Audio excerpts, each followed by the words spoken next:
Welcome back, my family. Before we dive into tonight's creepy little journey, make sure to like the video, subscribe to the channel, and share this with someone who loves a good scare before bed.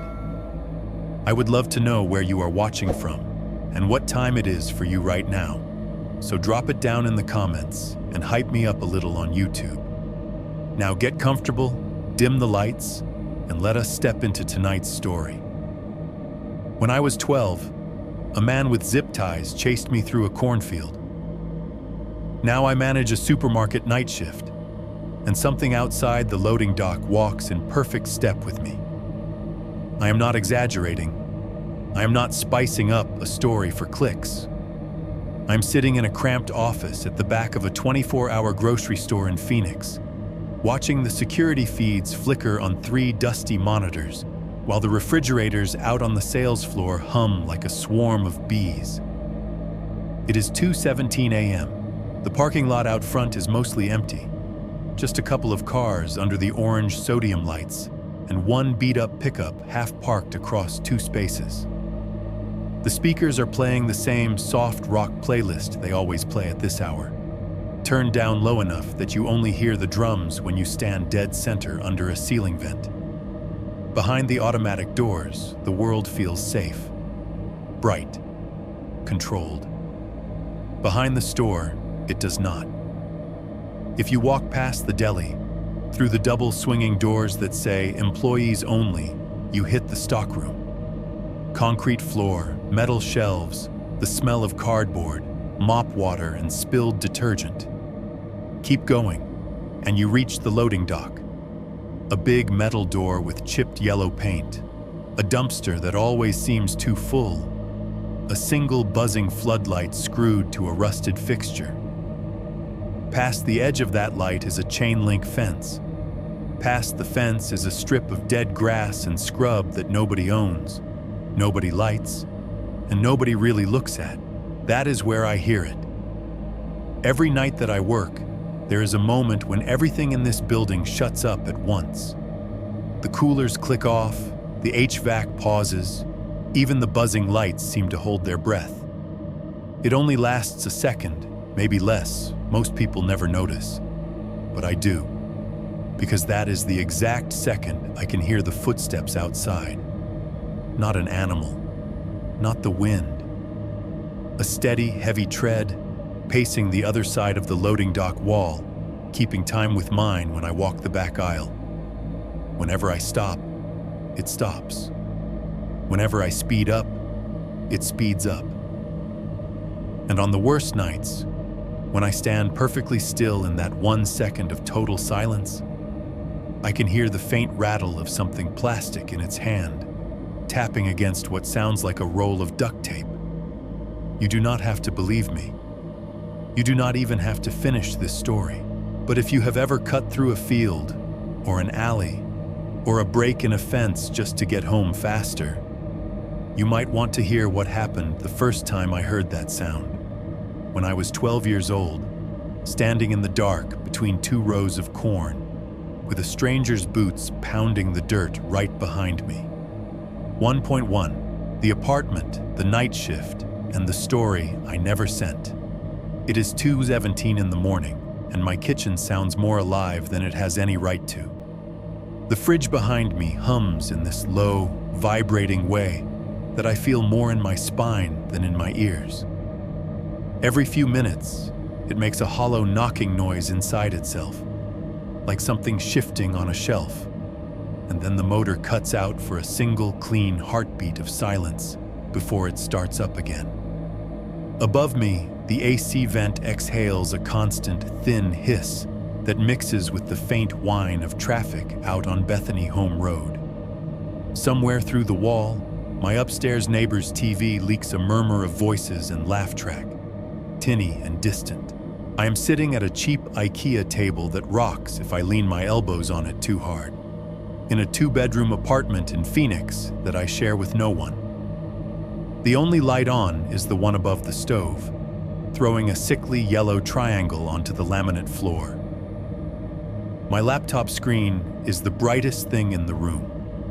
On it is a blank email, cursor blinking in the subject line, addressed to a horror channel I have watched for years, but never thought I would write to. I am 32 years old. I manage the night shift at a 24-hour supermarket 3 miles from here. On paper, I am the calm one, the responsible one, the guy who calls the police when some drunk comes in swinging, who checks the cameras when a cart of cigarettes goes missing, who signs the forms and shrugs off the creeps you get after midnight in a store that never locks its doors. But there is this other thing I do now that I never used to do. Every night, somewhere between 2 and 3 in the morning, I go into the tiny office at the back of the store, sit down in front of 3 dusty monitors, and watch the security feeds for longer than any normal person probably should. I tell my assistant I am doing inventory audits. That is not a complete lie. It is just not the reason my stomach knots every time camera 4 flickers. I have footage I have not shown anyone, clips I have burned to a USB drive and then hidden in the back of a drawer, under old tax paperwork and a busted phone. Sometimes, like tonight, I take it out and just hold it for a second, feeling the hard plastic edge against my palm, and then put it back without plugging it in. Not yet. Instead, I open a new message and tell myself I will finally write everything down, send it to someone whose job is to read this kind of thing, and put it in a video where strangers can decide whether they believe it. The cursor keeps blinking. I keep listening to the room. The thing about working nights is that your brain starts to map the world in sounds instead of sunlight. I know exactly how my store sounds at midnight versus 3 a.m., when the ice machine dumps in the back, when the bakery freezers defrost, when the compressors on the dairy coolers kick on. I know the way the fluorescent lights buzz just a little louder when the air conditioning cycles off. There is always noise. There is supposed to be. Except for that 1 second. That one clean gap where it all stops together. I noticed it for the first time at the store, standing in the frozen aisle at around 2 in the morning. All the background hum just died. No coolers, no vents, nothing. It was like someone hit mute on the whole building. The hair on my arms stood up so hard it hurt. Then everything came roaring back and the moment was gone. And my rational brain told me it was some kind of power-saving cycle or timed reset. But ever since I noticed it there, I cannot stop hearing it everywhere else. In the store, in my car, in this apartment, right before the fridge kicks back on. It is in that empty second that I remember the cornfield. I used to think monsters meant whatever was jumping out at the camera in the latest horror movie trailer. Ghost nuns, demons with CGI faces, slender men and smiling things. Now I think the scariest thing in the world is just a regular man with time, patience, and somewhere to stand where nobody is looking. A place with cover. A place like the edge of a field, or the strip of scrub behind a fence, or the narrow gap between 2 rows of corn taller than your head. All of that started long before Phoenix, long before the supermarket. Back when all I cared about was homework and whether my old red bike could make it up the hill on 14th Street without me having to stand up on the pedals and embarrass myself in front of the high schoolers. I grew up in a small town in Illinois that probably looks like every small town in the Midwest if you drive through fast enough. There was one main street with a brick front pizza place, a nail salon with fading pictures of hands in the window, a dry cleaner with a bell on the door, and a pharmacy on the corner with a neon sign that said "Open 24 hours" in red and blue. At night, that sign buzzed and flickered and painted the puddles on the street in sick neon colors. Behind that whole strip of buildings was the real edge of town. A strip mall loading area, a cracked asphalt alley, a chain link fence, and then a cornfield that went on so far that on hot days the heat shimmer blurred the line where the stalks met the sky. Our house sat on the other side of that corn, back when privacy just meant nobody could see you grilling in your own backyard. I walked and rode my bike all over that town. There were only a few rules that actually mattered. Be home when the streetlights came on. Do not talk to strange cars that slow down next to you. And the one my parents said so many times, the words felt baked into the drywall. Never cut through the field, not once. Not in daylight, not at dusk, not ever. You stay on the road. They said it at breakfast, when I was strapping on my backpack. They said it at dinner if I mentioned walking home a different way. My mom used to grab my wrist while she said it, just tight enough to make me look up at her so I knew she was serious. My dad's version came out more like a warning muttered over his coffee before he left for his shift. Road's there for a reason, kid. Don't take stupid shortcuts. As a kid, it sounded like normal grown-up anxiety. They talked about getting lost, about holes in the ground, about twisted ankles and snakes. My mom mentioned strange men once, and then changed the subject so fast, I did not know whether I had misheard her. The field, to me, was just there. A wall of green in the summer, a wall of brittle brown in the fall. Something you saw from the safe side of the fence. That is not why I am writing this, though. Not because of the first rule. Everybody's parents have some version of that rule. What keeps me up at 2:17 a.m. in a Phoenix apartment, with the fridge humming and the AC hissing and that empty 1-second gap waiting somewhere just ahead, is the other thing my father said. The one he only ever said once, late at night, when he thought I was asleep. We were still in that house by the field. I remember the glow of the TV from the living room bleeding under my bedroom door. I had gotten up for water and ended up standing in the hallway, just out of sight. My parents were talking quietly at the kitchen table, their voices low and frayed. I do not remember what my mom said. I remember my dad's reply, because it is like it never stopped echoing. "See, if you ever hear something in there that sounds like it's keeping pace with you," he said, and there was a scrape of his chair like he was leaning forward. "You don't stop to check what it is. You run, you hear me? You just run." At the time, those words did not have a shape. They were just adult fear bouncing off my half-asleep brain. Now, when the store goes quiet for that clean, impossible second, or when I am watching camera 4 and the picture stutters and I think I see somebody standing at the edge of the loading dock light, I know exactly what that shape is, and I know I should have listened a lot sooner. 1.2. Last period, leftover volcano and the broken chain. The day everything went wrong started out stupidly normal. That might be the part that bothers me the most. There was no weird feeling when I woke up. No storm on the horizon. No horror movie lighting. It was late September in Illinois. The kind of day that smells like pencil shavings and dry grass. And I was 12 years old. Mostly worried about whether my science fair project would explode all over the classroom. Last period that day was science, in a room that always smelled faintly like Elmer's glue and the inside of a balloon. The walls were covered in faded posters of the solar system and cross-sections of the Earth with bright orange lava painted in neat layers.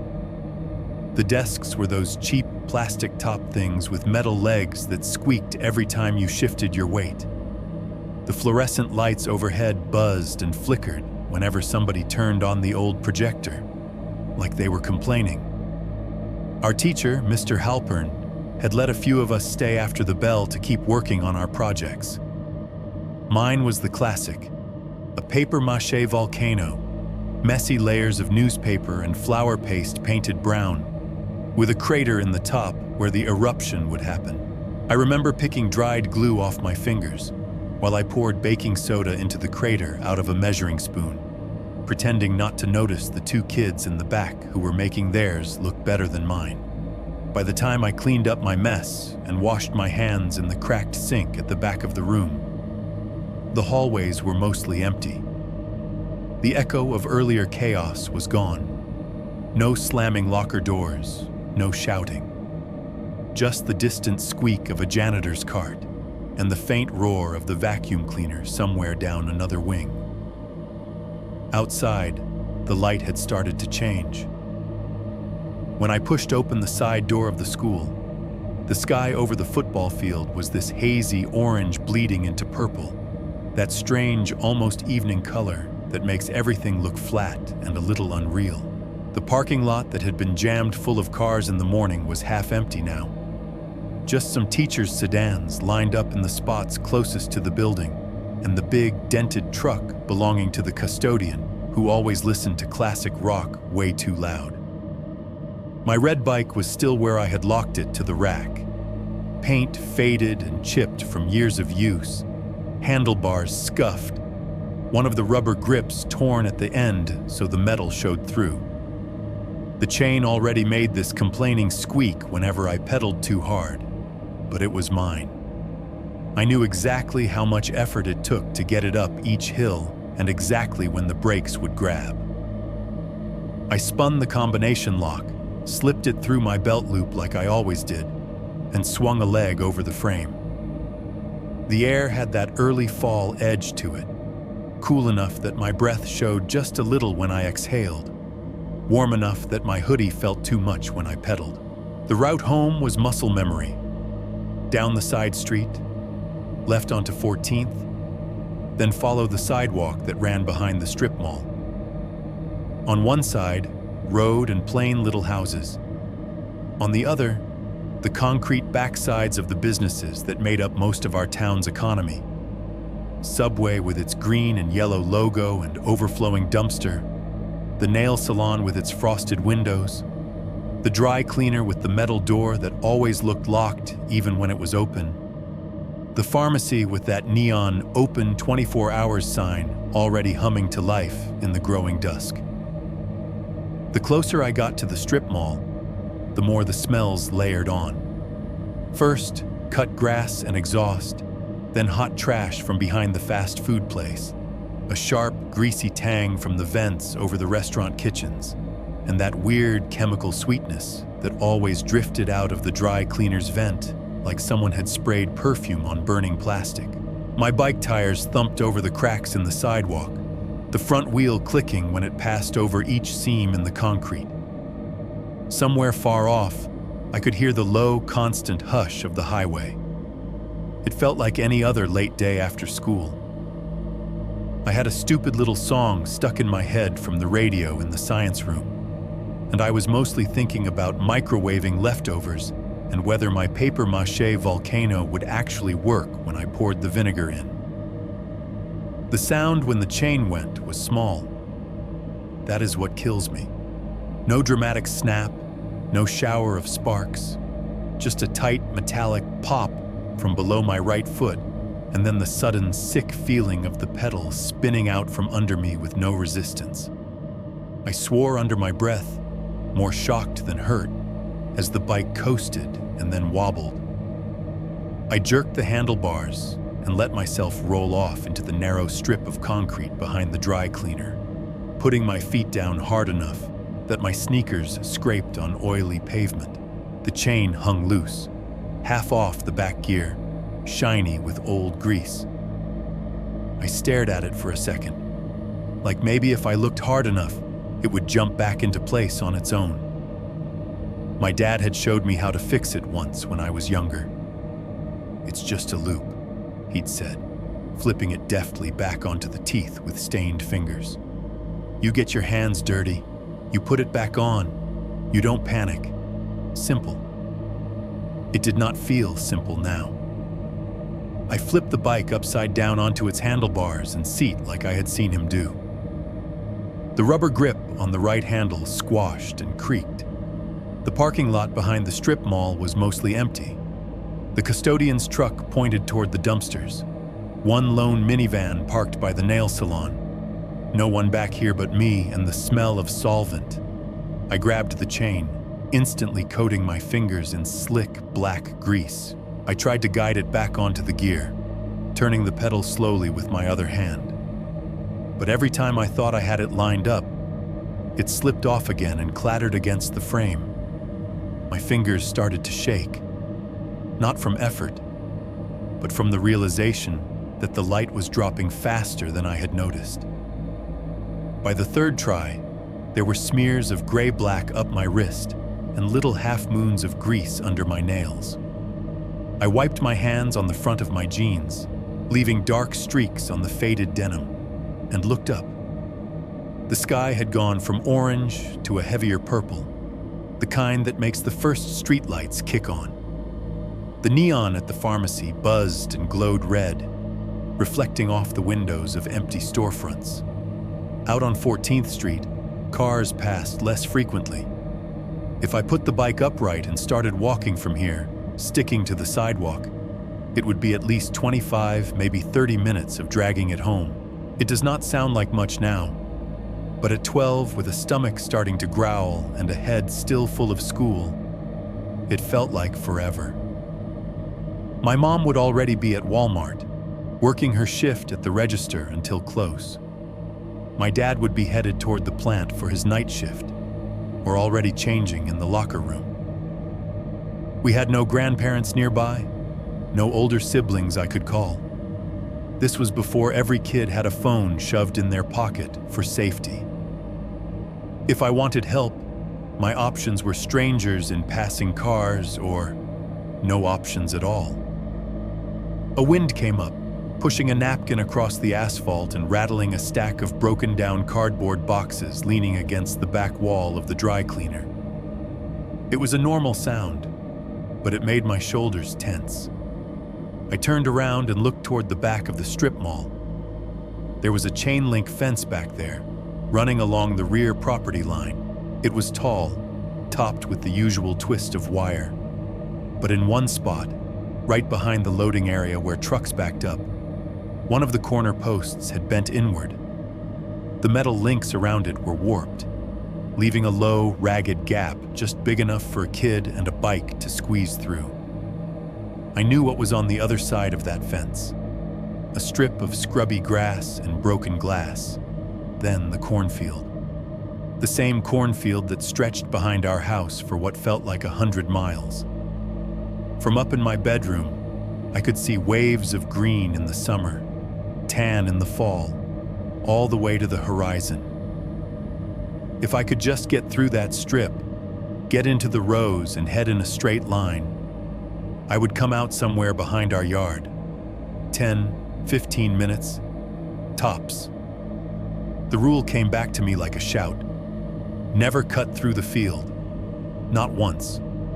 Not in daylight, not at dusk, not ever. My dad's voice over his coffee. My mom's fingers tightening on my wrist. And then my own voice, much smaller, much more practical, piping up in my head. It's just plants. It's not a maze in a movie. You go straight, you end up at home. No cars, no weird dudes in parking lots. Just corn. I looked at my hands, still smeared with black grease. I looked at the road, the long stretch of sidewalk, the deepening sky. I imagined walking that whole way in the dark, dragging a crippled bike, every car that passed slowing down just enough to make me nervous. I imagined, too, how much trouble I would be in if my parents found out I had broken their rule. The anger, the grounded for a month lectures. But anger, even my dad's when it was bad, was familiar. It had limits. Whatever was on the other side of the fence did not feel like it did. And yet, hunger and cold and the need to just be home already started weighing more heavily on the scale than abstract fear. I told myself something I have since heard a lot of people say right before they do something they regret.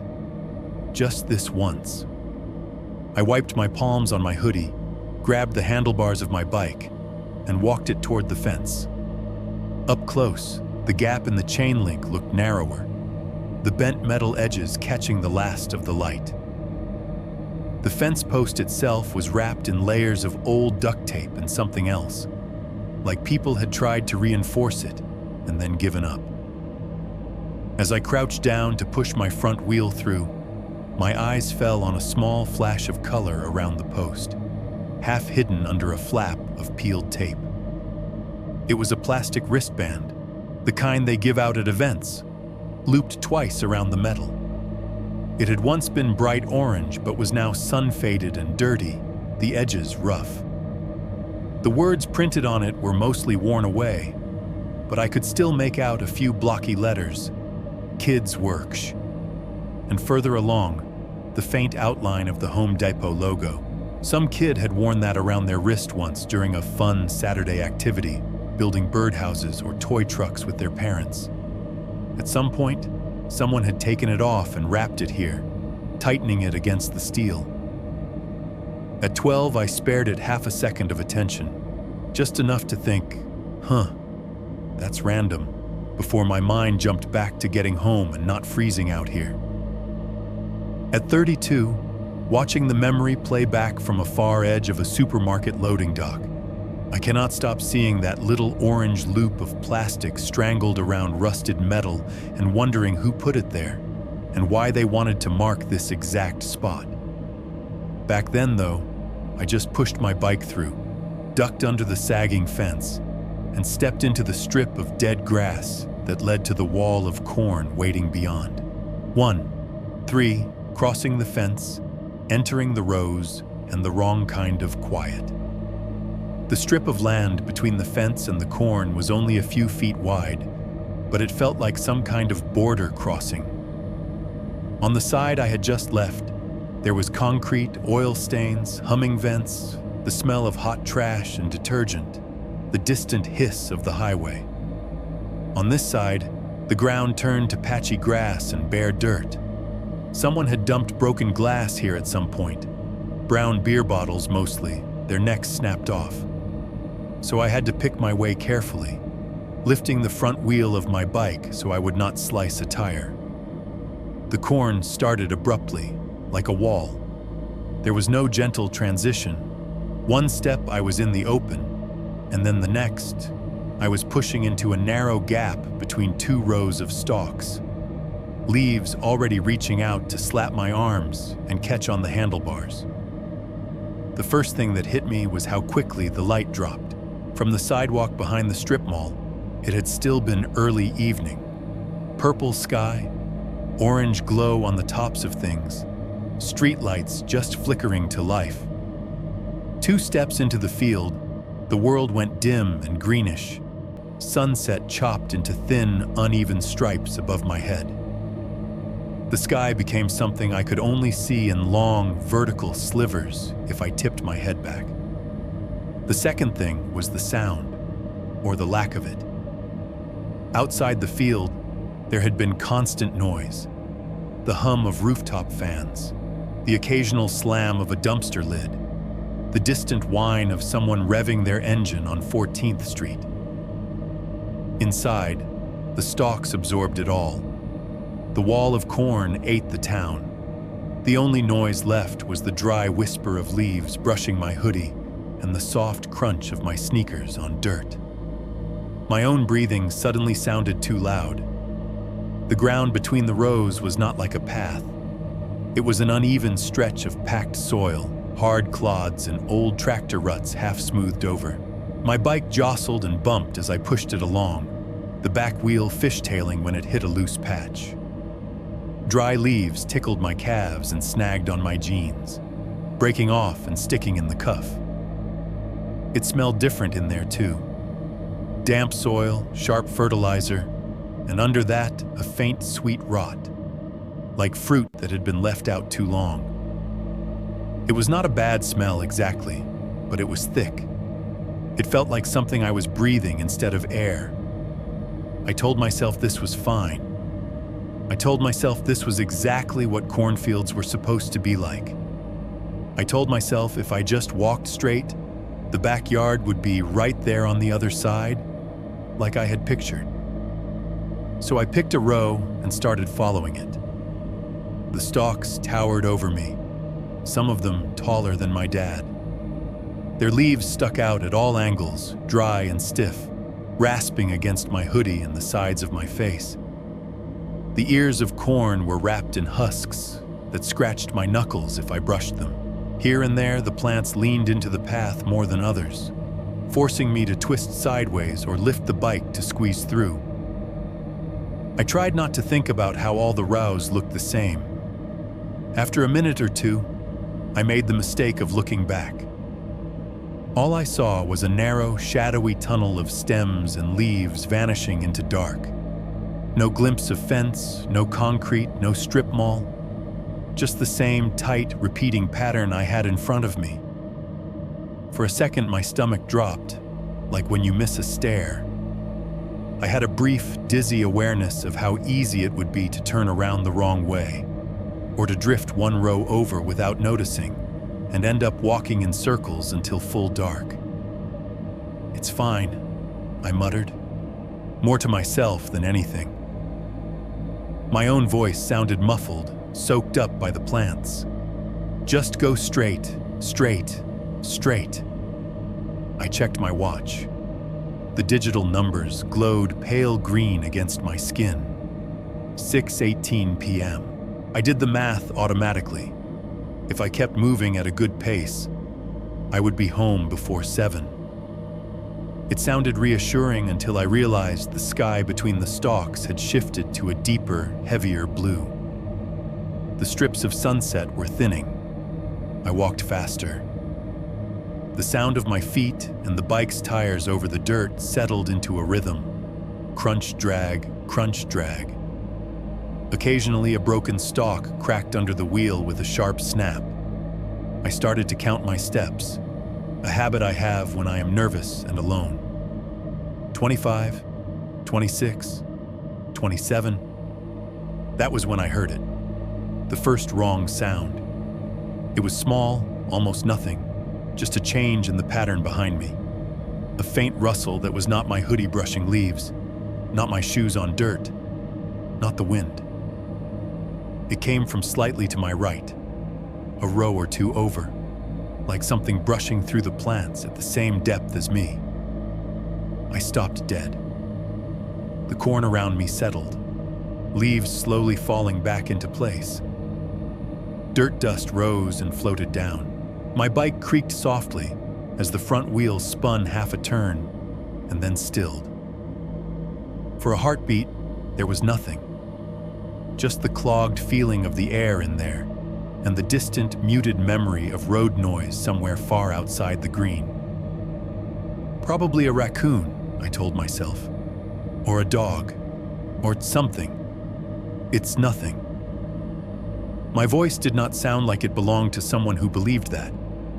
It came back to me dulled, as if the field was listening but did not care what I had to say. I started walking again, this time paying attention not just to my own sounds, but to everything around them. Crunch drag, swish of leaves, the faint squeak from my bike chain as the back wheel bounced. My breath, getting a little faster now, and under it, there, another rustle. Syncing up. A fraction of a second after my footfalls, one row over, maybe two, but keeping the same pace. I swallowed hard, stopped again. The other sound stopped too. I stood there, holding my breath so long my chest hurt, ears straining. There were a few distant creaks, plants settling, a leaf shivering in a stray breeze, but nothing that sounded like footsteps. Wind, I told myself. Has to be. Wind catches the leaves in little pockets, makes them move weird. Or an animal that froze because it heard you stop. To prove to myself how not scared I was, I forced my feet to move. Crunch, drag, crunch, drag. The answer came, perfectly delayed. Rustle, crackle, whisper in the same rhythm, like an echo made of dry plants. My breath went shallow. My mouth went dry. There was a roaring in my ears that had nothing to do with traffic. My mind started spitting out possible explanations. Deer, raccoon, some kid messing around on the other side of the field. But each one felt thinner than the last. After the third stop-start, where the unknown sound mirrored me exactly, panic began to swell in my chest in a way I could not reason with. I kept going, because what else was I supposed to do? The rows stretched forward endlessly. Turning back meant more time in this green tunnel. Standing still meant nothing good. So I walked faster, shoulders hunched, dragging the bike with more force than was necessary, making too much noise. The corn seemed to notice. It felt narrower all of a sudden. Stalks leaned inward like they were slowly closing ranks. I had to angle my body more, tilt the handlebars, pull the front wheel up and over small ridges in the packed earth. Leaves slapped my cheeks like hands. More than once, a dried husk scraped across my wrist hard enough to sting. At one point, the row opened up into a slightly wider space. The ground there looked wrong, churned up, clods broken, plants leaning all over the place. Several stalks were bent down at awkward angles, some nearly flat, like something heavy had rolled or fought there.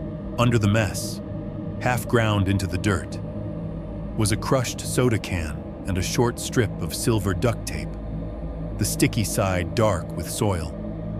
I stepped over it as quickly as I could. Something about that little scene, the disturbed earth, the bent stalks, the trash, felt like the aftermath of an argument I really did not want to know anything about. The sound in the next row over did not care. It kept pace. My heart was hammering so hard now, my vision started to swim a little at the edges. It was like a drum in my throat. I realized my hand on the handlebars was slick with sweat and old grease from earlier. My fingers slipped a little on the chipped paint. This is stupid, I thought, desperate, almost angry at myself. It's just an animal, or your imagination. You watched too many movies. You're making patterns where there aren't any. Right then, a stalk to my left shivered without me touching it. Just one, just enough to make a dry rattling noise like something passing by on the other side. That was it. I could not keep pretending it was nothing. In my head, my dad's warning rose up from wherever I had stuffed it.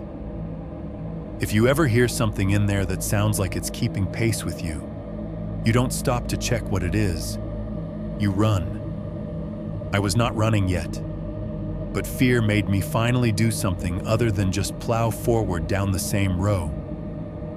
If whatever it was had locked on to this row, to the pattern of my steps and the space I occupied, maybe switching rows would throw it off. I knew that was not how animals worked, but this was not about logic anymore. This was about doing anything that felt like changing the outcome. Up ahead, I spotted a gap where several plants had failed to grow as densely, leaving a slightly wider opening between this row and the one to my left. It was choked with loose leaves and stray stalks, but it was passable. I angled the bike toward it, heart in my mouth. "Okay," I whispered, like I was talking myself through jumping into cold water. On 3, 1, 2. On 3, I jerked the handlebars hard, turning into the gap. Dry leaves slapped my face and arms, a brittle curtain. For half a second, I could not see anything but green and brown and shadow. Then I broke through into the next row and almost slammed into him. He was standing dead center in the narrow path, less than a step away, as if he had been there the whole time, waiting with absolute certainty that when I finally decided to change direction, I would come out of the corn at exactly that spot. 2.1. The first look at him. For a second, my brain refused to understand what I was looking at. I had spent the last few minutes surrounded by nothing but corn. Corn to my left, corn to my right, corn over my head. The world shrunk down to green walls and a strip of dirt. My thoughts had narrowed to simple things. Keep walking, stay straight, do not trip, do not listen to that sound in the next row.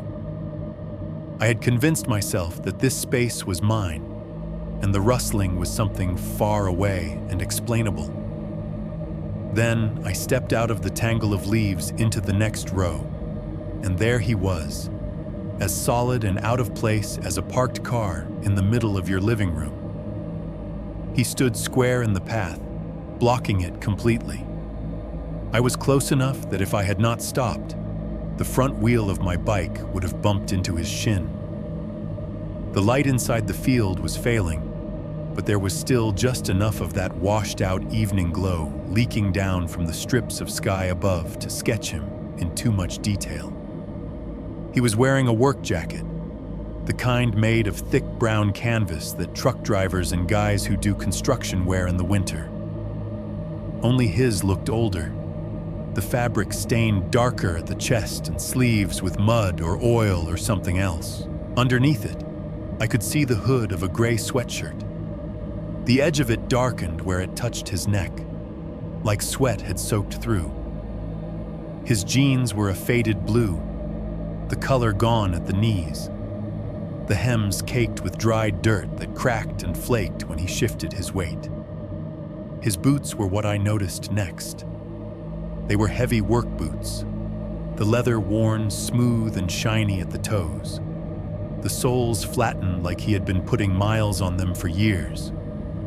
The laces were frayed, stained darker in spots. Those boots looked like they knew this ground. They looked like they belonged there more than I did. His face. I have tried for years to describe it in a way that does not sound like I am exaggerating. He did not look like a movie monster. He looked like a man you could stand behind in line at a gas station and never remember afterwards. Sun had browned his skin in that uneven way you get from working outside a lot. The lines the sun carves at the corners of a mouth that frowns more than it smiles.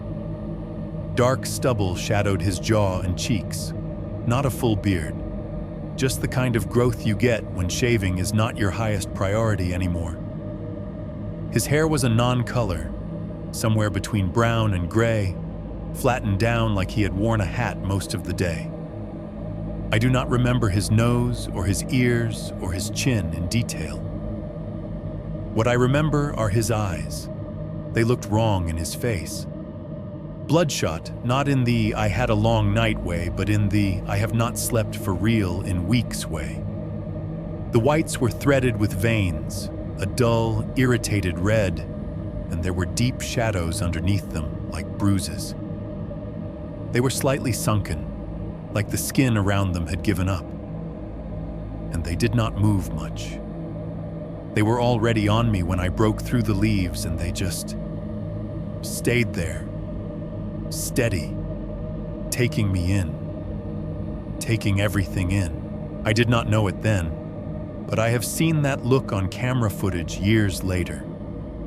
It is the way some people look at something they have decided is theirs. My gaze dropped because it was easier than meeting those eyes, and that was when I saw his forearms.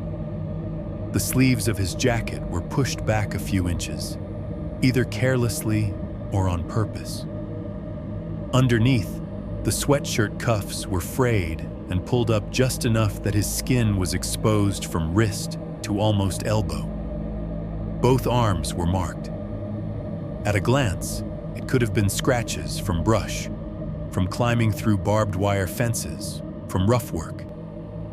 But the longer I looked, the less random they seemed.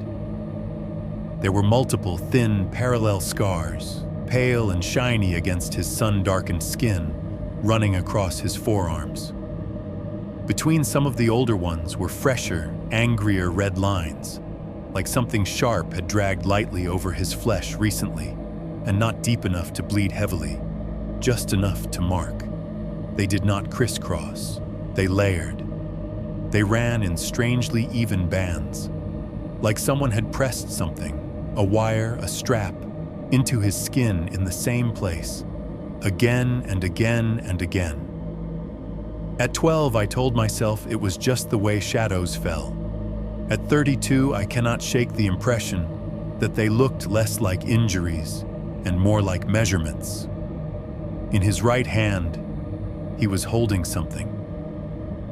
At first, I thought it was just a glove or a rag, the way he let it hang at his side. But when his fingers flexed, the light caught on plastic. It was a bundle. Thick white zip ties, the industrial kind, looped together in a nest. You know the flimsy ones they put on kids' toys and electronics? These were not those. These were wider, more solid. There were a lot of them, their ends poking out in different directions like the legs of some plastic insect. Tangled into the same grip was a half-used roll of silver duct tape, the outer edge darkened with bits of dirt and lint. At 12, none of that meant anything specific to me. They were just objects, hardware, stuff dads kept in the garage.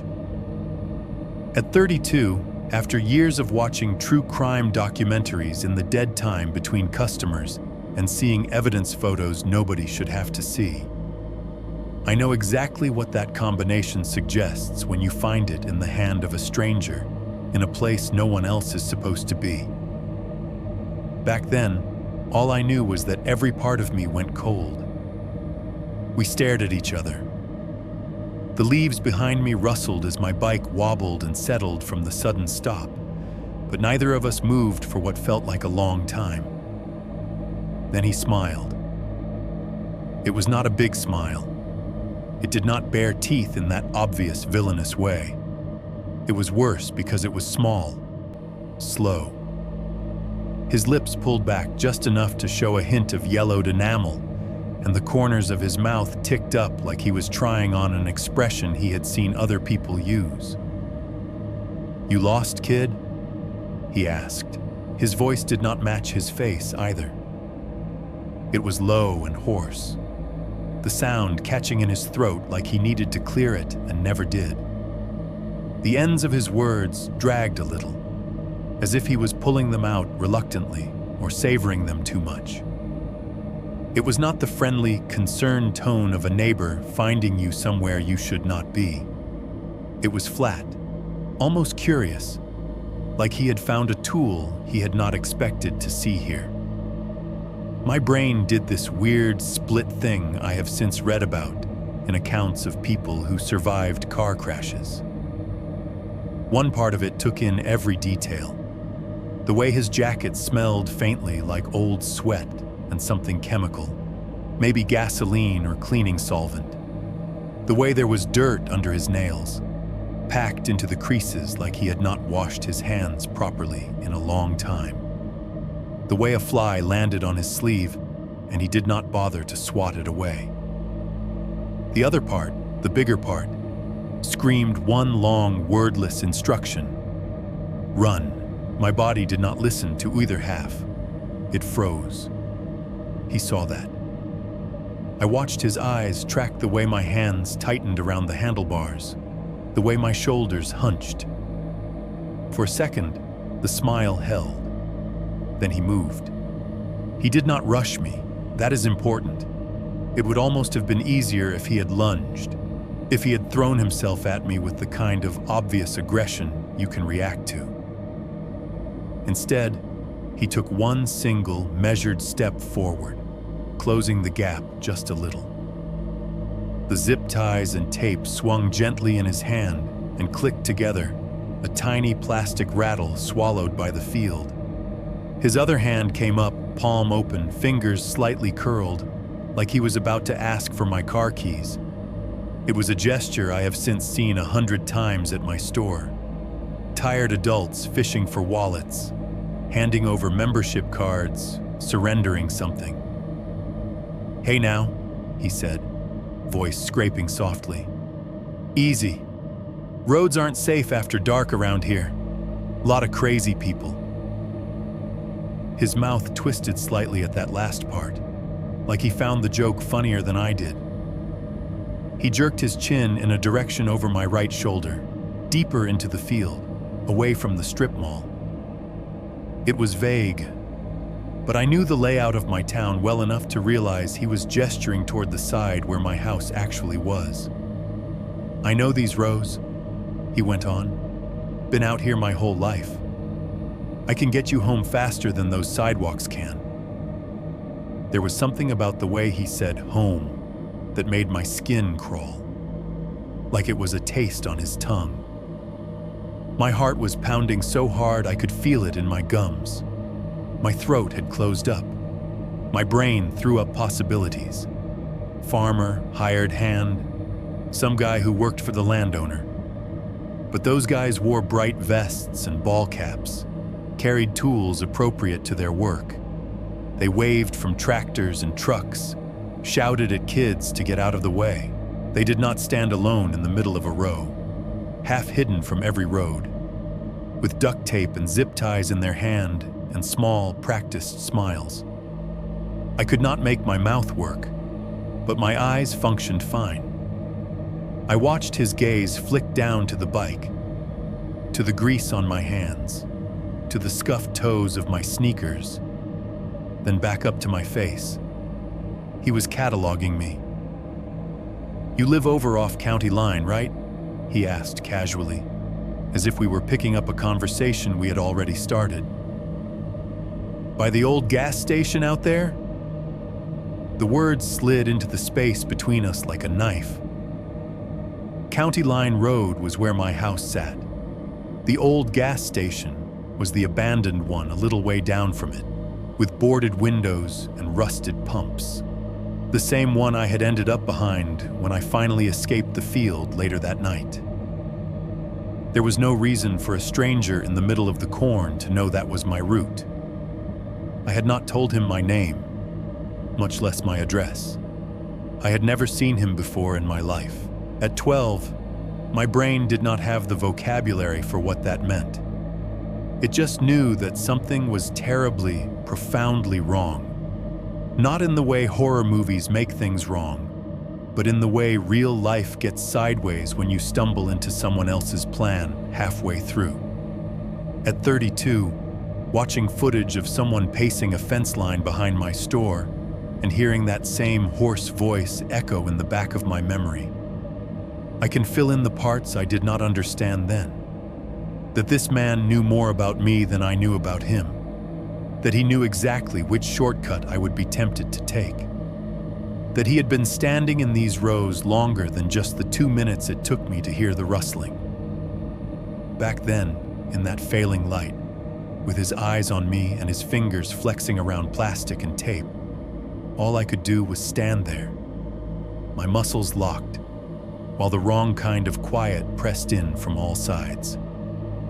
2.2. I'll get him this time. The thing that snapped him was not anything I said. It was what I did not do. He stood there with his fake little smile and his open hand, like we were about to exchange something ordinary, and I just stayed where I was. I did not step toward him. I did not nod. I did not give him the compliance he was expecting. For a heartbeat, nothing changed. Then, very subtly, everything did. The corners of his mouth trembled and dropped. It was like watching a rubber mask sag. His eyes, which had been fixed and steady on my face, narrowed just a fraction. His shoulders, which he had held loose and slouched like he was relaxed, lowered in a different way, muscles hardening, weight settling forward onto the balls of his feet. "Come on," he said, and the softness was gone from his voice. The hoarseness was still there, but now it scraped. "Don't make this weird." It was such an ordinary sentence that for half a second, my brain tried to file it under teacher correcting a kid, uncle making a joke, grown up tired of dealing with somebody. But there was something underneath it, a pressure that said he was used to people doing what he wanted when he sounded like that, and he did not know what to do with my refusal. My feet, which had been rooted to the dirt, finally unlocked. They did not do it politely. They did not tell me first. 1 second I was frozen, and the next my body made the decision for me and ripped itself away. I do not even remember letting go of the bike. One moment my hands were clamped around the handlebars so tightly my knuckles hurt. The next my fingers were empty and I was spinning, scraping my shoulder against a wall of leaves as I bolted back the way I had come. The bike crashed sideways into the stalks with a clatter of metal and a soft avalanche of dry husks. The sound was violent in the quiet. Behind it, layered on top an instant later, came another sound. The heavy, unmistakable thud of his boots hitting the ground as he lunged after me. "I said I'd help you," he shouted. His voice was closer than I thought it would be. There was no time, no gracious lag between my flight and his pursuit. He had been ready for this option too. I ran. I do not mean I jogged or stumbled or thought about it. I tore down that row of corn with the kind of clumsy, all-out sprint you only do as a kid, putting everything you are into the act of escaping without planning for how long you can keep it up. Leaves whipped at my face, scratching my cheeks and forehead. The packed soil under my shoes was uneven and treacherous. My ankles jolted and protested with each stride, but adrenaline shoved me forward. Behind me, his boots pounded the dirt, heavier and more rhythmically than my own feet. I could hear the way the earth gave a little under each step, the way the stalks snapped where his legs smashed through them. His breathing, which had sounded tired and lazy when he first spoke, was now loud and ragged, blown out through flared nostrils and a half-open mouth. "Don't run, you'll get hurt," he called after me. And there was a horrible edge of false concern in the words, like a parent yelling at a kid to stop before they trip on the stairs. I did not look back. My vision narrowed to a jumbled strobe of stalks and sky as I rushed past them. Flashes of pale blue above, dark leaves at the edges, my own arms pumping in the lower frame like I was watching myself in some shaky, overexposed home video. My lungs burned. The air in the field felt thicker than air outside, like breathing through a damp cloth. My tongue felt too big in my mouth. My heart was hammering so hard it made dark spots at the edge of my sight. He kept talking. The words were a chaotic mix of coaxing and anger, sliding between one tone and the other with no warning. Hey, I said stop! This is how kids twist their ankles, you know that? Don't be stupid. Don't make me. The last word dissolved into a snarl I could not quite make out. It did not matter. The content stopped mattering after the first few seconds. What mattered was that his voice did not get further away. I could hear him crashing through the plants, gaining when I had to duck under a low leaf, losing a fraction when I got a little stretch of clearer path and my legs found some leftover speed. Every crack of a broken stalk sounded like it was right at my shoulder. Every time my foot skidded on loose dirt, I felt certain I would go down, and then there would be a hand on the back of my neck and those zip ties, and I almost did go down. The row I was in narrowed sharply, 2 or 3 stalks on each side leaning inward like they had been pushed or had grown wild.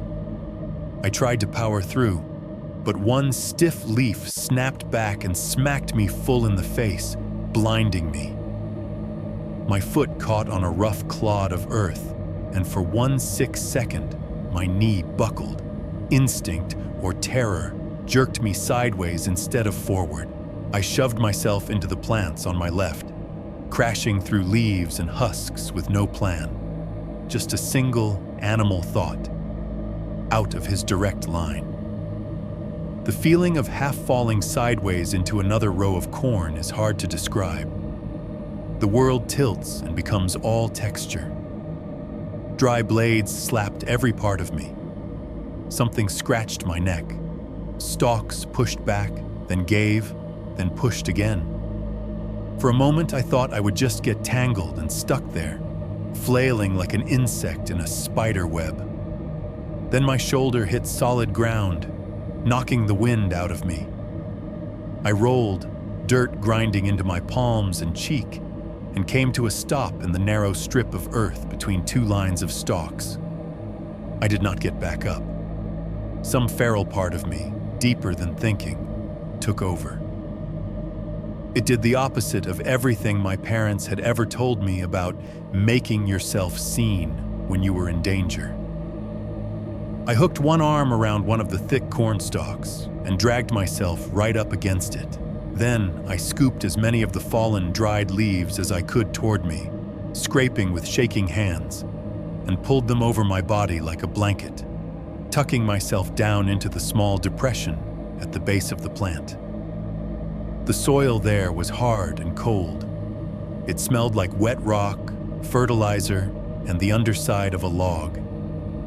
Tiny rocks bit into my ribs and hips. I could feel the ridged structure of the corn roots under my chest, like knuckles pressing up from beneath. My hoodie bunched up awkwardly at my neck. Dirt scratched at the bare skin there. I pressed my face into the crook of my elbow to muffle my breathing. My own pulse pounded against my bicep so hard it made my vision pulse with it. The sounds of his chase did not stop. They changed. Instead of the steady thud of someone running in a straight line, I heard erratic crashing. Stalks bending, snapping, shaking. His boots striking the dirt closer, then farther, then close again. At least once he barreled through the row I had just vacated. So near that I could hear the zipper on his jacket clink against something hard. Dry husks began to rain down on me in little showers as the plants above shook. Bits of leaf, small sections of stalk, even a half-mature ear of corn thumped into the pile covering my calf. I bit the inside of my cheek until I tasted blood, fighting not to flinch, not to twitch, not to make some small giveaway movement. He passed my hiding place once, his boots a blur inches from my face through the gaps in the leaves. They were even more worn from this angle, the stitching at the sides dark and torn, the soles slick with years of wear. I could have reached out and grabbed his ankle. The thought made a cold sweat break out along my spine. He kept going. The sound of his steps moved down the row, crashed into another, circled around. Then, slowly, it changed again. He was still walking, but not in the frantic zigzag of someone hunting blindly. The rhythm smoothed out, became slower, more deliberate. He was pacing. He started talking. At first I thought he was still yelling at me, but the volume was wrong. The words did not come out in shouts anymore. They leaked out in low, breathy mutters, like he was talking to someone walking right beside him, or to himself. "Smaller than the last one," he said once. Close enough that I heard the grit in his voice clearly. Smaller, faster. He pushed a stalk aside with a violent shove. It bowed over my hiding place, leaves scraping my back. "Should have cut him off by the fence," he complained to whoever lived in his head. "Should have waited by the road. Stupid, stupid." His boots reversed direction, came back, stopped. I heard the creak of leather as he shifted his weight from one leg to the other. "This one ran," he breathed. "They don't usually run like that. It's okay. It's okay. I'll get him. I always get him." Each word slid into me like ice, even as sweat ran down my ribs. He moved again, closer. Every step sent tiny vibrations through the ground into my chest. A stalk right in front of my face suddenly jerked. His hand had grabbed it from the other side. I saw his fingers for the first time up close, knuckles scarred, nails chipped and stained dark underneath. As he yanked the plant toward him, my makeshift blanket of leaves shifted. A shaft of dying light slipped through, skimming across his hip. That was when I saw the thing hanging from his belt. It dangled from a loop of leather, half lost in the folds of his jacket. At first I thought it was just a strap, maybe from a tool pouch or a bag, but it was too narrow, too curved. It was a piece of plastic, faded and dirty, with a small, cracked buckle at the end. It took my adrenaline-fried brain a second to connect it to anything. Then I realized I knew that shape. I had seen it 100 times, on kids biking down my street, on the shelf in the sporting goods aisle at Walmart where my mom worked. It was the strap of a child-sized bike helmet. The part of me that was still capable of thought grabbed onto that detail and clutched it like a live wire. What kind of grown man carried a helmet strap on his belt if he did not have a kid with him? Why was it dirty and frayed, like it had been dragged through mud or chewed on by something? A picture flickered up in my mind, unwanted. Another boy, maybe my age, maybe younger, with a blue helmet snapped under his chin, pedaling into a field like this one. Then just that strap left, clipped onto some stranger's belt like a trophy. My stomach lurched. I swallowed bile. He was so close now that I could smell him clearly. Sweat soaked into fabric, sour and sharp. Something chemical and flammable hiding under it. The earthy scent of live plants and trampled dirt clinging to him like a second skin. His boots came to a stop directly beside my head. If I stretched my fingers even an inch, I could have pressed them against the side of his foot. I did not move. Every muscle in my body felt like it had been replaced with wet cement, heavy and incapable of anything but trembling. For the first time since I had dropped down, he crouched a little. I could tell by the way his pants leg creased, by the shift in shadow over my face. His hand reached down, fingers parting the leaves above me, drawing the curtain back. This was it, I thought. This is the part where he sees me. This is the part where, somewhere, muffled and distant, a car horn honked. Just a short, irritated beep, the kind you give when someone does not notice the light has turned green. A dog barked, high and sharp, maybe from a yard near the road. He froze. The hand hovering above me curled, then withdrew. The leaves fell back into place, a few of them brushing my ear on the way down. His head turned toward the sound I could barely hear. Attention tugged away for a fraction of a second. Damn it, he hissed under his breath. Voice harsher now. The curse sounded like it was aimed at the interruption, at himself, at the world. I could not tell. He straightened up, the weight shifting off the balls of his feet. The helmet strap swung as he moved. His boots pivoted in the dirt. As he started walking away, his muttering picked up again, just loud enough this time that the words slid through the rustle of corn and straight into me. He's smaller than the one with the blue helmet, he said, almost conversationally. But I'll find him. At 12, that sentence knocked the breath out of me more thoroughly than any tackle on the football field ever had. There had been someone else, with a blue helmet, in a place like this. And in his mind, I was now part of the same collection.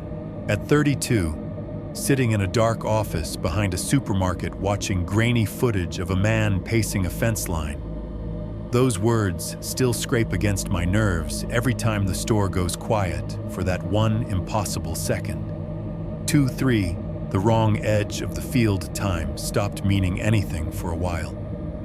I do not know how long I lay there under that thin blanket of dead leaves, pressed into the dirt like something the field had decided to keep. Minutes, hours. My brain refused to count. The only measures I had left were pain and light. Pain came first in small, ignorable ways. A sharp rock poking into my hip, the hard ridges of roots digging into my ribs, my left arm going numb from where I had it curled under my head to muffle my breathing. My neck ached from being turned at an angle. My legs started to tingle, then burn, then settle into a deep, throbbing cramp that felt like my muscles were filling with wet sand. I did not move. Each new discomfort just got added to the pile. Light changed more slowly. When I first hit the ground, there had still been that weird green-gray glow filtering down through the leaves. I could see my own hands if I lifted them an inch. I could make out the shape of his boots when they passed by. As time went on, that glow thinned, cooled. The slivers of sky I could see between the stalks turned from pale blue to a deeper, heavier color. Eventually, even that washed out. The world above me became one flat shade of bruised dark. The world under my cheek, a patch of dirt, some pebbles, the base of one stalk, became everything. It filled my senses. I could smell every layer of it. The bitter tang of fertilizer, the faint sweetness of old plant matter, the sour note of my own sweat.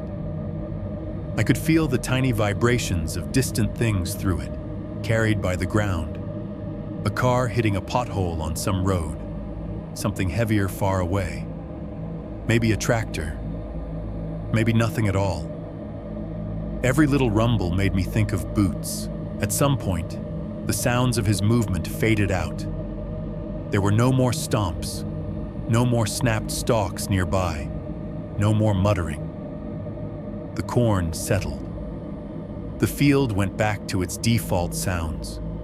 The occasional whisper of leaves shifting against each other, a breeze passing somewhere high above, the distant, muffled murmur of the town's life outside.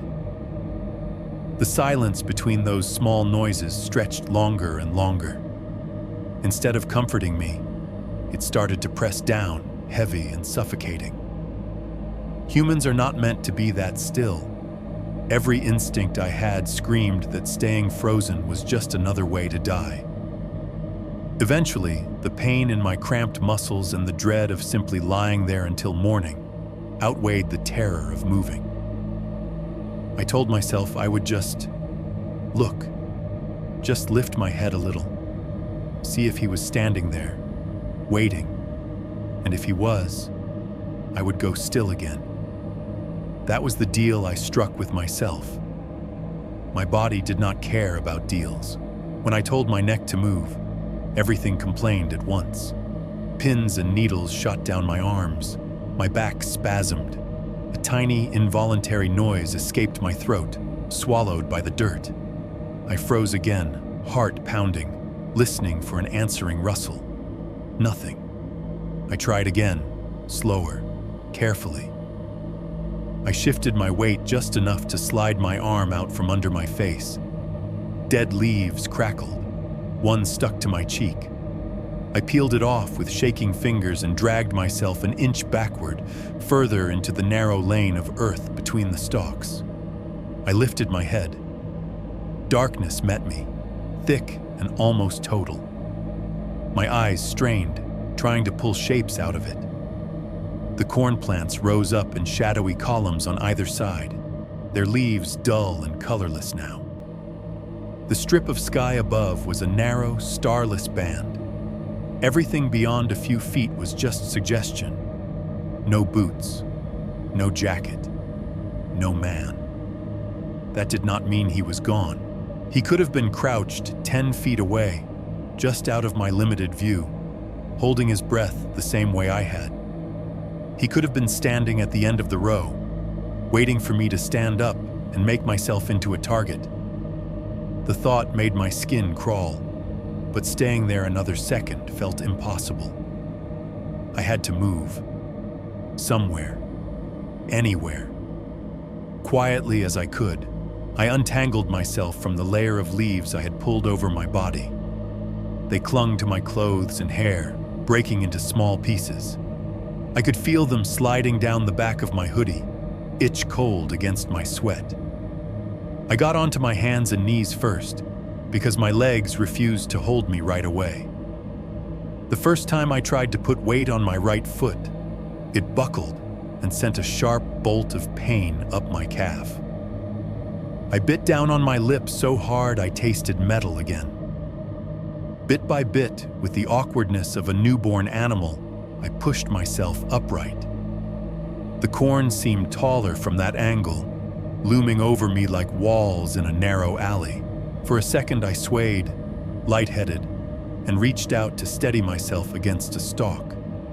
It bent slightly under my hand, creaking. Every rustle that movement made sounded like thunder in my ears. I picked a direction blindly. There was no more straight in my head, no clear line between strip mall and backyard anymore. That had been eaten up somewhere back in the panic. All I had now was forward and the hope that it would eventually lead to an edge. I started walking. I did not bother to drag the bike. I had no idea where it was anymore. The thought of stopping to look for it, of leaving the row I was in to go hunt through the plants, was laughable. Survival became smaller. Left foot, right foot, do not fall. The ground punished every step. In the dark, the dips and ridges that had been tricky before became invisible traps. My toes caught on clods of hardened earth. My ankles rolled when I came down on a slope I could not see. Once, I stepped into some shallow rut and my knee jammed, sending me stumbling forward onto my hands. My palms skidded through dirt and pebbles, and something sharp, maybe a torn husk, maybe a rock, scraped open the heel of one hand. It burned hot, then throbbed. I did not cry. I did not have room for it. All my energy was locked into staying upright and not making enough noise to announce myself. Time did its elastic trick again. Those few minutes of walking felt like hours. The rows blurred together in the dark. Every plant looked the same going by. I could not tell if I had drifted to the left or right, if I was angling back toward the strip mall or deeper toward the country. My sense of direction, usually decent, had been shattered. Then, all at once, the field ended. The corn broke open in front of me, and I stepped out into a hanging absence of obstacles, my foot falling on level concrete instead of clumpy dirt. The sudden change of texture under me nearly made me trip again. I flailed my arms, caught my balance, and blinked hard against a different kind of dark. I was standing on a cracked stretch of pavement behind a building. For a moment, disoriented, I thought I had made it home and was behind my own garage. Then my eyes adjusted enough to pick out shapes. The building in front of me was squatter, with wider windows, some of them busted out and boarded over with plywood. The white paint on the cinder block walls had peeled away in long strips, exposing gray beneath. A tall, rusted sign pole rose beside it, the broken remnants of a plastic sign clinging to it like dead skin. A few letters were still visible, hanging at odd angles, AS on one line, S on another. Dark, hulking gas pumps sat in a row near the road, their digital displays dead, hoses dangling like limp arms.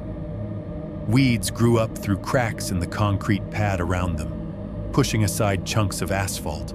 An old red air pump stood near the back corner, its hose coiled on the ground, nozzle broken. Above it all, a single fluorescent tube near the front door flickered sluggishly. On off, painting everything in ghostly white every few seconds. It was the only working light in sight. I knew this place. It was the old gas station on County Line Road, the one that had gone out of business before I was even in middle school. We drove past it almost every day. My mom always said it creeped her out, even in daylight. I was not behind my house. I was at least a 10 or 15-minute walk down the road from it, laterally displaced, spat out at a wrong edge of the field like the corn had decided to misplace me. The realization slid into my head and sat there cold and heavy. The image of the man standing in the row flashed up again, his casual gesture toward the direction of home, his familiarity with these rows. He had not been wandering. He had not happened to be there. He knew where this maze bled out. He knew where kids came in and where they were supposed to come out. He had been standing exactly where I would appear if I panicked and turned. He knew this place better than I did, maybe better than anyone. A car whooshed past on the road in front of the station, its headlights carving a brief, bright tunnel out of the dark. The wind it stirred kicked up dust and rustled the weeds. The sound made me flinch so hard my whole body jerked. For a second, my heart dropped through my stomach. I expected the glare to swing around, to catch on a brown jacket, on eyes in the dark. It did not. The car sped away, taillights shrinking. I stumbled forward, out from between the last of the corn stalks, and made my way around the side of the station to the shoulder of County Line. The asphalt of the road glistened faintly where old oil spills had soaked in. There were no sidewalks here, just gravel and dead grass. I started walking home along the narrow strip of dirt at the road's edge, facing oncoming traffic like they taught us in school. Not because I was being safe, but because I had no room in my brain to invent a different route. Every rustle from the ditch made me jump. A piece of trash tumbling along in the breeze became his boot scraping dirt. The shadow of a low, bushy weed looked for a heartbeat, like a crouched figure about to stand. When the wind pushed through the corn behind the station, I heard it as pursuit. Leaves tearing aside, someone stepping back into the rows to follow. More than once, I glanced over my shoulder, half expecting to see his shape framed in the flickering glow of the gas station's dying light, watching me choose the road like he had predicted I would. No one was there. That did not comfort me. By the time I turned onto the little side street that led to our house, my legs felt like they belonged to someone else. My hands stung where dirt and small cuts had dried tight on my skin. My throat was raw from breathing too hard and too quietly for too long. The houses looked wrong, too bright, too open. Every lit window a different world I had brushed past all my life without realizing how fragile it was. Our front porch light was on. I went up the 2 steps and put my hand on the doorknob. For a second I hesitated, some part of me terrified that it would be locked, and I would be stuck out there with nothing between me and the dark but a thin slab of painted wood. The knob turned easily. The door opened. Warmth and light hit me in the face like a wave. The kitchen smelled like microwaved dinner, tomato sauce and overcooked noodles, and the faint scent of whatever cheap air freshener my mom had plugged into the outlet by the stove. The overhead light was too bright after the field. It made my eyes water. Our old refrigerator hummed steadily in the corner. The TV in the living room muttered low behind me, some game show host laughing. My mom was standing by the counter, still in her Walmart smock, a dish towel in her hand. When she turned and saw me, the towel fell to the floor. Her face did something I had never seen it do before. Shock and anger and relief all hit at once, twisting her features. For a heartbeat, she looked like she might yell. Then she crossed the kitchen in 3 long steps and grabbed me by the shoulders. "Where were you?"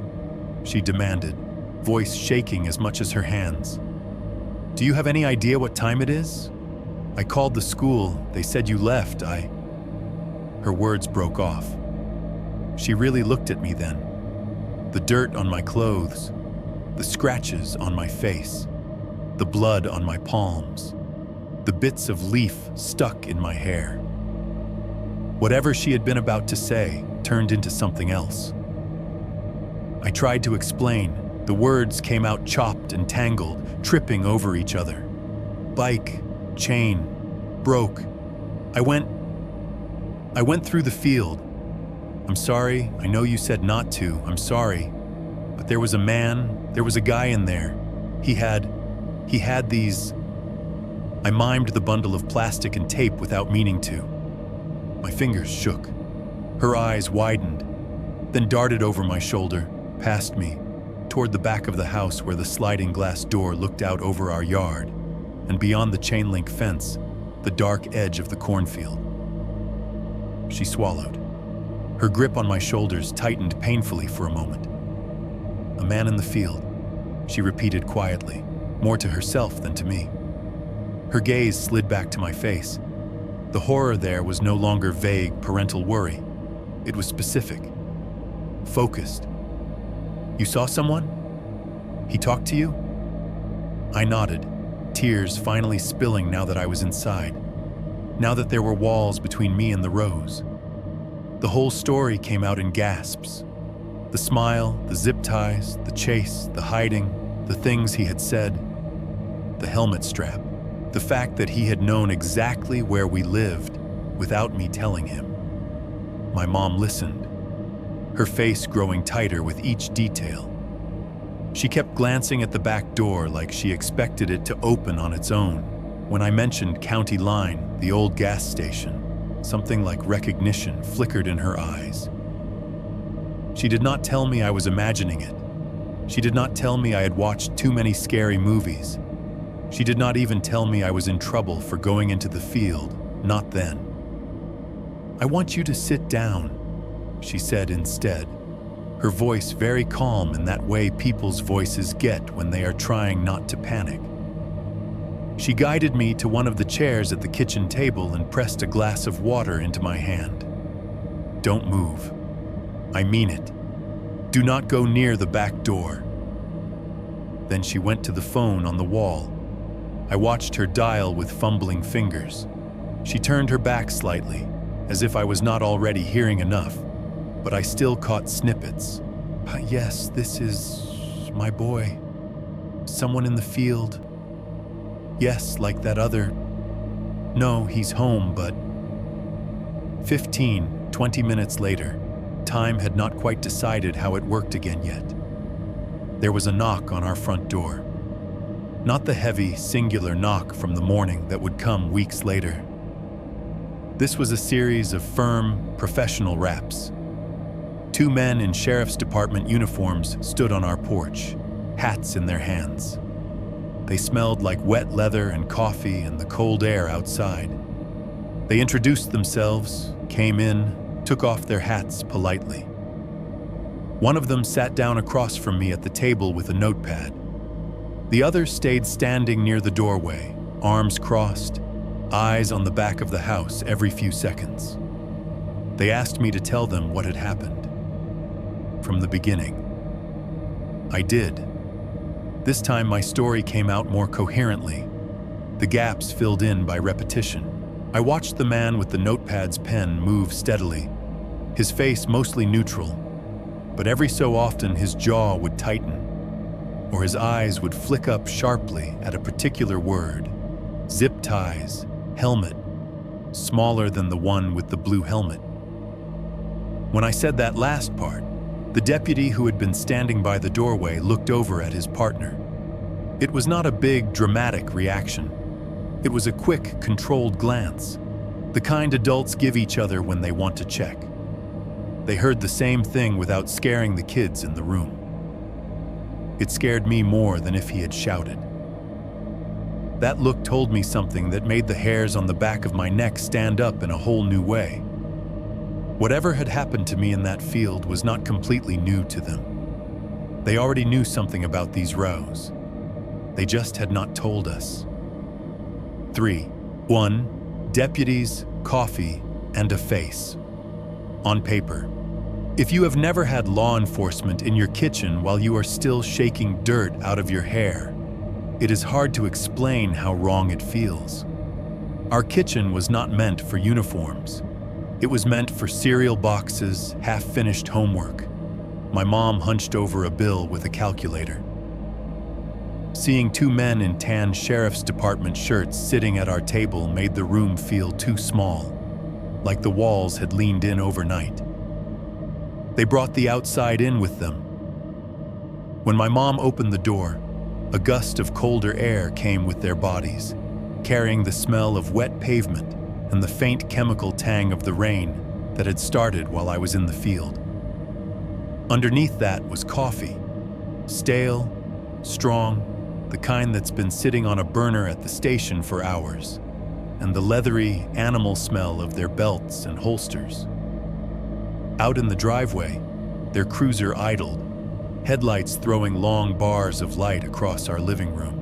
Through the open door, I could hear the police radio hissing and popping, low voices saying codes I did not know.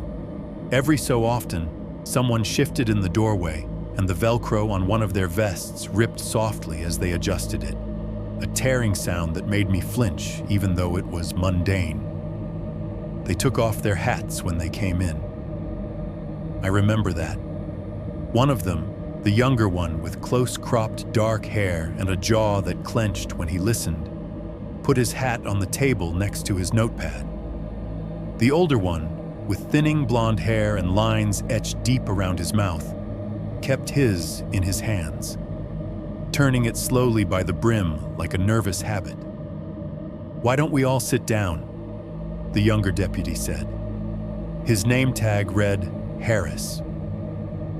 The older one, Carlson, nodded, his eyes doing a quick circuit of the room, lingering a second longer on the sliding glass door that looked out over our backyard and the black edge of the cornfield beyond. My mom guided me back into my chair at the table, like she was afraid I would evaporate if she let go. Her fingers dug into my shoulder before she made herself release me and sit down too, across from me.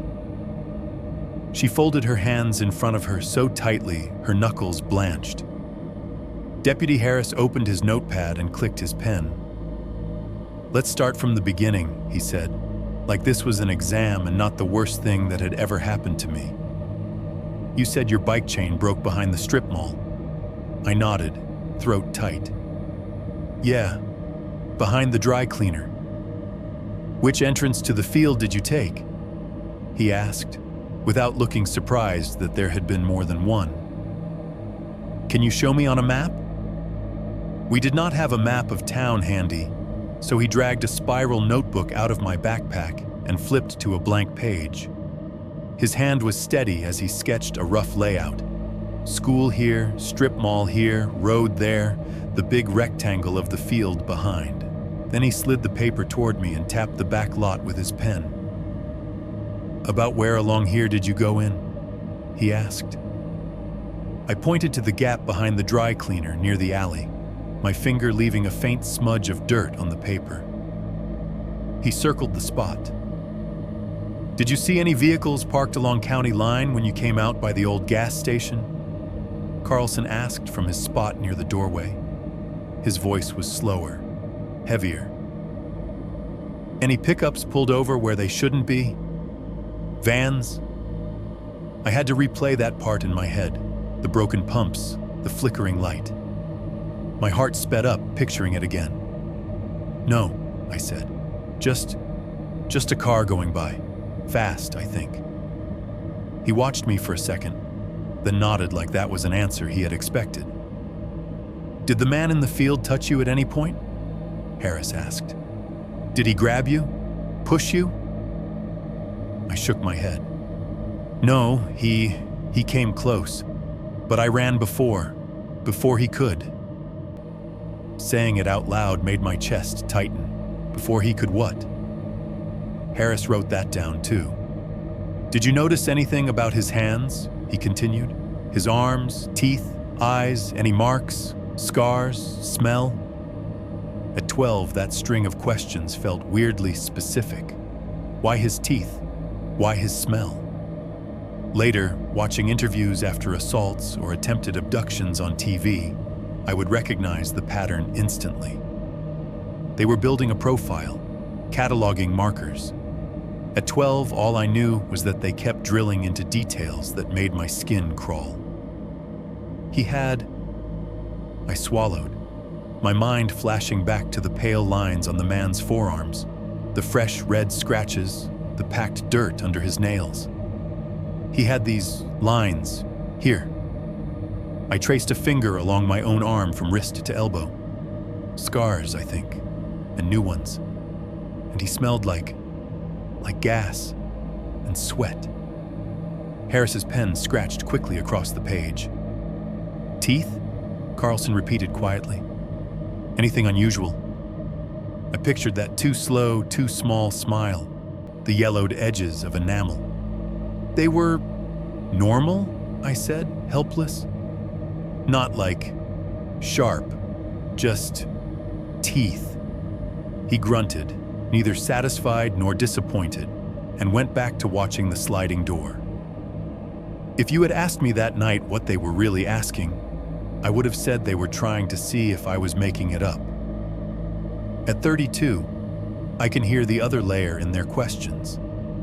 They were trying to see if he matched somebody, some file, some report from another night in another kitchen with another kid. They took turns. Harris would lead me through a section of the story, what the man had said first, how many steps between us, which direction he had pointed when he talked about home. Then Carlson would cut in with something more precise, colder. Did he have an accent? Did he limp? How old do you think he was? You said he had zip ties. How many? The word sounded strange in my mouth when I answered. A bunch, I said. All looped together. White. Like the ones my dad uses when he ties cables up. And duct tape. That made both of them go still for a second. The sound of the police radio out in the car seemed to get louder in the pause. Duct tape, Harris repeated, just to be sure. You're certain about that? I nodded. My palms were slick again, even though they had been washed and bandaged, the sting of the cuts dulled to a throb. Yeah, silver, half used, dirty on the edges. He wrote it down anyway. At some point after they had filled pages with my halting answers and my mom's occasional interjections, Harris closed his notebook with a quiet thump. Okay, he said. Thank you. You did good telling us all that. We're going to run a patrol along county line tonight. Have some units sweep the field edge. Talk to a few folks. In the meantime, we need you to stay away from the corn. That goes for you too, ma'am. He glanced at my mom. Keep your doors locked. Back gate too. My mom's mouth twisted. We already do, she said. Her voice was thinner than usual. Even more so now, he said. He stood, stretching his back, the chair legs scraping softly on the linoleum. Carlson pushed off the doorway and moved toward the hall. Oh, Harris added like an afterthought. One more thing. He looked at Carlson. Grab one of those from the car, would you? Carlson grunted and stepped outside. The moment he opened the front door, the night poured in again. The drizzle soft patter of light rain, the radio's chatter, the hum of the cruiser's engine. The door closed, muffling it. My mom's hand, which had been clenched on the edge of the table, loosened just enough to catch the fabric of my sleeve. I could feel her fingers trembling through the cloth. Harris didn't sit back down. He leaned against the counter, arms folded, watching the front door like he was waiting for something heavy to come through it. Carlson returned less than a minute later, droplets of water shining on his shoulders. In his hand was a sheet of paper, slightly curled at the edges. He shut the door with his hip and held the paper out to my mom first. I'm going to show you something, he said. This is just something we've been circulating. Nearby county. You might have seen it already. It was a missing child flyer. I had seen them on bulletin boards at the grocery store, on the wall by the checkout at my mom's work, pinned to the corkboard in the school office. They were always the same template: a photo, a name in bold letters, last seen, and a date. A description of height and weight and what they'd been wearing. The boy in this photo could have gone to my school. He had light brown hair and a round face that seemed caught halfway between a smile and confusion, like someone had called his name right as the picture was taken. His eyes were a shade lighter than mine. He was wearing a t-shirt with some cartoon character on it and, more importantly, a bike helmet. Blue. The strap was fastened under his chin, the curved plastic resting against his neck, exactly where I had seen that dirty strap hanging from the man's belt. My stomach dropped so hard, it felt like the floor had opened under my chair. I gripped the edge of the table until my fingers hurt. My mom took the flyer with both hands, as if it were something that might break. Her eyes scanned the lines mechanically at first. Name, age, last seen near a cornfield off Route 17, and then got stuck. Her knuckles went white around the paper.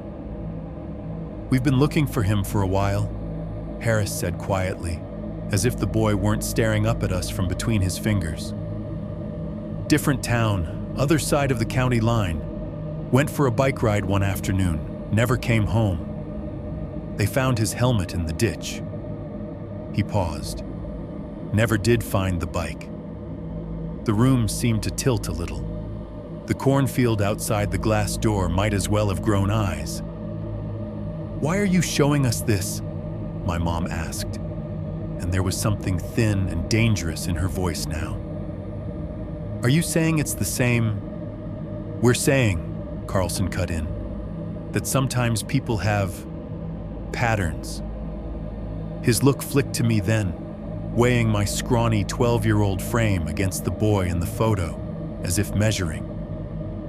"Sometimes they get comfortable in certain places, fields, back roads, gaps in fences where kids think no one's watching." Guilt hit me like a second impact, layered on top of the fear. It came from nowhere and everywhere at once. This kid had done something I had done 100 times, gotten on a bike and gone somewhere. He had not come back. I had. The unfairness of that fact sat in my chest like a rock. Why did I get away and he didn't? Is a question I have never stopped asking, even now, decades later. At 12, it formed in my head without words, just a deep, nauseating shame that made me want to crawl out of my own skin. "Does the man you saw tonight remind you of anyone in that picture?" Harris asked me gently. "Not his face," he added quickly, catching himself. "I mean, does anything he said, the way he acted, ring any bells with what you might have heard? Rumors, news, anything?" I shook my head automatically, then stopped. There was something. Not from news, not from school gossip, from tonight. He said something, I managed. My throat felt tight again. When he was walking around, looking for me, he didn't know I could hear him. Both deputies went very still. Even the radio outside seemed to pause between bursts of static, letting the space stretch. "What did he say?" Carlson asked. His voice was flat now, all attempt at softness gone. I stared at the flyer on the table, at the blue helmet strap under the boy's chin, and forced the words out. He said, I swallowed. He said, "He's smaller than the one with the blue helmet, but I'll find him." The sentence hung in the air like a bad smell. Harris's pen, which he had been tapping against his notepad, stopped. His expression did something I had never seen an adult's face do before. It went blank. Not shocked, not angry, not sad. Blank, like someone had turned off everything behind his eyes for a second. All the little micro expressions people make when they're processing something. Frowns, twitches, raised eyebrows, just shut down. He looked in that moment more frightening than the man in the field. Because the man in the field had been obviously wrong, his danger written in his eyes and his too still posture. Harris's emptied-out face told me that this nightmare I had dragged into our kitchen did not live in a space adults could fix with a patrol car and a lecture. It lived in files, in other houses, in other missing posters. It lived in a pattern they already knew, one they had hoped was not going to repeat itself in our town, in our field, with our door facing it. 3.2 Nights of Checking Locks. My dad got home from the plant a little after the deputies left. He came in through the garage like he always did, steel-toe boots heavy on the steps, lunch cooler banging against his leg. The usual sounds of his arrival, the jangling of his keys, the sigh as he shrugged out of his jacket, hit me in a way they never had before. They sounded too loud, like they might draw something closer from the field. My mom met him in the doorway before he even got his second boot off. I watched her talk fast, low, words tumbling over each other. Field, man, zip ties, sheriff. His face went through a rapid series of changes: confusion, disbelief, anger, a flash of something like pure animal fear, and then settled into a hard, tight mask. He came into the kitchen and looked at me. "You went into the field," he said. It was not a question. I dropped my gaze to the table. "Yeah," I whispered. You went into the field," he repeated, louder, like the sentence itself offended him. His hand came down on the back of the chair beside me with a flat smack that made me jump. "After all the times we told you—" "He didn't know," my mom cut in sharply. Her voice had an edge on it I did not hear often. "You can yell at him later. He almost didn't come back, Tom." That last part seemed to knock some of the wind out of him. He stared at me for a long second, his jaw muscles working. Whatever lecture he had been about to give died behind his teeth. He looked older in that moment, the exhaustion of a 12-hour shift mixing with a fear he did not have a place to put. The anger did not disappear. It just cooled. It settled over the house like a heavy blanket, turning into something else: vigilance. That night was the first time I watched my dad do a full lock check. I had known, in the abstract, that he locked things. Doors were locked when we came home. Windows were snapped shut before we left. The sliding glass door always had the bar dropped in the track at night. But I had never sat in the living room and listened to him make a circuit like a guard on patrol. It became a soundscape I knew by heart. The soft, metallic click of the deadbolt on the front door sliding into place. The rattle clunk of the chain being set. The squeak of the back door's handle. The heavier, echoing clack of that deadbolt. The scrape of the wooden dowel as he dropped it into the bottom track of the glass slider. The high-pitched squeal of the bathroom window latch. The double tap he always gave it to make sure it sat right. He did it every night after that. No exceptions. Sometimes he would circle back and check the same lock twice, like his brain did not trust his hands. It did not matter if it was a school night or a Saturday, if we were tired, or if nothing unusual had happened that day. The house did not get to relax anymore. Other things changed too. Our blinds, which had always been open in the evenings to let my mom look out at the yard while she cleaned up, started staying closed. Slatted plastic shut out the view of the field. It shut out other views too, like the street, the neighbors' houses, the sky. The world shrank to the square footage of our home and the slices of it we allowed in through the TV. The porch light, which we used to turn off before bed to save on the electricity bill, started staying on all night. Its pale yellow glow washed over the front steps and the walkway, catching the moths in its beam as they circled.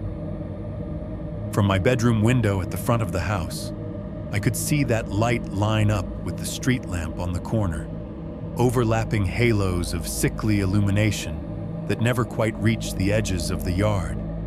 My mom started jumping at knocks. It did not matter what time of day it was.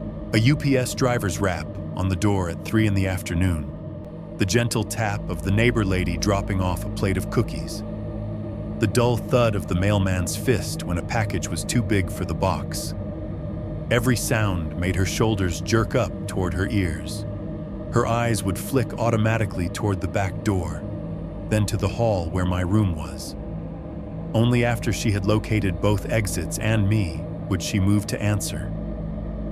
At school, the whole thing turned into a warped version of itself. News does not travel well through a middle school grapevine. It gets stretched, flattened, multiplied, cut. Some kids had apparently heard there had been police cars outside our house and decided I had been arrested. Others heard "man in the field" and instantly upgraded him in their retelling to a masked serial killer, a cult leader, a ghost. By the end of the week, one rumor had it that my hair had turned white overnight from fear. More than once, someone would corner me by my locker and whisper, "Did you almost get kidnapped?" Their eyes would be wide and curious, like they were asking about a movie I had seen and they wanted spoilers. I learned quickly that if I said yeah, they would react with loud whoas and then tell the story to other people wronger each time.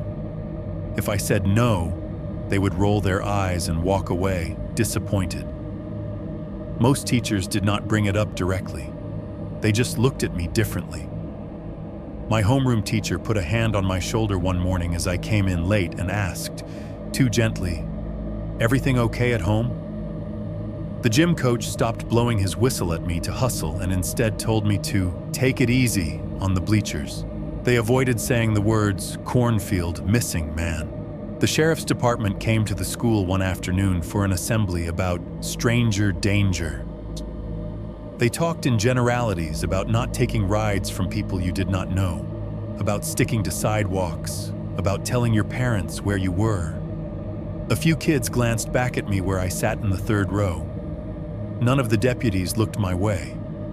At home, the field never went away. It just changed its posture. One morning, a few days after the incident, my dad found muddy footprints on the narrow side path that ran from our driveway to the backyard gate. They were half washed by the previous night's rain, but you could still see the shape. Heavy, treaded, more boot than shoe.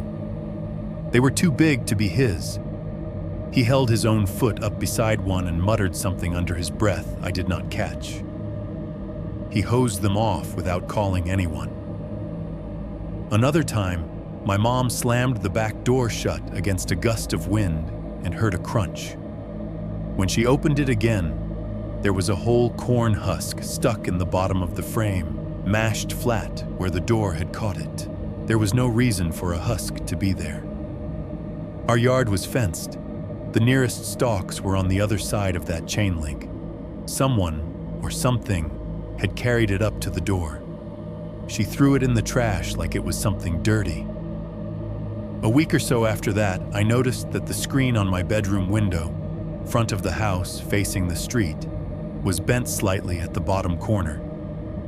Not enough that you would see it if you drove by. Just enough that the metal frame did not sit flush in the track anymore. I told myself it could have been a branch in a storm, a bird, anything. I told my dad and watched the way his jaw clenched as he ran a finger along the warp.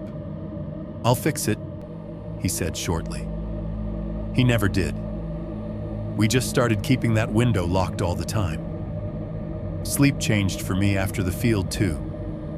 Before, I had fallen asleep to the soft roar of distant highway noise and the hum of our box fan. Those sounds turned into background texture, something my brain filed as normal. After, I started listening past them, around them, for the gaps. I began to notice, the way I later would at the supermarket in Phoenix, that there was always a moment at night when everything in the house stopped making noise at once. The fridge cycled off. The heater rested between blasts. The fan stuttered as it swung. For a second or two, the usual mechanical drones that fill a home just stepped back. In that pocket of silence, the world outside stepped forward. I would lie in bed, watching the orange glow of the street lamp paint a crooked rectangle on my ceiling, and hear it. A single, crisp rustle from the direction of the field.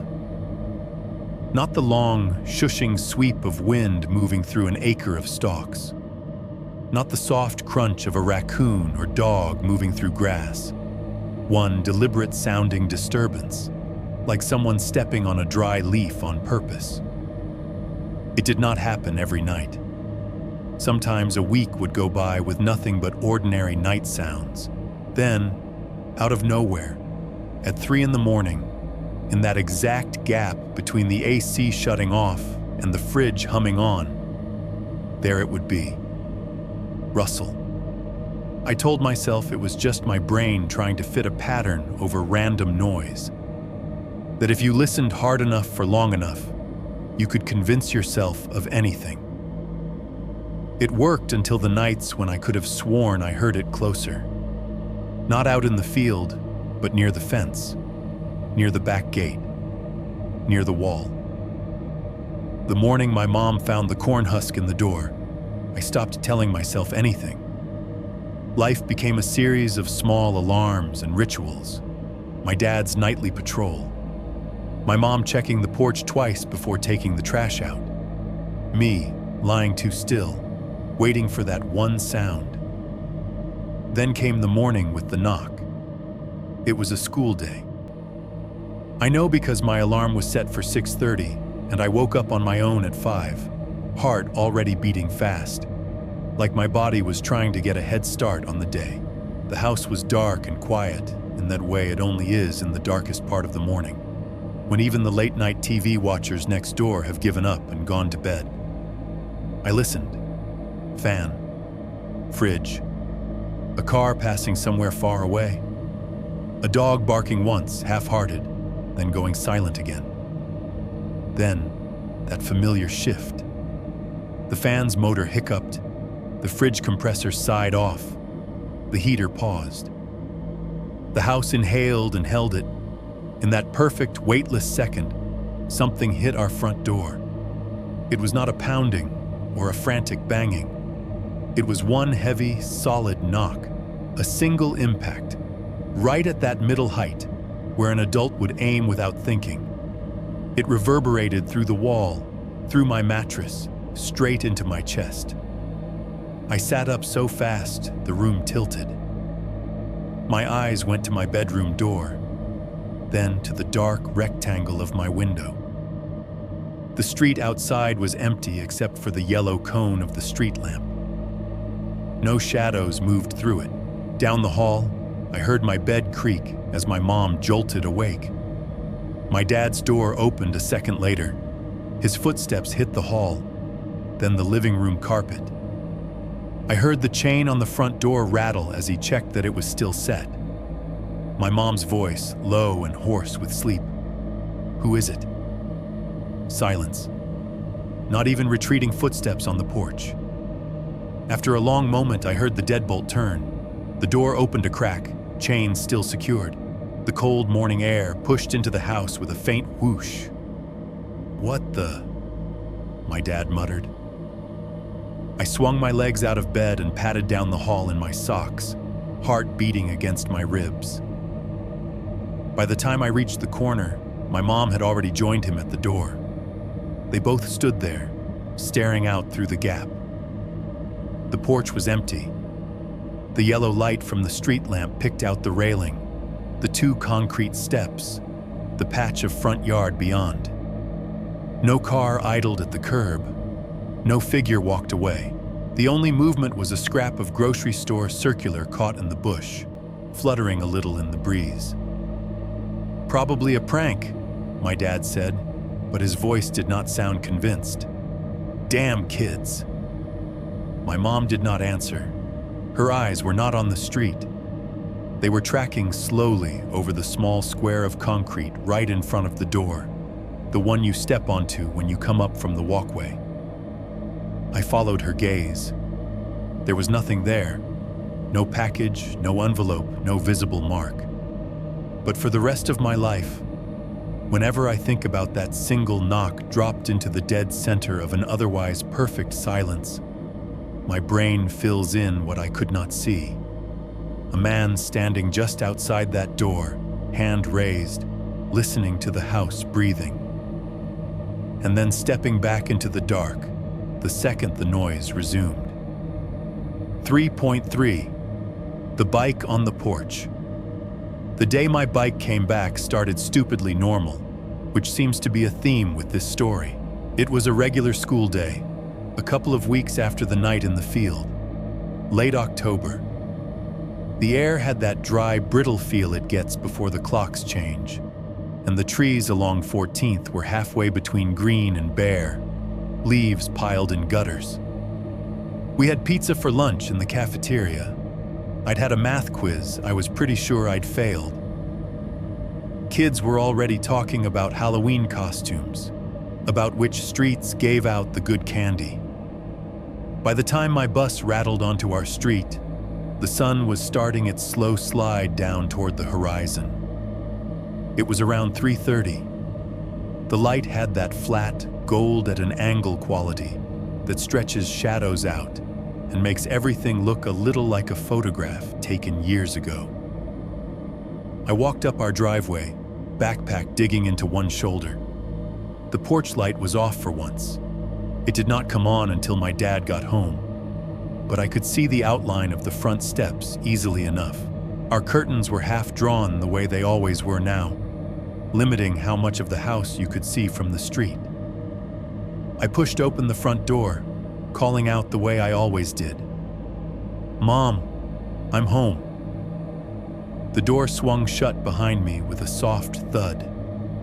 The house smelled like laundry detergent and something baking, maybe frozen lasagna heating in the oven, maybe cookies.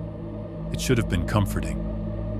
My mom was standing in the hallway, halfway between the kitchen and the living room, like she had walked out of one room and forgotten which direction she'd been headed. She was facing the front door, her whole body turned toward it, hands hanging loose at her sides. She wasn't moving. The look on her face stopped me more effectively than if she'd shouted. She wasn't crying. She wasn't yelling. She looked braced, pale and very still, like someone trying not to startle a wild animal. "Mom?" I said. She flicked her eyes to me for half a second, as if to confirm I was really there, then back to the door. "Stay there," she said quietly. "Do not open it." Something in her tone made the hairs on my arms stand up. I let my backpack slide off my shoulder and thump onto the floor by the wall. "What's wrong?"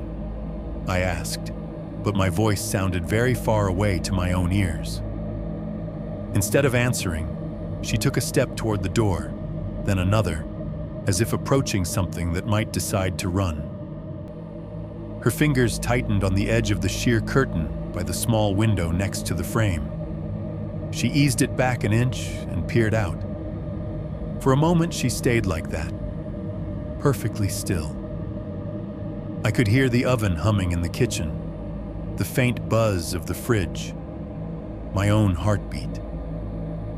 Then she let the curtain fall back into place, exhaled slowly, and reached for the deadbolt. "Mom, what is it?" I asked again, my voice rising this time. She did not answer until the bolt was turned and the chain was off, and she had opened the door just enough to slip her body sideways into the gap. I saw daylight spill in around her, pooling on the hallway floor. She leaned out, her weight against the wood, and with her free hand, she grabbed something I could not see yet and dragged it inside. A flash of red came through the doorway, then handlebars, then a familiar chipped frame. It was my bike. For a second, my brain refused to accept it. I had a brief, disorienting sense that I was watching a recording of an old memory, like the universe had rewound to some ordinary afternoon before the field and forgotten to tell me. Then the details started to land. The paint was still the same faded red, scratched down to metal in places on the frame. The rubber on the right handlebar was still torn at the end. The sticker from the school fundraiser was still half peeled off near the seat post, but the chain that had come off completely behind the dry cleaner, the chain I had tried and failed to set back in place with greasy hands, was back on. Properly threaded, snug against the gears, gleaming with a thin coat of fresh oil that made it look darker than I remembered. No sludge, no rust bloom, no dirt caked on the teeth. Someone had cleaned it. The tires, which had always been slightly underinflated because my dad's air compressor leaked, were full. Firm when my mom rolled the bike in and rested it against the entryway wall. The back wheel spun freely with a soft whir, the way it did in commercials. The pedals turned smoothly. The seat was wrong. It sat lower on the post than it had before, by maybe an inch and a half. It was a small, stupid detail, the kind you wouldn't notice unless you'd ridden the same bike for years and knew exactly where the seat hit the back of your thigh when you swung your leg over. That seat height was my height. This one had been adjusted for something else. Someone shorter, or with a different way of sitting. Someone who needed their feet closer to the ground. My breath got stuck halfway between my lungs and my throat. Then my eyes went to the handlebars. Wrapped snugly around the left grip, just under where my hand would fall if I reached out, was a loop of orange plastic. A wristband. It was the same kind I had seen around the bent fence post the day I broke the rule. The Home Depot kids' workshop bands, bright and cheerful when new, stamped with block letters and tiny logos. This one was cleaner than the one on the fence, less sun-faded. No dirt ground into it yet. The black print on it was still mostly legible. Kids' Worksh. On one side, the little orange house logo on the other. It had been cinched tight around the rubber and trimmed, the excess tail cut off neat. You do not find something like that in a cornfield. You put it there. I did not realize I had taken a step forward until my mom's hand shot out and caught my wrist.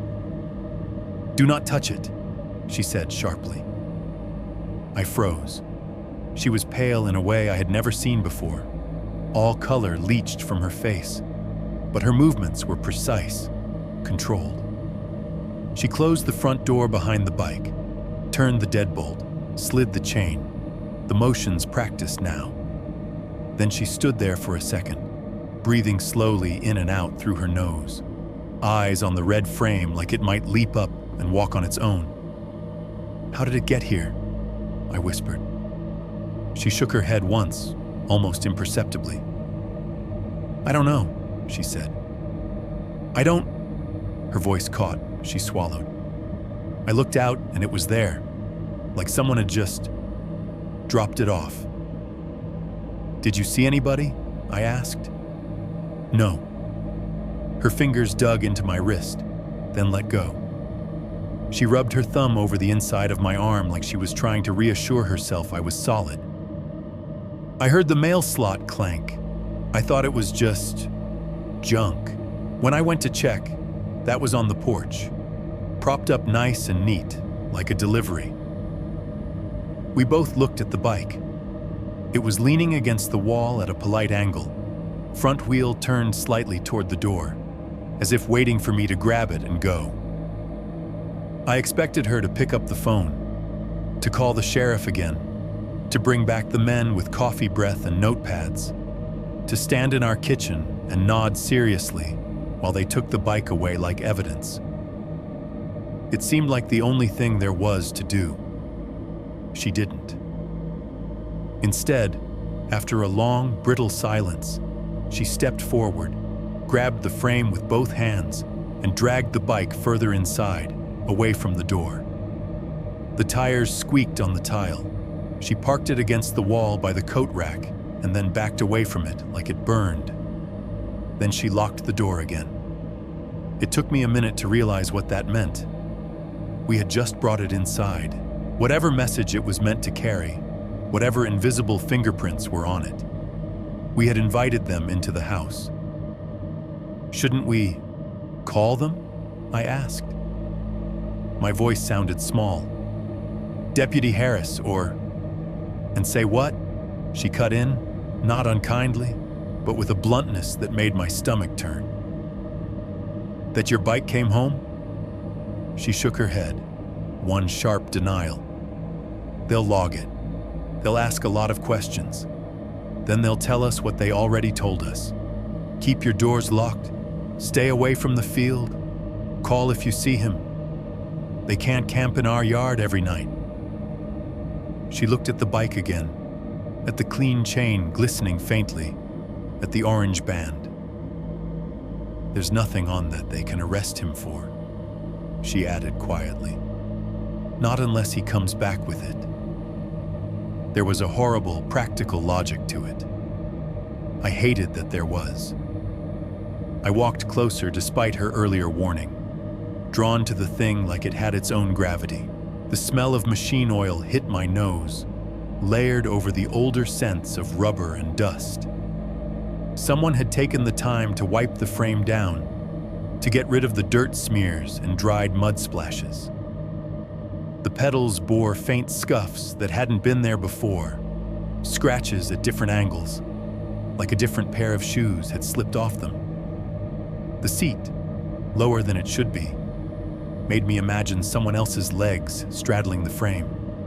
Someone older, heavier, or someone shorter, with shorter legs, pedaling with effort. My mind tried to picture the path back from the field. Had he gone straight from where I dropped it? Or had he dragged it to the old gas station like I had? Had he walked it down the side of County Line in the dark, pushing it along the gravel, his boots leaving prints where I had left none? Had anyone driven past and seen him and not thought twice?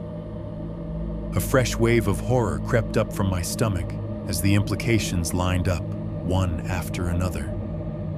Someone had gone into the field after I left, not just to look around from the edge, but deep enough to find where I'd dropped the bike in my panic. They had been willing to walk between those rows, in that wrong kind of quiet, like it was nothing. They had brought it back, not to the police station, not to the sheriff's office, not to the lost and found at the school, to our house. They hadn't just left it tossed on the lawn like a prank. They had taken time with it, cleaned it, fixed what I had broken, adjusted it, wrapped a bright orange band on the handlebars like a bow on a gift. Then they had carried it up our front steps, set it neatly against the railing, and walked away at their own pace, confident enough that no one would fling the door open and catch them in the act. You only have that kind of confidence if you think of a place as yours too. That night, the bike stayed in the hallway. My dad moved it into the garage after he got home, silent, jaw set. Nobody talked about giving it back to me to ride. Nobody suggested throwing it away either. It just existed in a kind of limbo, a haunted object, leaned up against the workbench among the tools and Christmas decorations. I lay in bed, staring at the ceiling, listening to the house go through its now familiar routine. Fridge hum, heater click, Dad's heavy steps on his lock patrol, the creak of the garage door as he checked it twice. My brain kept circling the same loop. The bike in the field, the man's words, the missing boy with the blue helmet, the orange wristband on the fence post, the orange wristband on my handlebars. Somewhere in that loop, a thought snagged. I sat up slowly, heart starting to pound again, not from a noise this time, but from a realization. In all the talking I'd done, to my parents, to the deputies, to myself, I had never mentioned one specific detail. Which way I had run after I broke from the man, exactly where I had come out of the corn. I had told them the old gas station, county line, but not the path my feet had taken through the rows after I left him, yelling and crashing behind me. I had not known it myself. It had been random, a frantic scramble in the dark, based on nothing but a kid's blind instinct.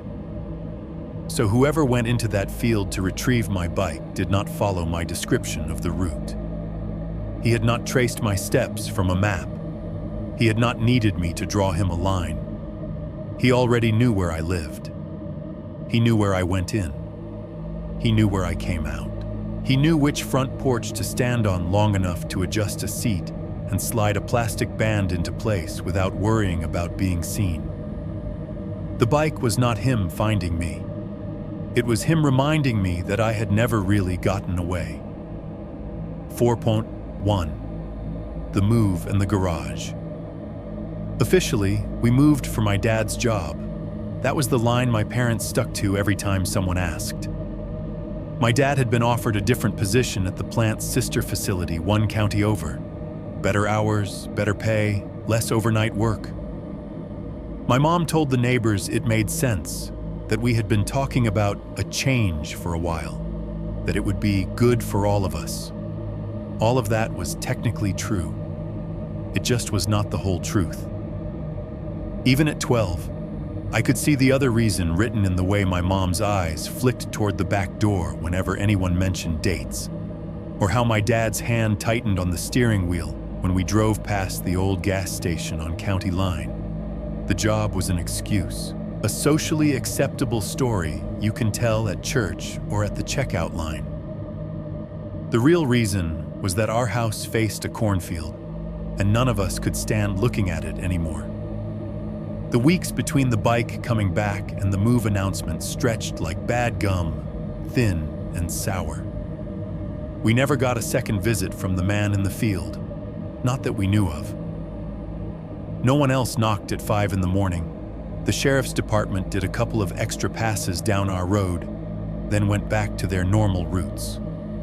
Life tried to crank itself back into routine. It did not quite fit. My dad's lock checks became almost ritualistic. He did not talk while he did them. He just moved from door to window to slider with the grim focus of someone doing something sacred. My mom started avoiding the backyard entirely. She hung laundry inside, let the grass go a little too long, pretended not to hear the rustle when the wind came up from the field. Then, one Saturday, the for sale sign appeared in our front yard, like it had grown there overnight. My dad hammered it into the ground himself. I watched from the living room window as he pushed the metal stake down into the dirt, his jaw set. When he straightened up and stepped back, he did not look at the field. He looked at the street, at the houses across from us, at anything else. "We're going to move closer into town," my mom told me that afternoon, while folding dish towels into a cardboard box. "You'll have a shorter bus ride. There's a movie theater there. You'll like it." "Is it because of him?" I asked. I did not say his name. I never had one for him, and the word man felt too small. My mom hesitated with a towel in her hands, then put it down carefully. "It's because your dad's new position starts in November," she said. Then softer. "And because I don't want that field behind my kitchen anymore." We boxed up our life in stages. The house started to smell like cardboard and dust and old paint. My room, which had once been a collage of posters and trophies and clutter, turned into a series of labeled cubes: clothes, books, misc.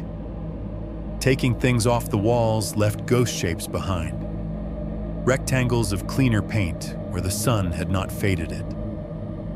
The sound of packing tape ripping off a roll became another nightly noise, layered over the fridge and the fan. Every room seemed to echo more as it emptied. The living room lost its couch and turned cavernous. The clink of dishes going into boxes in the kitchen sounded too loud, like they might alert something outside. On the last day, the house felt hollow. The movers had already taken the big stuff. All that was left were odds and ends, cleaning supplies, the broom. My mom walked through each room with a rag and a spray bottle, wiping down counters that would soon belong to someone else. My dad made one final circuit with a trash bag, picking up the stray bits that had escaped the boxes. A crayon here, a single sock there. I stood in the kitchen, backpack slung over one shoulder, and watched my mom pause at the sliding glass door.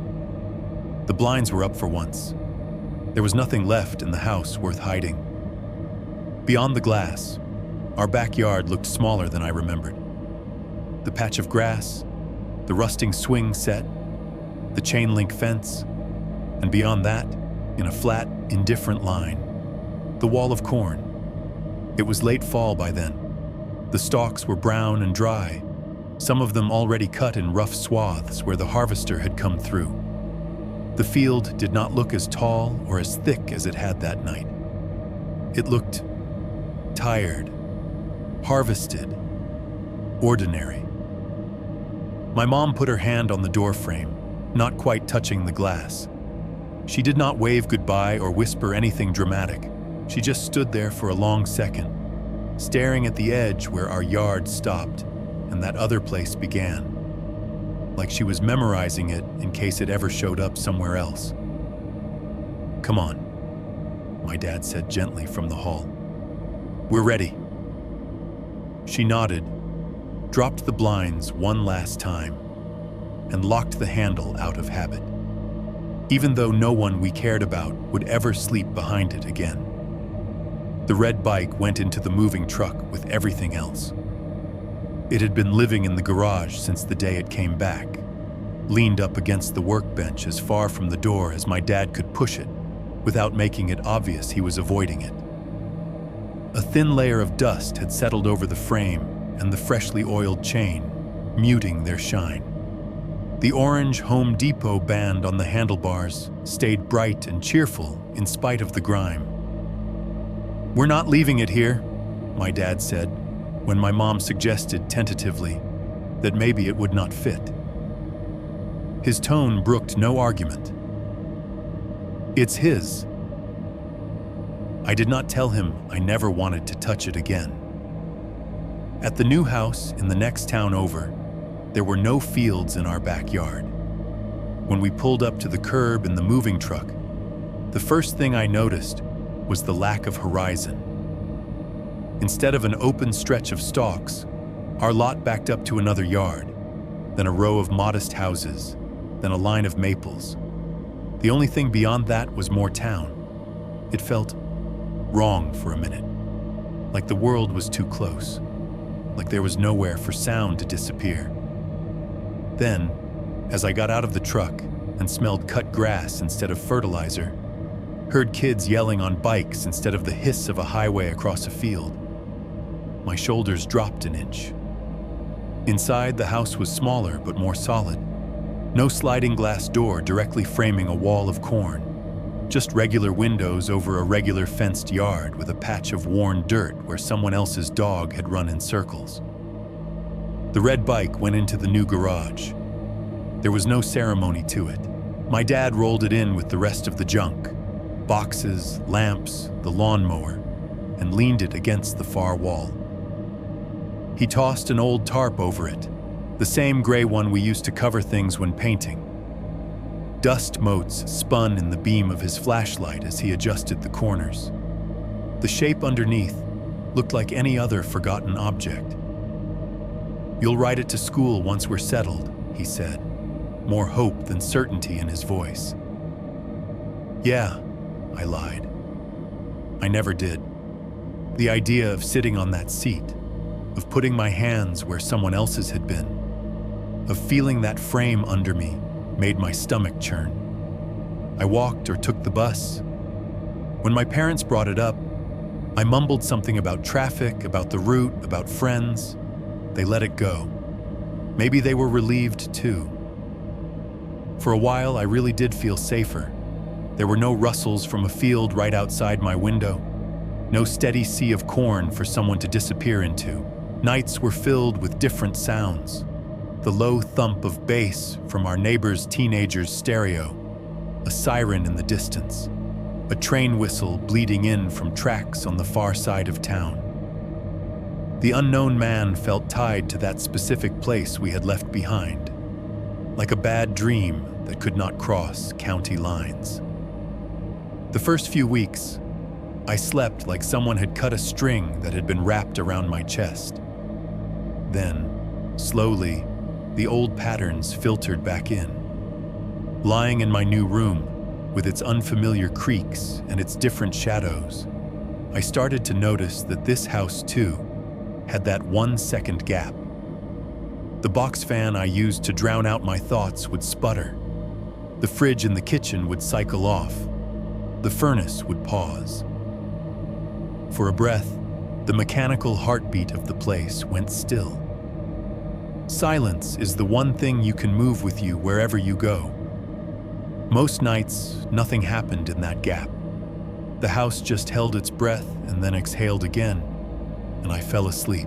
One night, a few months after we had settled in, I had a dream. In it, I was standing in the new kitchen, barefoot on the cool tile. The lights were off, but there was enough gray dawn coming in through the windows to outline the shapes of things. The table, the chairs, the hallway leading to the bedrooms. The air felt heavy and damp, like it does right before a storm. I heard a noise from the garage, not a bang, not the metallic clatter of something falling. A low mechanical hum and a soft, rolling rattle. The sound a garage door opener makes when someone pushes the button. We did not have an automatic door in real life. In the dream, we did. The door at the end of the hall, the one that led into the garage, glowed faintly around the edges, light from outside leaking in as the larger door opened. There was the smell of wet concrete and cold air. My hand closed around the doorknob without me telling it to. I opened the door a crack and peered into the garage. The big roll-up door was halfway open, rain blowing in thin lines. Outside, the driveway was slick, the street beyond shining under streetlights. In the middle of the garage floor, half pried out from under the tarp, was the red bike. Someone was holding it by the handlebars, dragging it backward toward the opening. I could not see their face. The figure was just a dark shape against the gray morning, shoulders hunched, head down. Boots scuffed against the concrete, leaving wet marks. The orange band on the handlebar caught the light and flashed once, a tiny, bright wound in the scene. I tried to shout, but my throat did that dream thing where it turned to sand. No sound came out. My feet would not move.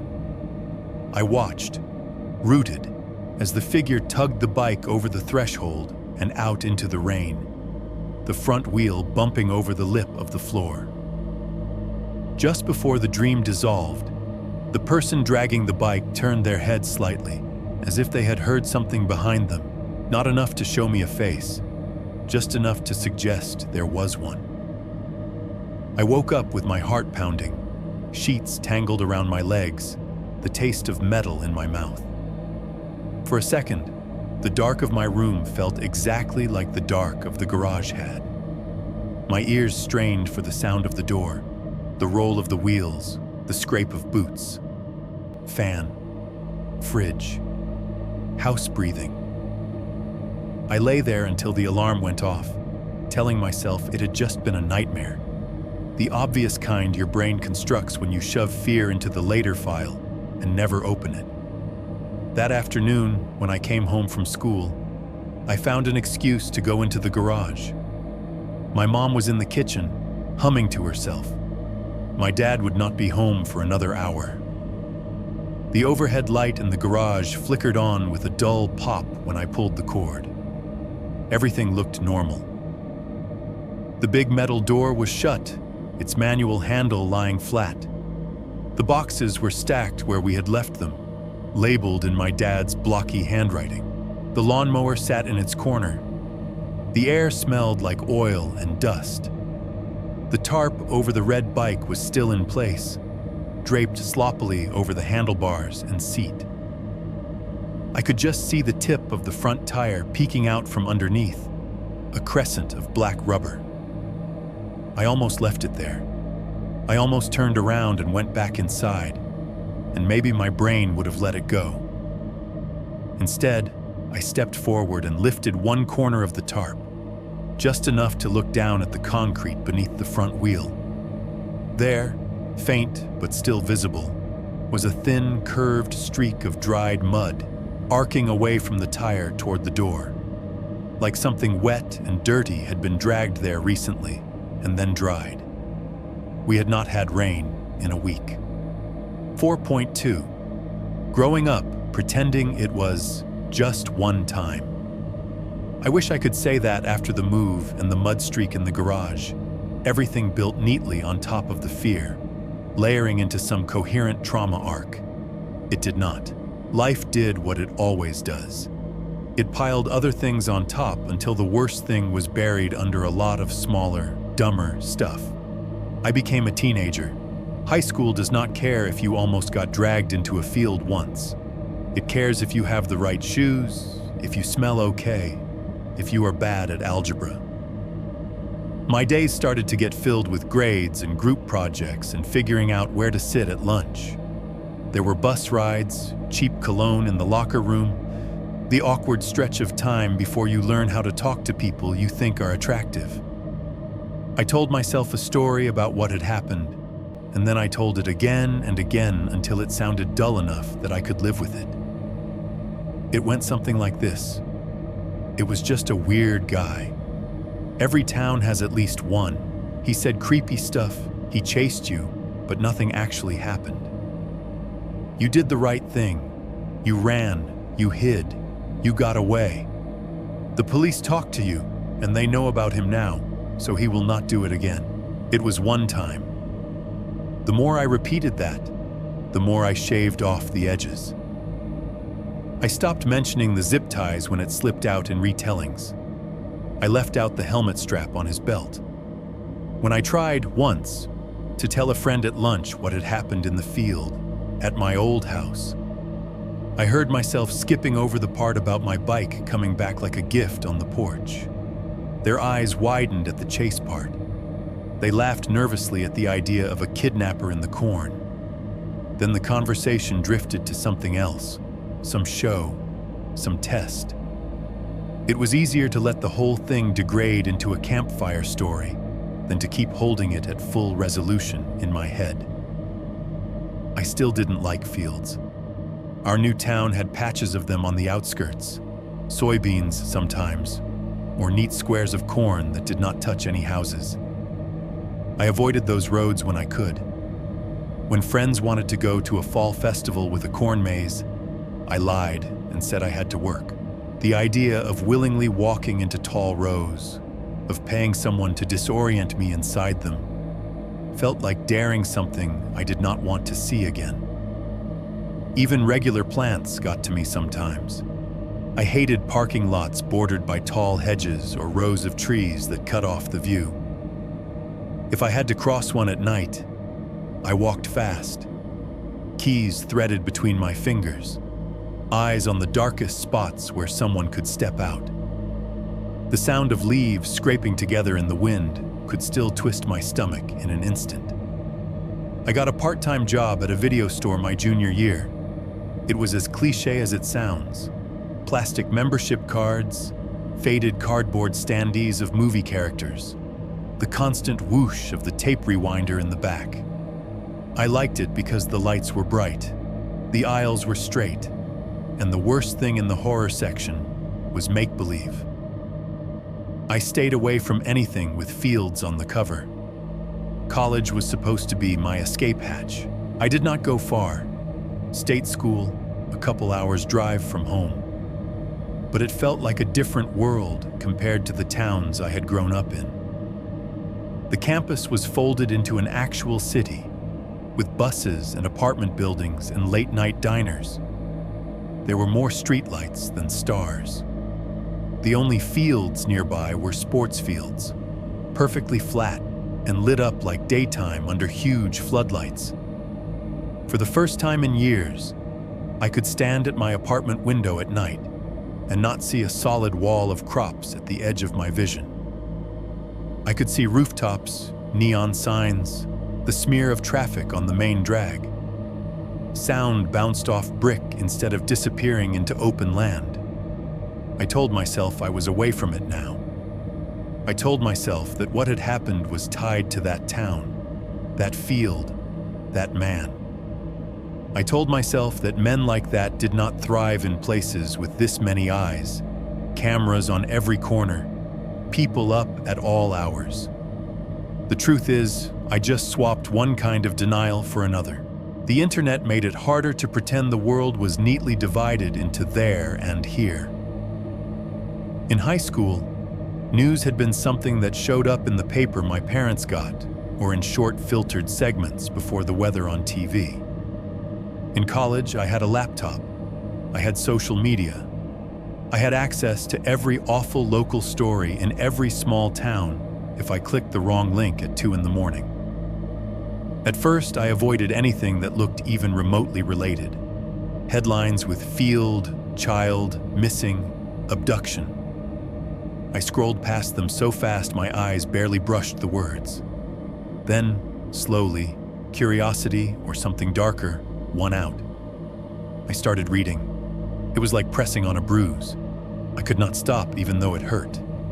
Article after article about kids who did not come home from bike rides, women who took a side path through a park and never walked out, men whose cars broke down on back roads and were found later with doors still unlocked, keys on the seat. The language was always the same. Last seen, investigators believe. Family asking for any information. Sometimes there were sketches and composite images. Sometimes grainy security camera stills. Once in a while, there was a photo of someone being led into a courthouse in handcuffs, head ducked. One night, during my sophomore year, I was half watching the local news on the tiny TV in my apartment while cramming for a midterm. The sound was down low, just enough to catch headlines. I was not really paying attention until I heard the anchor say the word Cornfield. Arrested in connection with an attempted abduction near a cornfield outside of Fairview, she was saying. I looked up. They cut to B-roll footage of a field that could have been any field in the Midwest. Rows of corn, a dirt access road, a strip of police tape fluttering. Then they showed him. A man in an orange jumpsuit being walked from a squad car to a building, hands cuffed in front of him. Camera flashes popped. He kept his head mostly down, but every second or two his face turned just enough to catch the light. He wore a work jacket in the stills they'd pulled from earlier, before the arrest. A brown canvas coat, not unlike the one from my memory. He was thin in a way that read more worn out than fit, with a jaw bristled in uneven stubble. His eyes looked tired, hollow. The reporter's voice rolled over the images. Witnesses describe him as a white male in his late 40s to early 50s, approximately 5'8" to 5'10", seen wearing a brown work coat. For a moment, my heart absolutely hammered. The inside of my mouth went dry. It would have been so easy to let the TV do the rest of the work, to project that grainy face over the one in my memory, and let them fuse into one. Authorities believe he may be connected to other disappearances in the region, the anchor said, and are asking anyone with information to come forward. I leaned closer to the screen. The more I looked, the less it fit. The eyes were wrong. Tired, yes, but not the same kind of watchful, flat tired. The way he moved, shoulders slumped, legs dragging, did not match the purposeful weight of the boots that had shaken the earth near my cheek. His hairline was different. His nose. The way his mouth folded in on itself when he pressed his lips together. My brain tried to negotiate. Maybe getting older had changed him. Maybe my memory was faulty. Maybe trauma had sanded off details, and I was being picky, unwilling to accept closure when it was right in front of me. Then they showed a full-body shot of him in regular clothes, from security footage at a gas station before the incident. Next to him on the screen, the station had helpfully put up a height chart graphic. 5'8", maybe 5'9". The man in the field had been taller than my dad, who was 6 feet. He had also been broad in a way this guy wasn't. Not fat, just solid. Built from years of real work. The kind of build that makes narrow rows feel narrower. No mention of zip ties. No mention of a helmet strap on his belt. No mention of kids in corn at all. This guy had grabbed a woman jogging near a field road and botched it when someone drove by. Awful, yes. Familiar, no. The small flare of hope I hadn't even admitted I felt. Maybe they got him. Maybe that night finally has an endpoint. Fizzled out and left a kind of cold behind it. The anchor moved on to the next story. Something about a city council vote. The footage of the field and the man in the orange jumpsuit vanished from the screen like they had never been there. I sat there with my textbook open in front of me, pen in my hand. The words on the page illegible. Over the next few years, there were others. Different counties, different states. Suspect arrested in decades-old disappearance. Man charged in series of abductions near rural highway. Each time I watched the coverage longer than I should have. Each time, some detail would slip. Something that did not match. The age, the method, the geography. None of them were him. At some point, that stopped being comforting. It meant he had never appeared in any of the caught stories I'd seen. It meant he either got old and quiet in some place no one was looking, or he stayed smart enough, careful enough, to never get tied cleanly to what he'd done. It meant the pattern the deputies had recognized in my kitchen might still be out there, skipping across maps, picking new edges of new fields. I had told myself for years that what happened to me was just one time. Watching those news clips, seeing all the fields that were not mine, all the faces that were not his, I started to understand that one time was the part my brain had edited for my benefit. Patterns do not care if you move away. They just wait to see where you will end up standing when the rows line up again. 4. In 3. The red bike vanishes for good. I did not expect my childhood to end in a realtor's folder, but that is roughly how it went. Years passed. I dropped out of college halfway through, drifted through a series of jobs that all involved fluorescent lights and name tags.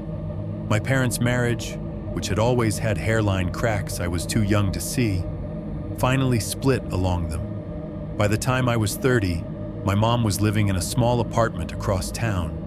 My dad was in a rented duplex, and the house with the not field behind it was an asset that needed to be converted to cash. "Can you come up for the weekend?" my mom asked over the phone. "We need to clear out the garage before we show it. Your dad can't lift half this stuff alone." So I did what adult kids do. I took time off work. I drove back to the town I thought I had escaped twice. I pulled into the same cracked driveway and stared at the house that had supposedly been our fresh start. The front lawn was overgrown, the shrubs shaggy and half dead. The paint was peeling around the window frames. It looked like a place that had stopped being lived in before the people moved out. My dad met me at the door with a tired hug and a list printed on yellow legal paper. "We'll do the garage first," he said. "Junk removal guys are coming tomorrow. Whatever we don't want, just pile it on the left." The garage smelled exactly the same as it always had. Oil, dust, old cardboard, the faint metallic tang of tools. Sunlight speared in through the small, high windows, catching floating dust motes. There were boxes stacked along the walls, some with labels, some not. A collapsed camping chair, a cracked plastic sled, the lawnmower sitting in its usual divot in the concrete. It took me a minute to realize what was missing. I told myself I was just looking around, taking stock. The truth is, the second I walked through that door, a part of me had started scanning for it. The tarp was still there, folded and thrown over a pile of scrap wood in the corner. Underneath it, nothing but wood.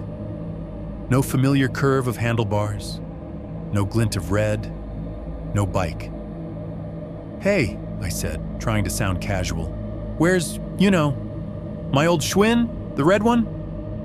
My dad didn't even look up from the toolbox he was sorting. "We must have tossed it years ago," he said. "It was rusted to hell, chains shot, tires dry rotted." He waved a hand vaguely, like shooing away a fly. "No point hauling that thing around forever." I nodded, like that answer made sense. Maybe it would have, if not for the image of that bike propped politely on our porch years before. Chain gleaming, tires full, orange band bright. Rusted to hell did not fit it in my head. Later in the kitchen, I asked my mom the same question while we wrapped glassware in newspaper. "The red bike?" She frowned, genuinely searching her memory. "We must have gotten rid of it, honey. Garage sale, maybe? Or your dad took it to the dump with some other stuff. I don't know. It's been years." "Do you remember doing it?" I pressed. She paused, dish in hand. Her forehead creased. "No," she admitted. "But I don't remember a lot from that time. I was distracted." She meant by lawyers and paperwork and splitting one life into two adjunct ones. I didn't push. On its own, a missing bike is nothing. Things get lost, donated, hauled away by junk guys who couldn't care less about your attachment to fading paint and bent metal. If it had been any other object, a lamp, a box of toys, I probably would have shrugged and moved on. This bike was the one physical anchor I had left to the night in the field. There were no photos of the man, no saved flyers of the boy with the blue helmet. The cornfield behind our first house had been plowed under years before and turned into a subdivision with identical vinyl-sided homes and artificially green lawns. Even the old gas station on County Line had finally been bulldozed and replaced with a car wash. The only thing that had made it all feel less like a story I'd made up was the knowledge that, under a tarp in my parents' garage, there was still this one solid, stubborn piece of metal that had been in that field with me and had come back out in someone else's hands. Now it was gone too. After my dad went inside to take a call, I stepped back into the garage and pulled out my phone. In the corner, under a shelf, was a dusty file box labeled House Receipts. I found the junk removal company's invoice inside, from a clean out they'd done a couple of years earlier when my parents had first started to downsize. I called the number on the form and got a bored-sounding guy at a desk. "Yeah, we can email you the manifest from that job," he said after I gave him the date and address. A minute later, my phone vibrated with a PDF. Standing there in the garage, I scrolled through the list. 1 broken recliner, 3 contractor bags, trash, box assorted plastic toys, Mattress, queen, particle board bookshelf, cracked TV stand. No mention of a bike, no one red bicycle youth, no scrap metal frame. "You guys ever take bikes without listing them?" I asked, trying to sound offhand. "Not unless it's in a scrap lot," he replied. "We log anything big for weight." "Why?" "No reason," I said, and hung up. It didn't prove anything. Paperwork gets sloppy, items get missed. My parents could very well have hauled it out themselves one weekend, dropped it at the dump, and forgotten. People forget things all the time. But the absence had weight. It felt less like a mistake, and more like a hole where something had been removed carefully. We finished clearing the garage that day. The tarp went into the junk pile. The camping chair, too. The floors got swept, the shelves wiped down. By the time the sun started to go down, the space that had once been cluttered with the layered sediment of our family's life was mostly bare concrete and a few neatly stacked boxes labeled for storage. I stood in the doorway for a second, looking at the rectangle of oil stains where the bike had leaned for years. There was nothing special about that patch of floor, just darker gray, some old drip patterns. But my brain still placed the shape of the frame there, like a ghost drawing burned into my vision. On the drive back to my own apartment that night, I took a different route than usual. Partly to avoid traffic, partly because I did not feel like going straight from my parents' disassembled life back into my own. The highway thinned out as I drove, strip malls giving way to wider shoulders and fewer exits. Fields, real ones, appeared again in the distance, not pressed up against houses this time, but sitting back from the road, dark and featureless plains under the fading sky. A low fuel light blinked on.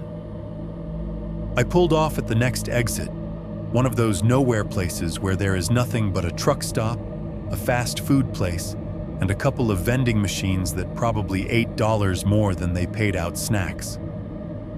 The gas station was older, the kind with a narrow convenience store attached, and a row of pumps lit by buzzing fluorescents. Gravel crunched under my tires as I pulled in. I parked at the pump farthest from the building, under a light that flickered just enough to be annoying. As the tank filled, I leaned against the car and looked around.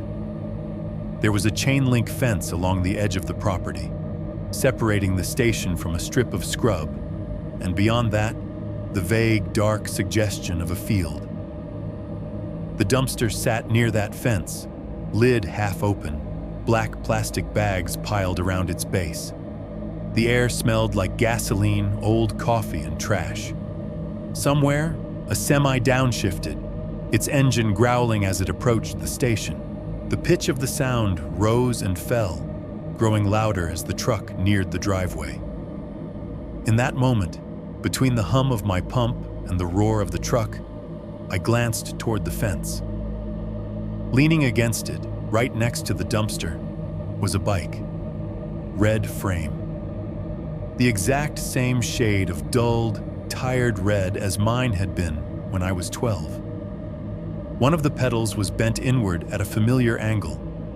There was a patch of rust near the joint where the top tube met the seat tube, shaped in a pattern I recognized in a way that made no sense, like a continent on a map I'd stared at for too long. For half a second, the scene locked in my brain like a photograph. Fence, dumpster, red bike. Behind it, the dark, flat line of crop or empty lot. The fluorescence above the pumps flickered, buzzing. Then the semi swung into the lot, its headlights washing across the fence in a harsh white blaze. I squinted, raising a hand. When my eyes adjusted and the truck rolled past toward the diesel pumps, the fence came back into view. No bike, just the dumpster. The bag slumped at its base, a torn cardboard box flapping in the breeze. I stood there with my hand still half raised, my heart pounding. the pump clicking off beside me to signal the tank was full. Maybe it was a trick of the light. Maybe there had been a bike and someone grabbed it at exactly the right second. Maybe my brain, primed by an empty garage and an old fear, had painted that color into the dark for me. Or maybe some things do not vanish so much as move, slipping from one edge of one anonymous lot to another, waiting for whoever decides one day that a field would make a good shortcut. 5.1. Life under fluorescent lights. Most people only see grocery stores at full volume. They see them in the after-work rush, carts jammed in the aisles, kids whining for cereal, someone arguing about coupons in the express lane. They see bright lights and crowded shelves, music bleeding out of tinny ceiling speakers. They do not see what it looks like when the automatic doors sigh shut at 11:58 p.m. and the place becomes a lit-up box dropped in the middle of a mostly asleep city. I clock in at 10 p.m., 5 nights a week. Punch in, grab my lanyard, flip my name tag around so my face and assistant night manager are facing the right direction. The time clock's little thermal printer spits out the confirmation with the same bored buzz every night. We are on Bethany Home in Phoenix, a 24-hour supermarket wedged between a vape shop and a nail salon. There is a liquor store across the street, a payday loan place on the corner, and a church with a fading marquee one block down. The parking lot is wide and mostly flat, with yellowed sodium vapor lights and cameras mounted on poles that, according to corporate, are a strong deterrent. According to the kids who still break into cars out by the cart corral, they are not. My routine is as worn into me as the scuff marks on the linoleum. First hour, count the tills in the back office. Bills laid out in stacks, coins measured into little plastic cups. The office is barely bigger than a closet, with a metal desk, 2 chairs, and a bank of old monitors stacked on a shelf. There is a faint smell of burnt dust from the equipment, overlaying the sharper scent of toner from the printer. While I count, I listen to the store wake up into its night personality. The hum of the late shift refrigeration compressors, the higher, angry buzz of the older fluorescent bulbs near the front coolers, the distant squeak of the floor scrubber as one of the stalkers runs it over the empty aisles like a slow-moving Zamboni. At 11, I walk the front end, assign stalkers to aisles, check in with the graveyard cashier who will be stuck under the fluorescent glare at register 3 until 6 in the morning. We nod at each other, allies in the insomnia club. Around midnight, the drunk customers show up. They move in waves. The just got kicked out of the bar and need frozen pizza crowd. The why are you selling me beer if it's not cold already guy. The couple arguing quietly in aisle 9 about whether they can afford name-brand cereal. They talk too loud in the quiet store, their voices bouncing off the high ceiling.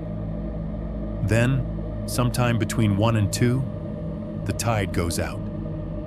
The automatic doors still open for the occasional late-night shift worker or insomniac, but there are long stretches where it is just us. Me, 4 stalkers in hoodies pulling pallets apart. One cashier scrolling her phone between customers and the machines. The store at that hour has its own weather system. The refrigerators in frozen foods hum in a deep, steady way that you feel more in your bones than in your ears. The dairy case on the back wall has a higher-pitched whine that sometimes harmonizes with the overhead lights until it gives you a headache. The deli slicer farts occasionally as it cools, metal ticking softly. Somewhere in the ceiling, the AC unit throbs like a slowed heartbeat. Every 30 minutes or so, the PA system crackles and plays some corporate-mandated announcement in a too cheerful voice about loyalty rewards. Hearing it echo through an empty store is unnerving in a way I have stopped trying to explain to people. The back room is its own little ecosystem. You step through the swinging double doors behind the dairy aisle into concrete and cardboard. The floor is cold enough that it seeps through your shoes if you stand still too long. The walls are lined with metal racks full of boxes. Cereal, canned soup, paper towels stacked in wobbly towers. The air smells like corrugated cardboard, laundry detergent powder from a busted box somewhere, and faint, stale produce. Past the racks is the loading dock. Two metal bay doors with rubber bumpers frame the space where trucks back in during the day. At night, they are shut and locked, thick chains looped through the handles and padlocked. The dumpster hunkers at the edge of the dock, green paint chipped and scarred. A metal stairwell leads down to the back parking area, which is technically associate parking only, but mostly just an excuse for people to smoke where the customers cannot see them. Beyond the chain-link fence at the end of that lot, there is a scrubby patch of nothing. Gravel, rocks, a few hardy weeds, then a thin line of trees and taller brush, half dead, marking the edge of a drainage ditch that the city never quite maintains. There are no streetlights back there, just the spill of our security lights and whatever the moon decides to provide. When I first took the job, that back lot was the part I hated the least. No houses backing up against us. No cornfields stretching out into a horizon you cannot see the end of. Just a fence and some ugly desert scrub. If someone wanted to lurk back there, they had to commit to being uncomfortable. It took me a few months to notice that the store had the same glitch as every place I have ever lived. At some point between 2 and 3 a.m., when the city has mostly given up and the only cars out front are ride shares and people on their way to or from nowhere good, the store, hiccups. The compressor on the big freezer cases cuts out for its cycle. The ventilator fans overproduce pause. The ancient AC unit on the roof, which has been rattling the ductwork all night, takes a micro break. For the space of 1 or 2 heartbeats, everything that hums stops humming. The ringing in your ears you did not know you had suddenly becomes the loudest thing in the world. The air feels thicker. Even the light feels different, like you are seeing the store through a pane of glass instead of being in it. Then the machines kick back on and the spell breaks. I used to ignore that. After a while, I started to notice what slipped into that gap. It started with the clang. It was a Tuesday night, dead enough that the cashier was doing a crossword, and one of my stalkers had headphones in under his hoodie. I was in the office, leaning back in my chair, watching the camera feeds on the screen while nursing a cup of coffee that had gone lukewarm an hour ago. The monitors showed the usual views: front entrance, self-checkout, liquor aisle, back room, loading dock, the narrow strip of asphalt out back with a view of the fence line. I was halfway through thinking about nothing, my brain in that gray space between bored and tired, when the store took its breath. The freezer hum cut off. The AC dropped. For that half second, the building went quiet. In that quiet, from somewhere behind the double doors, I heard a single, sharp sound. Metal hitting metal. Not a chaotic crash. A clean, heavy clang, like a chain swinging hard and slapping against a steel door. I jerked upright, coffee sloshing over my hand. The sound snapped through the silence, and then was swallowed as the compressor kicked back on and the background noise returned. I held my breath, listening for a repeat. Nothing.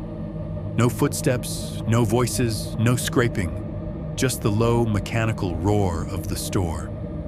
After a moment, I told myself it was the building settling, or a stalker bumping a rack, or the dumpster lid shifting in the wind.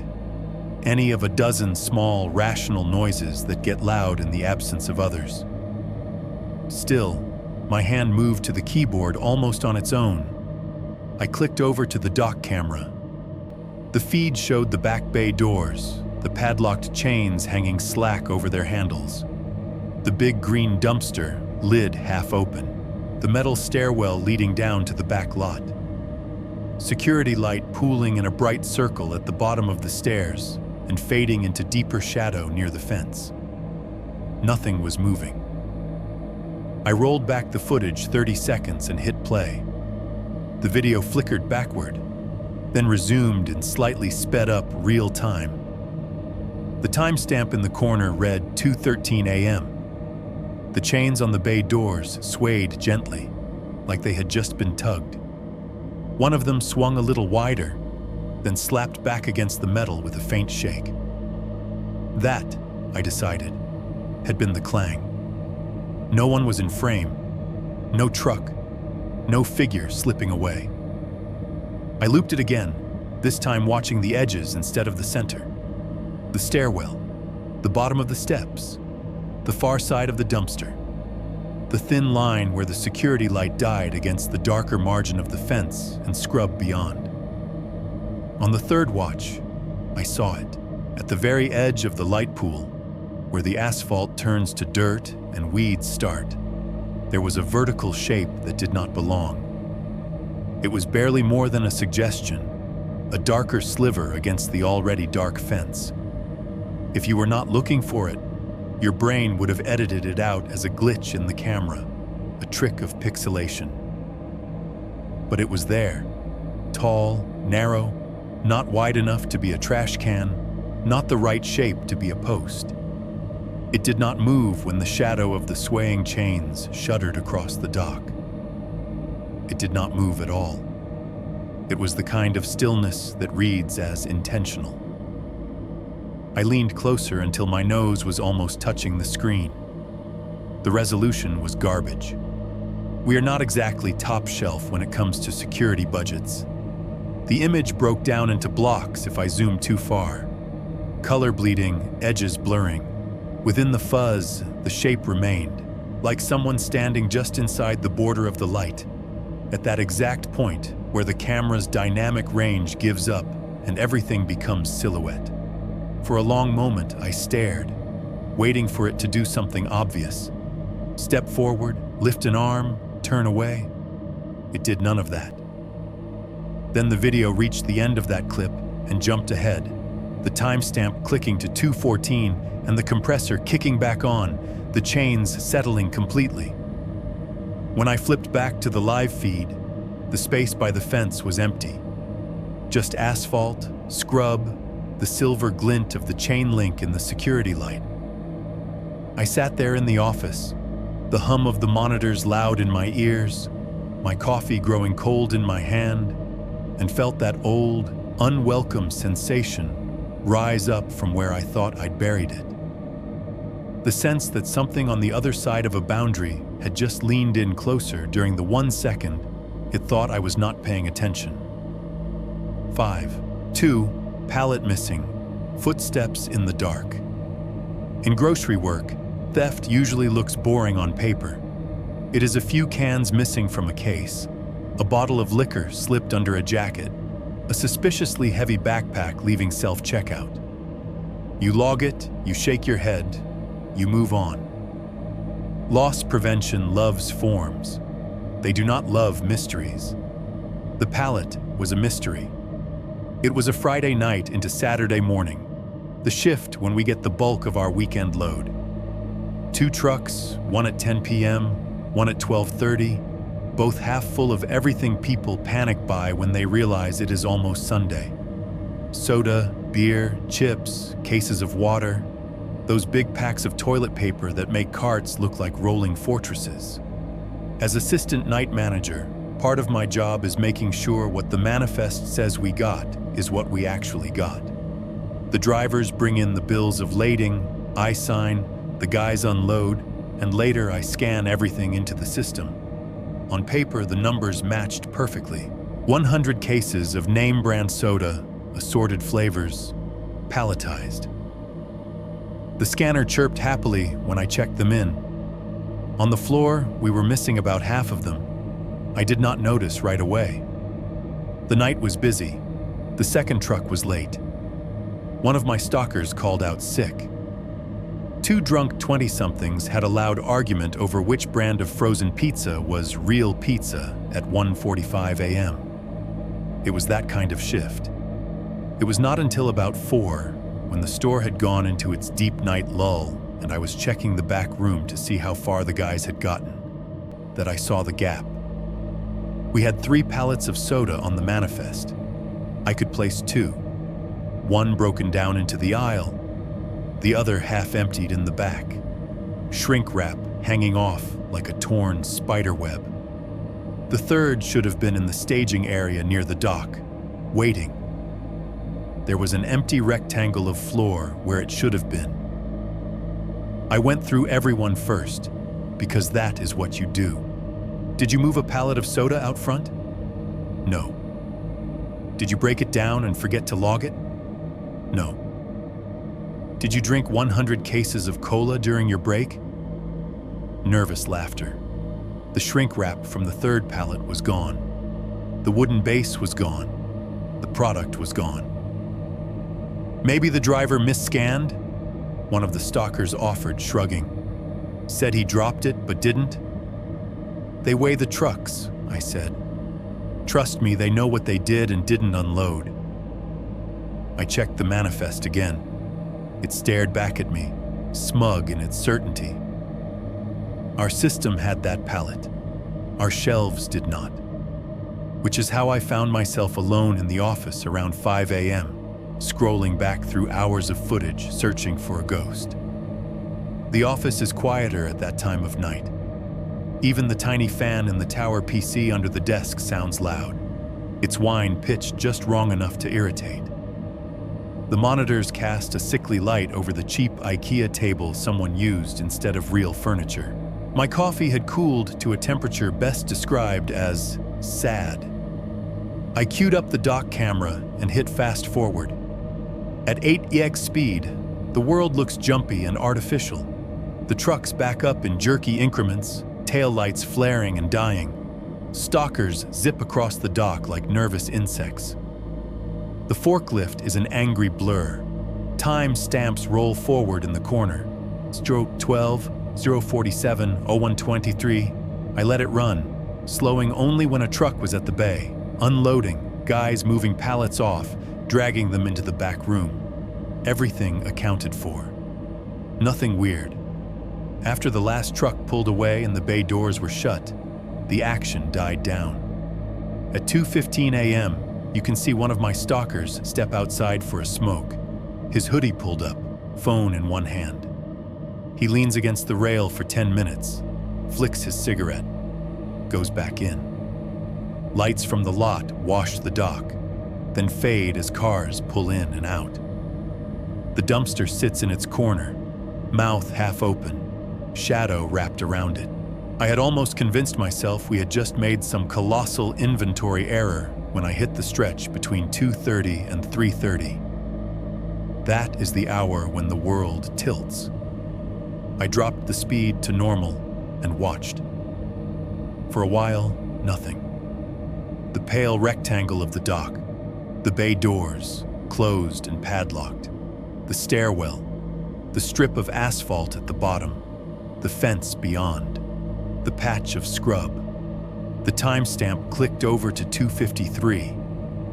Somewhere in the building, although I could not hear it through the video, the fridges would have been cycling, the AC grinding. Then, in the corner of the frame, near the bottom, a shadow shifted. It was not much. Just a darker patch moving between the two far bay doors, where the trucks park during the day. Not on the dock itself, down in the lot, where a trailer would sit if one were backed in. The lot was empty. The cameras are angled to cover the doors, not the space under an imaginary truck, so the shape was more suggestion than solid. It slid across that gap too smoothly to be wind, too cursorily to be a person walking upright. For a moment I thought, cat, except there was nothing low and small about it. It had length, vertical intent. I paused, rewound 3 seconds, watched again.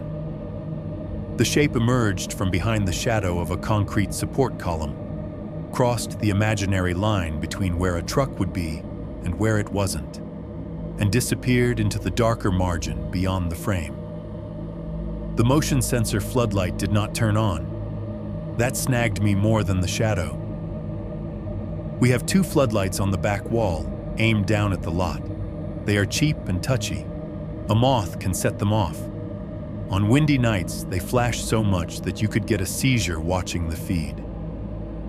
I have seen them click on for stray cats, for someone dropping a pallet a little too hard, for a ripped plastic bag skittering by. In that clip, nothing. The light stayed off, the dock lit only by the weaker, fixed lamps above the doors. Something had moved, and the system that was supposed to notice had not. Glitch, I told myself. Dead sensor. Nothing more. Sitting alone in that office, though, the word did not sit right. The hairs on my arms were up, my shoulders were tight. Somewhere out on the floor, a pallet of soda had gone missing between a manifest and a shelf. And here I was, watching shadows. You can only stare at the same dozen pixelated rectangles for so long before you start needing to see it with your own eyes. At about 3:30, I gave up on the footage, told the cashier I was going to the back for a bit, and walked through the swinging doors into the stockroom. The air there was cooler than the sales floor, the concrete sucking heat out of my shoes.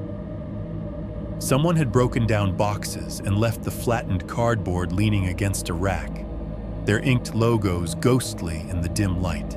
I slid open the metal door that separates the back room from the dock, a big, industrial thing on rollers, meant to keep cold in and heat out.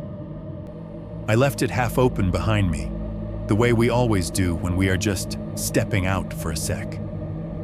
The dock itself felt even colder. Night air seeped in under the bay doors and around the edges of the loading dock seal. One of the overhead lamps had burned out earlier in the week and never been replaced, so the far end of the platform was in a shallow pool of shadow. The dumpster smell rolled up from the lot below. Rotting produce, stale beer from busted six-packs, a metallic whiff of old cans. The concrete under my sneakers was rough and slightly dusty. Each step I took made a faint grit sound. The chain on the nearest bay door hung still, padlock heavy at its end. I walked slowly from one end of the dock to the other, pretending to double-check locks, making sure the roll-up doors were seated properly. Mostly, I was trying to match the camera angle in my head to see what that dark shape could have been. The security floodlight above the lot was on, casting a harsh, white-blue cone over the asphalt and the base of the stairs. Beyond that cone, the world dropped off into something softer and blacker. The fence was a dull silver line in that dark, the weeds beyond it little more than a ripple of texture. As I moved, I became aware of another sound layered under the distant traffic and the ever-present low hiss of the city. A faint rustle, like something pressing against dry brush. It came from beyond the fence, from the strip of scrub and whatever lay beyond. I stopped. The sound stopped. I took 2 more steps, grit underfoot, my jacket whispering. A second later, from out in the dark, rustle, rustle, just enough to register. Not loud, not clumsy. Like someone moving in tandem with me a few yards away, screened by weeds. The skin between my shoulder blades tightened. I told myself it was an animal, a stray dog, a coyote, even a homeless guy camped out by the ditch.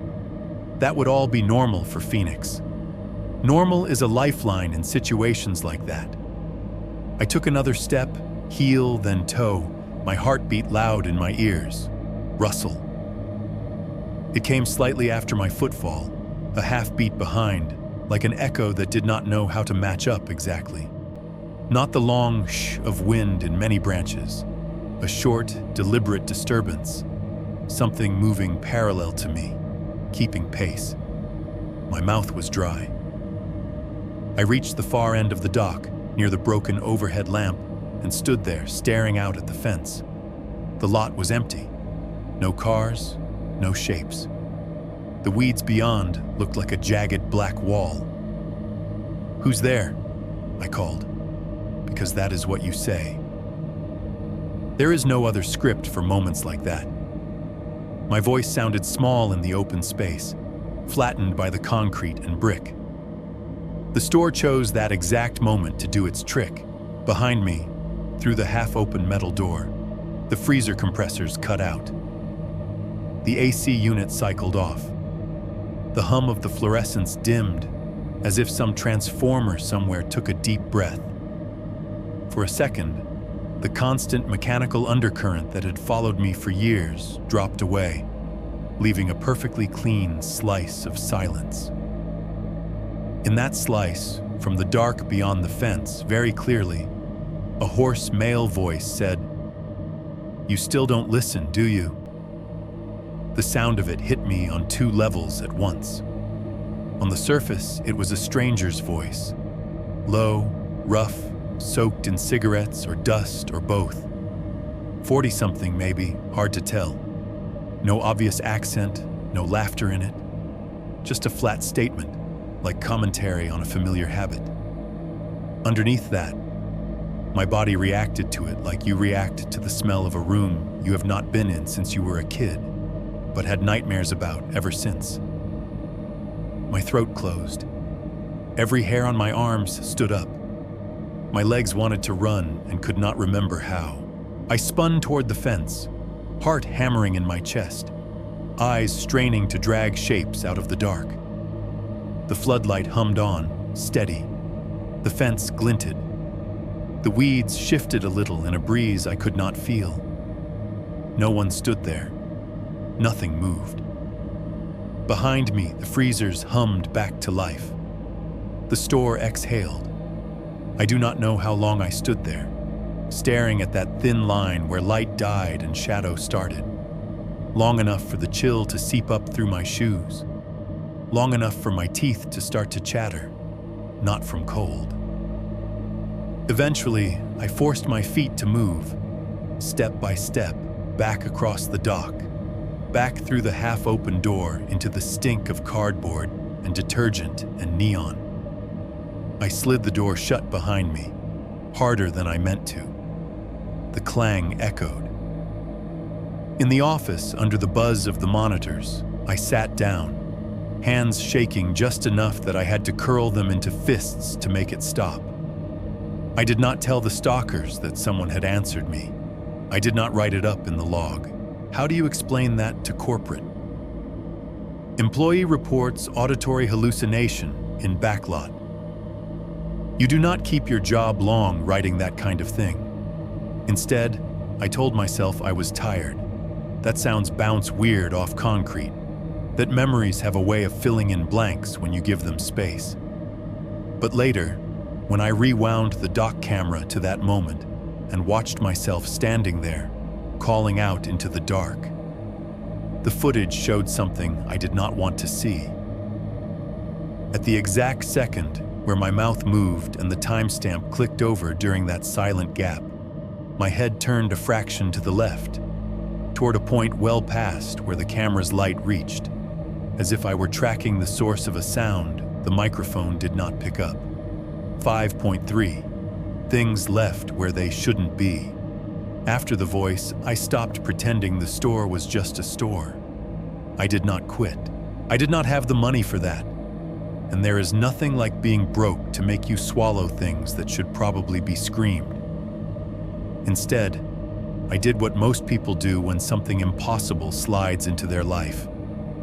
I folded it into the existing routine and told myself not to poke at it too hard. Out loud, everything stayed the same. I still clocked in at 10 p.m., still did my walk of the aisles, still told the stalkers to stop racing pallet jacks like they were go-karts. If anyone noticed I jumped a little higher at sudden noises after that night on the dock, they did not say anything. They had their own problems. Inside, I was listening. I listened to the gaps between the store's mechanical breaths. I listened to the way sound bent around the back wall, how footsteps echoed differently near the dock than they did in the aisles. I listened for that rustle behind the fence and that voice that did not belong in this decade of my life. Nothing spoke again, not in words. Instead, there were objects. The first one I almost missed. It was a Tuesday, the sort of dead quiet night where the biggest drama is whether we have enough rotisserie chicken left for the graveyard nurse who comes in at 2. I was out back on the dock, checking that the dumpster lid was actually shut for once, so the feral cats wouldn't turn it into a buffet. I turned to head back inside and something crunched under my shoe. I looked down. On the rough asphalt just off the dock, where the concrete ends and the lot begins, lay a single white zip tie. It was about 8 inches long, thicker than the flimsy ones we use inside to bundle price tags or secure signage, industrial grade, the kind you could cinch around a piece of conduit or a wrist. One end was slightly yellowed, like it had been sitting somewhere dusty for a while. The locking head was clean. We do not stock those in the store. Not that brand, not that gauge. Our maintenance guy uses black ones, shorter, kept in a labeled bin in his cart. Our vendors tape their pallets. If you work back of house in retail long enough, you learn what kinds of debris belong to which vendor, which driver, which lazy coworker. This did not fit any of those piles. I bent down and picked it up. The plastic was cool against my skin. No dirt, no sticky residue, just faint scuffs along the length where it had rubbed against something. I held it between thumb and forefinger and had a very clear, very unwelcome sensory flash. The memory of a stranger's hand in a cornrow, knuckles scarred, fingers curled around a similar bundle of white. For a second, I was 12 again. My breath caught, my body wanting to fold itself into dirt. I forced myself to move.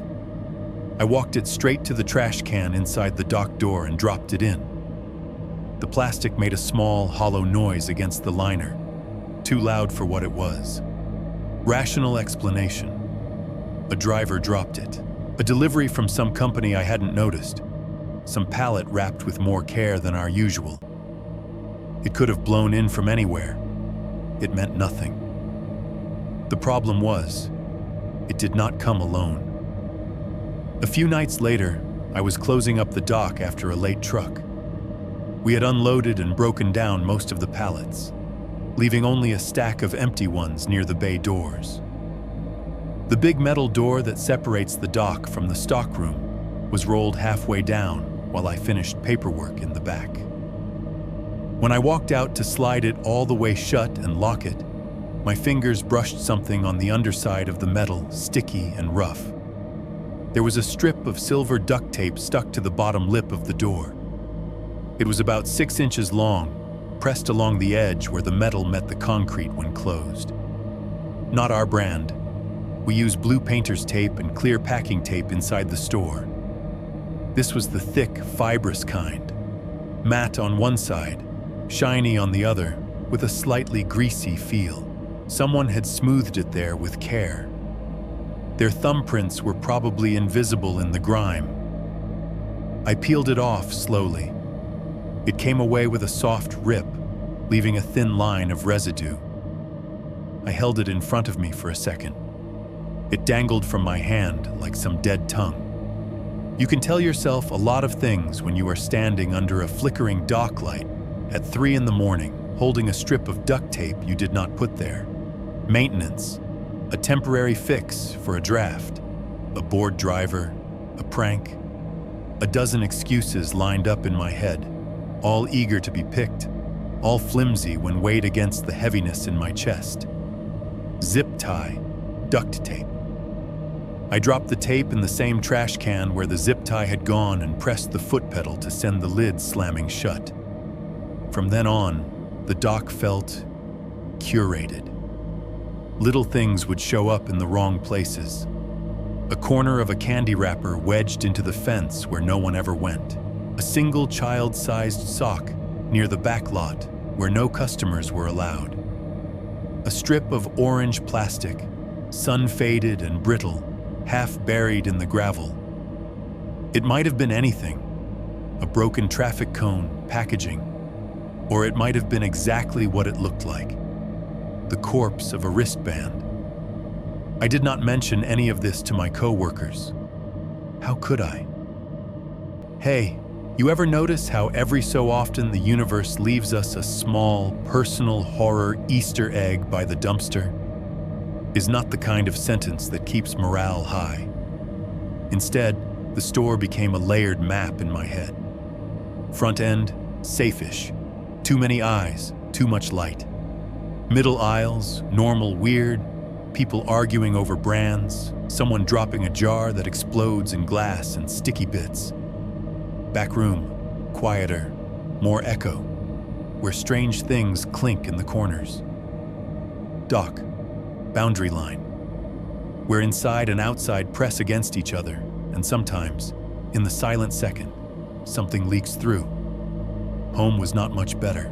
My apartment is on the second floor of a building that smells like old carpet cleaner and someone else's cooking. The kitchen area is barely a suggestion, its tiny fridge wedged under a laminate counter. At night, I can hear my upstairs neighbor's TV through the ceiling and the occasional car alarm chirp from the lot. There are no fields anywhere near me. The nearest thing to a crop is the sad shrub by the walkway. None of that stopped the corn from showing up as soon as I closed my eyes. The dreams are not always the same.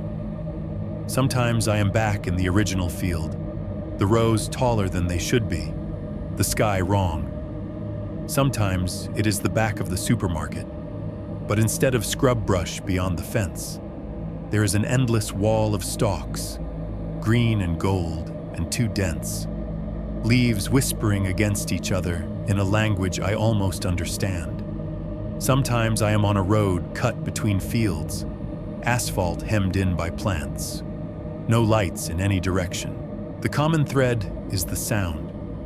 That parallel rustle, a row or two over, matching my steps. In the dreams, I always pretend not to hear it. I started waking up more often at that particular hour. The one my body seems to have decided is when bad things happen. 3-ish, 4-ish. The times when the world is thinnest. I would come awake all at once, heart racing, convinced that someone had just knocked on my door. A single heavy rap. The echo of it would still be in my head, my hand halfway to the nightstand to grab my phone. Every time when I held my breath and listened, there was nothing. No footsteps in the hall, no voices, just the building's noises, until those went away. My apartment has its own pattern. Fridge cycling, AC unit in the window growling, pipes in the wall ticking. And like every other box I have lived in, it has that 1-second glitch. I would lie there, staring at the faint bar of sodium yellow light slipping through the blinds, and feel the moment the fridge cut out, the AC paused. Silence would drop into the room like a stone into a well.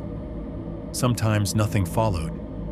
Sometimes, in that tiny, suspended second, I would hear the faintest vibration of something. Not a knock, not a voice. More like the suggestion of weight shifting on the other side of the door, testing it. You can gaslight yourself pretty effectively at 4 a.m. You can write it off as pipes, neighbors, your own blood in your ears. You can pile rationalizations like sandbags and pretend the water is not still rising on the other side. The morning with the tire tracks came when I had just about convinced myself I was winning that game. It was a Friday. I was covering an earlier shift for once, filling in for a manager who'd called out. I am not used to the store in pre-dawn mode. It feels wrong to see commuters instead of drunks, people in scrubs instead of pajamas. I parked in the back lot around 4:25 a.m. The sky a flat, dark gray with just the hint of lighter smudge in the east. The air was cool by Phoenix standards, the kind that passes for chilly if you have been here long enough. I swiped my badge at the staff door by the dock, the reader blinking green, the lock giving that soft mechanical thunk as it released. Habit made me glance at the dock as I stepped up, scanning for stray pallets, trash, anything that would be a trip hazard. That is when I saw the tracks. They were faint, barely more than impressions in a thin layer of dust that had settled on the concrete overnight. From the edge of the dock near the stairs, across the platform, to a point just shy of the door, two parallel lines made by rubber rolling over grit. Bike tires. Not the wide, knobby tread of a mountain bike, not the thick, heavy imprint of a delivery guy's cargo bike. These were narrower, the pattern delicate but familiar. Thin grooves, a couple of small, worn patches where the tread did not bite as well. For a second, I just stared. The breath went right out of me, like someone had punched it from behind.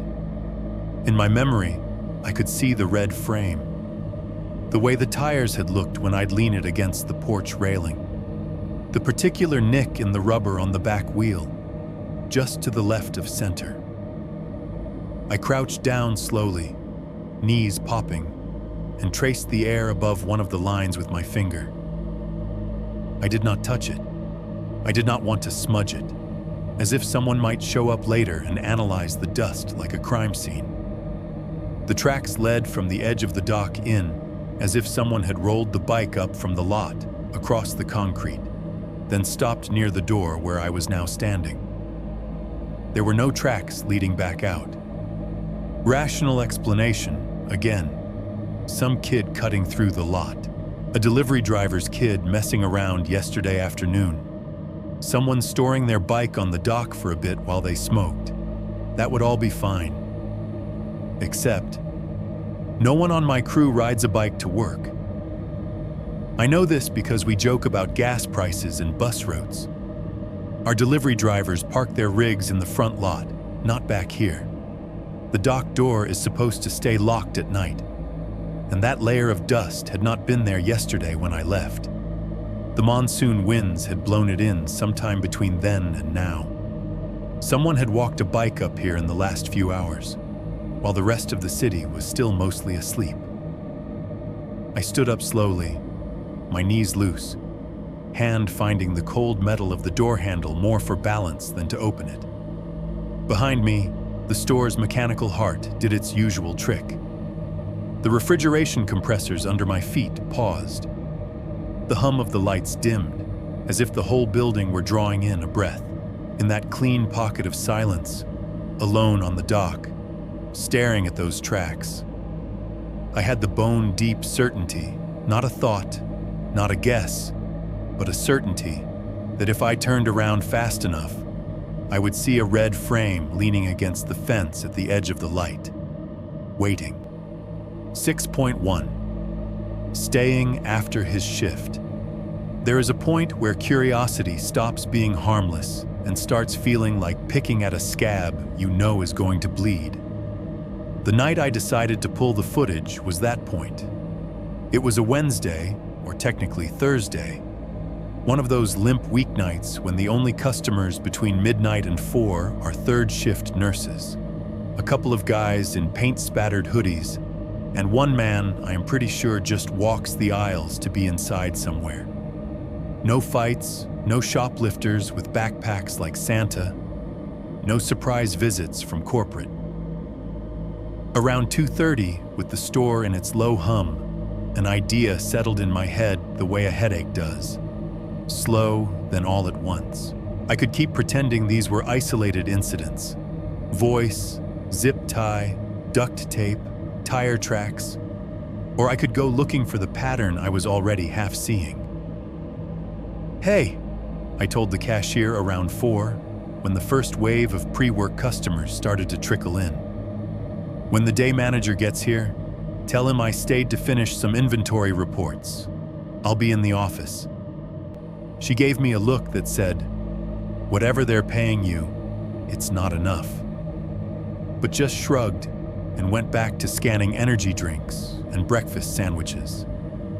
I clocked out at 5 to keep payroll happy, then walked right back into the tiny office and shut the door. The room is barely big enough for the desk, 2 chairs, and the old file cabinet we pretend is organized. The only light came from the monitors stacked on the shelf. 4 screens, each quartered into camera views, grids of grainy rectangles showing different parts of the store. The glow washed everything in that sick monitor blue that makes your skin look like you have not slept in 3 days. I made myself a cup of coffee from the break room machine, burnt, bitter, in a flimsy styrofoam cup that squeaked when I squeezed it, and set it near the keyboard. The office fan rattled as it spun, pushing warm air around. It smelled like paper, toner, and whatever cleaning agent the closing crew had used on the floors a few hours earlier. I pulled up the DVR interface and went to the archive. Our system only keeps a couple of weeks' worth of footage before it overwrites, but that was enough for what I wanted. I selected camera 4, the dock and backlot view, and queued up a run of nights from 1 to 4 a.m. 5 nights in a row, centered around the tire tracks. If you have never fast-forwarded through the emptiness of a place you know too well, it is hard to explain how it gets under your skin. At 8x speed, the store looked like an abandoned diorama. The aisles sat there, pristine and still. The floral department, usually loud with color during the day, was just a cluster of darker shapes near the front. The bakery case reflected the overhead lights like a row of blind eyes. Every so often, a person flickered through, a stalker zipping across with a pallet jack, a lone customer wandering down produce. Then they would vanish, time dragging their absence forward. I focused on the dock feed. Night after night, the same frame. Concrete platform, bay doors, dumpster, stairwell, lot, fence, scrub. The security lights clicked on and off depending on motion. The timestamp in the corner marched forward. Mostly, nothing happened. Dust drifted. Insects blinked in and out of the beams.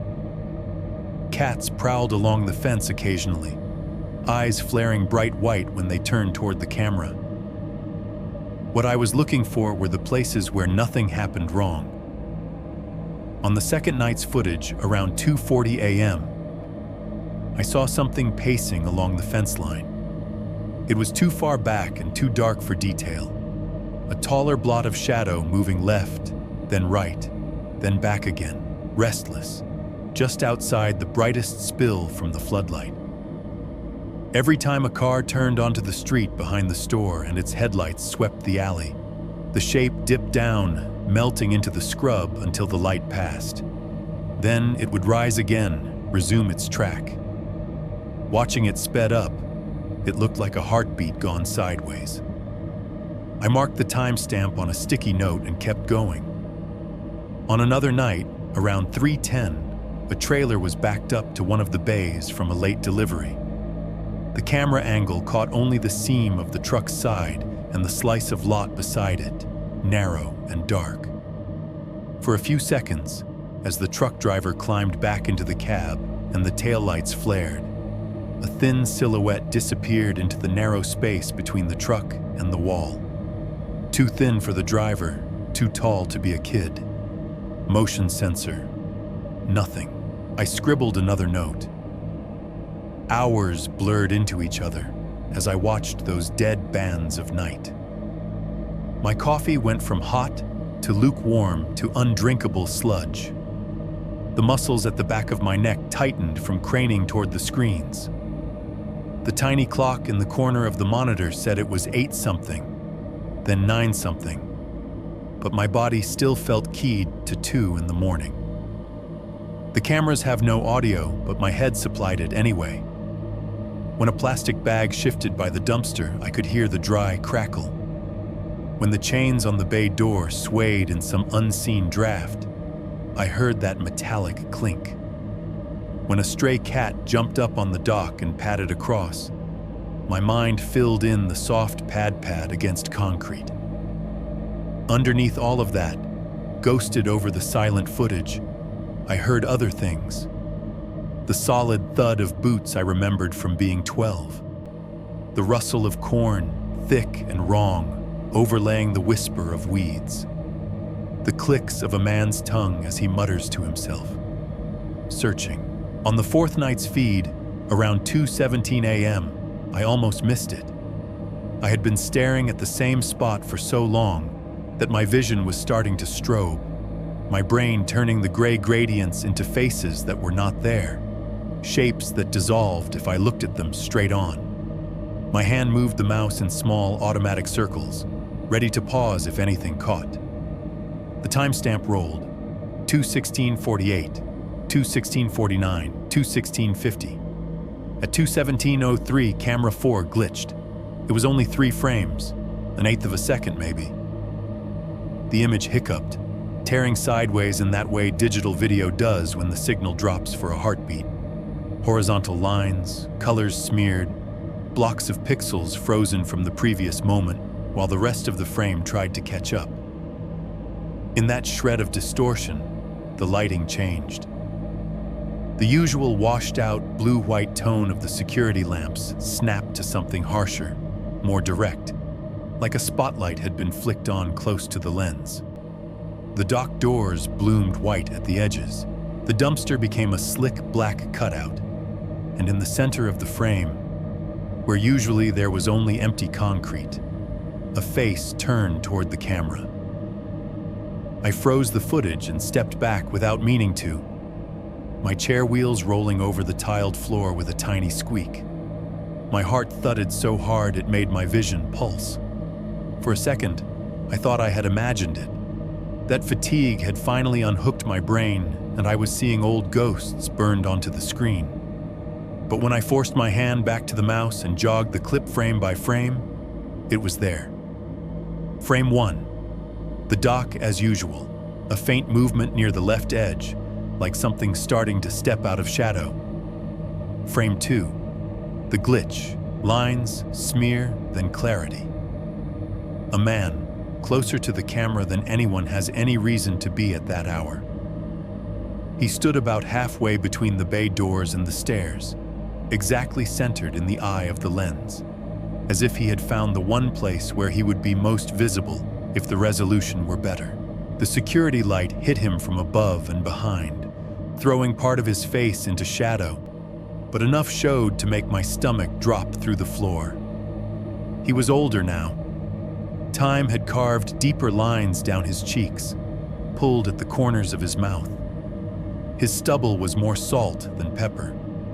His hair, what I could see of it under the shadow of a hood, was thinner. His face had that drawn, stretched look people get from years of not sleeping enough, not eating right, breathing air that does not belong in lungs.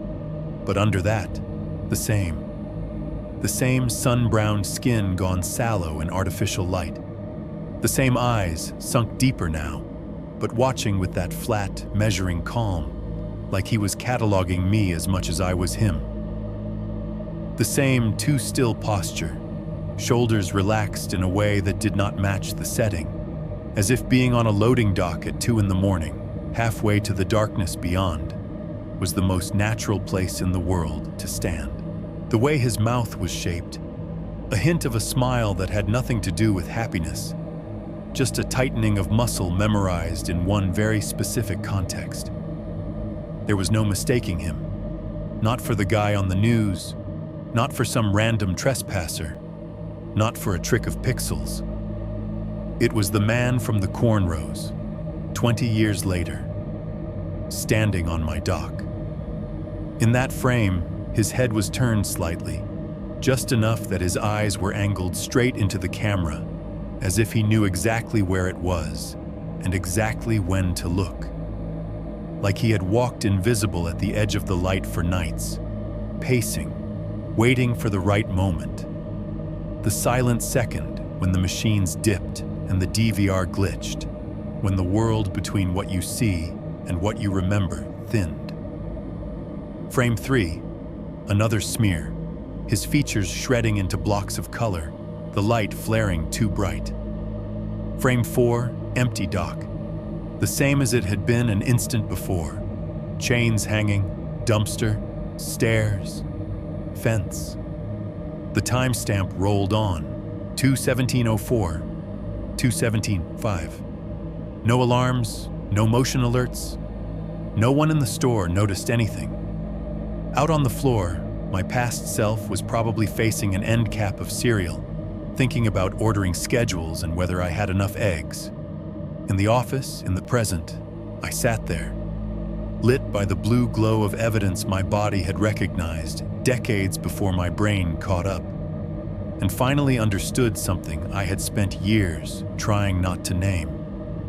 Moving away, changing jobs, switching coasts, it had all been like walking in a straight line through rows I did not choose. At some point, inevitably, if something is matching your steps, the paths will cross again. 6.2. The red frame. Once you see something that should not be there, your brain starts going back to it like a tongue to a broken tooth. I must have replayed those 3 frames 100 times. At first, I pretended I was doing it for detail, for evidence. Like if I looked at that fraction of a second enough, some new piece of information would surface. A logo on his jacket, a reflection in his eyes, a plate number smeared into a pixel corner.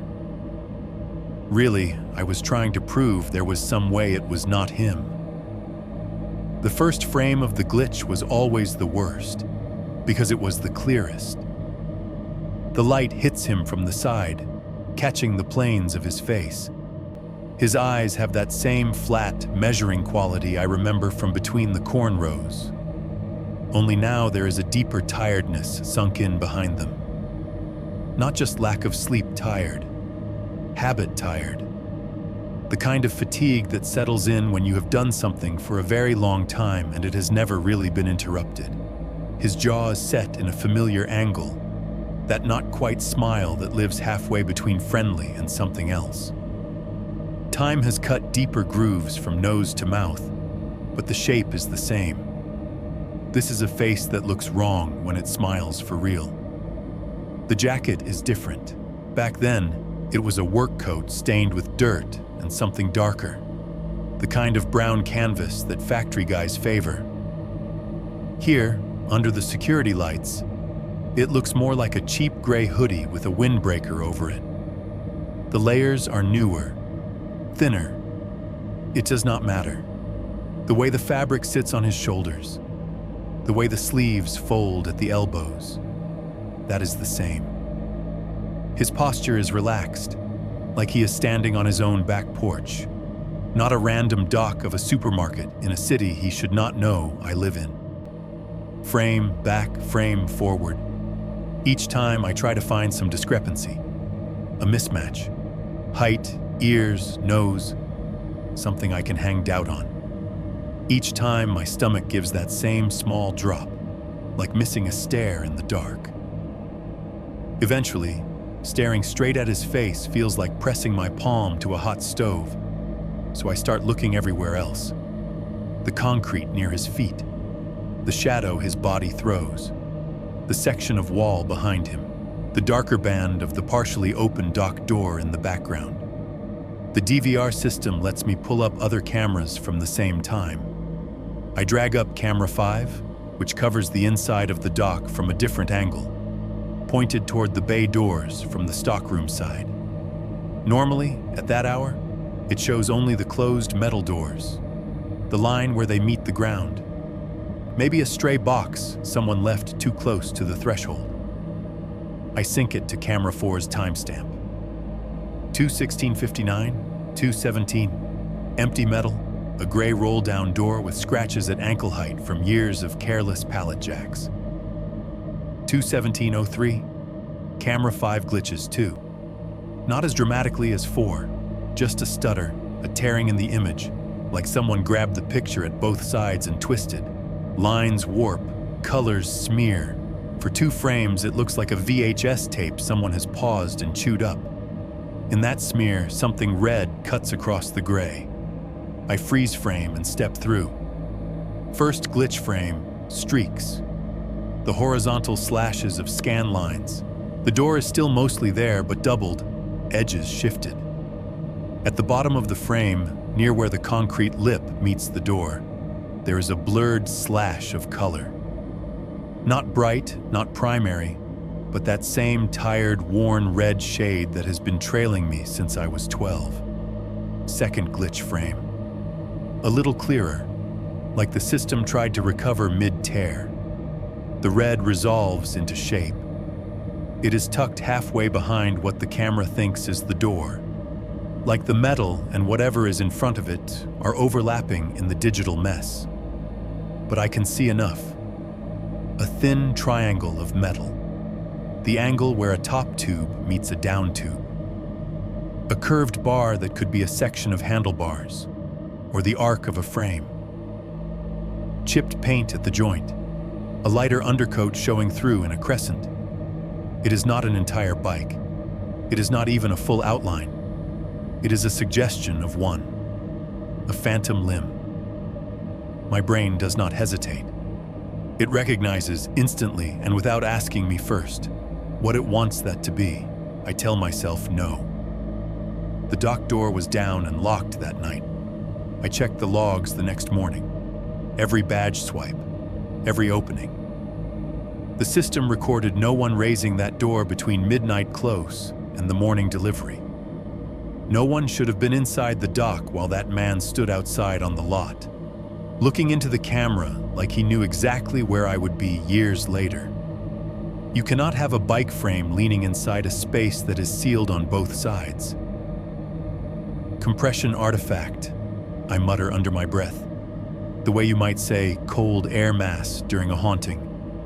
Bad encoding, old hardware. I rewind and play through the same 2 frames again, focusing on the red, even blocky, even smeared, the way it sits against the ground, the way the line curves. It is too right. I can almost feel the texture of that paint under my palms, the way it always felt slightly rough where it had chipped and been repainted lazily after I crashed it when I was 10. On the desk in front of me, my fingers curl around an invisible set of handlebars. I force myself to flip to the door logs again. The system list pops up. Dock 1 open, 2319, load. Dock 1 closed, 2347. Dock 2 open, 0102, load. Dock 2 closed, 0128. No entries at 217, no anomalies. If someone opened that door, they did it in a way that left no record, or the footage is not of the door as it was. I sit there in the humming blue cave of the office and, for the first time, consider that maybe the glitch is not just the camera failing to capture reality, but reality failing for a moment, folding 2 separate times into the same frame. A top layer and a bottom layer exposed at once. My dock now, some other dock or garage then, a red bike frame existing in both. That thought makes something deep in my chest kick, like a muscle spasm.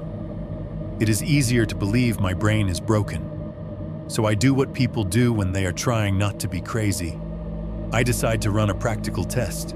The next night, I tell myself, I am just going to prove it is all in my head. I will go out to the dock in regular time, in regular light, and see that the space is just concrete and metal and trash. If I can stand where his feet were in the frame and look at the door and see nothing but scuff marks, maybe the image will finally lose its grip. The store is quiet again around 3. Stalkers in their aisles. 1 cashier at the front. The PA has done its hourly rewards program chirp and shut up. The hum of the coolers has settled into its usual drone. I grab the dock keys and head to the back. The air in the stockroom is cool, minus the adrenaline. The concrete feels the same under my shoes, but my senses are skewed now. I am tuned to that one spot, that one camera angle. I push the roll-up door to the dock open, leaving it at its usual half-mast, and step out. The floodlight is on tonight, buzzing faintly. The bay doors are shut, chains coiled and locked. The dock looks exactly like it does in the footage, minus the man in the center of the frame and the invisible weight sitting in my chest. I walk to the place where he stood in the glitch frame, using cracks in the concrete like landmarks. About halfway between the doors and the stairs. I stand there, facing the camera's imaginary eye, and turn slowly toward the bay door that showed the red slash. From here, the door looks utterly ordinary. Dull gray, scratched at boot level, a faint line of darker grime where the rubber seal hits the floor. No mystical bike, no spectral frame leaning through solid metal. See? I tell myself. Concrete, door, that's it. The air feels too thin. I could leave it there. I could turn around, walk back inside, and let the glitch stay a glitch. But the part of me that spent hours hunting pixels is not satisfied. It wants more. It wants something it can hold. There is a stack of flattened cardboard propped against the wall just inside the threshold, where someone left it earlier, boxes broken down and shoved out of the way for the moment. I remember seeing it on the feed as a brown smear. In the glitch frame, the red slash seemed to sit just past the edge of that stack. I duck back under the half-open door and step around the cardboard. Behind it, in the narrow strip of space between the boxes and the wall, the floor is dustier. No one bothers sweeping corners like that. A few small fragments of packing tape cling to the concrete, crinkled and gray. Something catches my eye near the wall, a tiny dull glint. I crouch down, my knees popping in the quiet. There, half ground into the dust, is a small metal bolt and a washer. They are nothing special at first glance, just hardware, the kind you could find in any junk drawer. The bolt is about an inch long, threads worn but intact. The washer is thin, the hole in the middle a neat circle. Both are streaked with paint, not factory-finished color, not fresh. The paint is chipped and faded, clinging in uneven patches. The exact kind of paint you get when something has been exposed to weather and hands for years and then dragged across rough surfaces. The color is the worst part. Not bright cherry, not deep maroon. That tired, specific red. The one I saw on the porch, on the frame in my parents' garage, leaning against a fence by a dumpster in the dark for half a second. The shade that has followed me from childhood to this loading dock, stubborn as rust. I pick up the bolt between thumb and forefinger. The metal is gritty. My fingertips come away faintly colored, as if the paint wanted desperately to cling to one more thing before letting go. If it had been blue or black, I might have dropped it back into the dust and written it off as coincidence. Some part of a shelving unit, a remnant from a display someone dismantled years ago. Red is common enough, but this red feels like a match struck in a dark room. It lights up all the other reds in my memory at once. I stand there with the bolt in my hand, the store humming behind me, the dock light buzzing above, and understand that whatever I thought I left in that field has found ways to leave pieces of itself in the spaces I move through now. A voice once in the dark. You still don't listen, do you? Now, hardware on a dock floor, painted the color of a bike I never should have ridden home. 6.3, the choice to tell or to ignore. The bolt sat on the edge of the desk like it was waiting to be weighed. I had wiped it off with a paper towel, but the red stayed in the grooves, clinging in thin, uneven streaks. Someone walking in would have thought it was just another piece of junk from some old shelving unit. To me, it felt heavier than the cup of coffee next to it. The 3 frames with his face were frozen on one monitor. On another, the glitch with the red slash across the inside of the dock door. On the third, a live view of the front end. The graveyard cashier at Register 3 scanning cereal for a guy in a high-vis vest who probably had no idea that the assistant night manager was losing his mind 20 feet away. I leaned back in the cheap chair, the plastic creaking under my weight, and stared at the bolt. This is the part in movies where the character does the obvious thing. They transfer the footage. They print the stills. They call someone with a badge and a higher pay grade and say, Look at this. Tell me I am not crazy." There is a sense of escalation, of the cavalry at least being an option. I ran through that scenario in my head and watched it collapse on contact with reality. Let's say I call corporate first, because that is the chain of command. I tell my district manager that I have security footage of a trespasser, maybe connected to...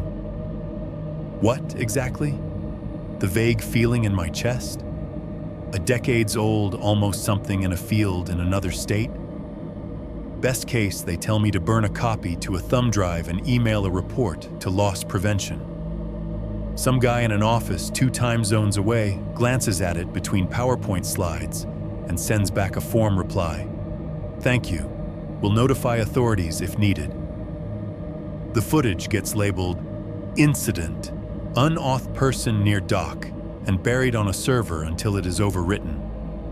Worst case, they suggest I take some time off. Ask if everything is okay at home, if I have support, if I have talked to someone. Words like liability and fit for duty hang unspoken between sentences. The police? I tried to imagine that conversation. "Hi, yeah, I need to report a man. Maybe the same one who tried to grab me 20 years ago in another state. I have 3 frames of glitched video and a bolt I'm pretty sure used to live in my childhood bike." They would ask for dates, times, case numbers. I could give them the night in the field down to the season, but not the day. Late September, some Tuesday or Thursday when my science project was due. The deputies who took my statement back then are probably retired. The missing boy flyer with the blue helmet, gone. The field itself, gone. The red bike, gone. All I would have for them now is a feeling and a pattern of small wrong things. Zip ties, duct tape, tire tracks, glitches. You cannot prosecute a pattern that only exists in one person's head. And tucked under all of that is the thing I do not want to say out loud. If they start digging and decide I am the problem, there is no off switch. Therapists, evaluations, maybe even meds I do not want, all turned on because I told the wrong person that the past is starting to leak into the loading dock. The alternative is almost insultingly simple. I could hit delete. Our DVR will happily overwrite the feed if I let it. The frames with his face would disappear with the same digital indifference as shoplifter clips and slip and fall accidents. I could throw the bolt in the outside dumpster, let it sink into old lettuce and cardboard, let the garbage truck take it somewhere that smells worse than anything I am dealing with. I could tell myself it is all trauma, that I am overlaying a scared kid's memory on every creak and glitch in a life that has not added up the way I wanted it to. You work nights. You are tired. You have been reading too much online. Of course your brain is doing this.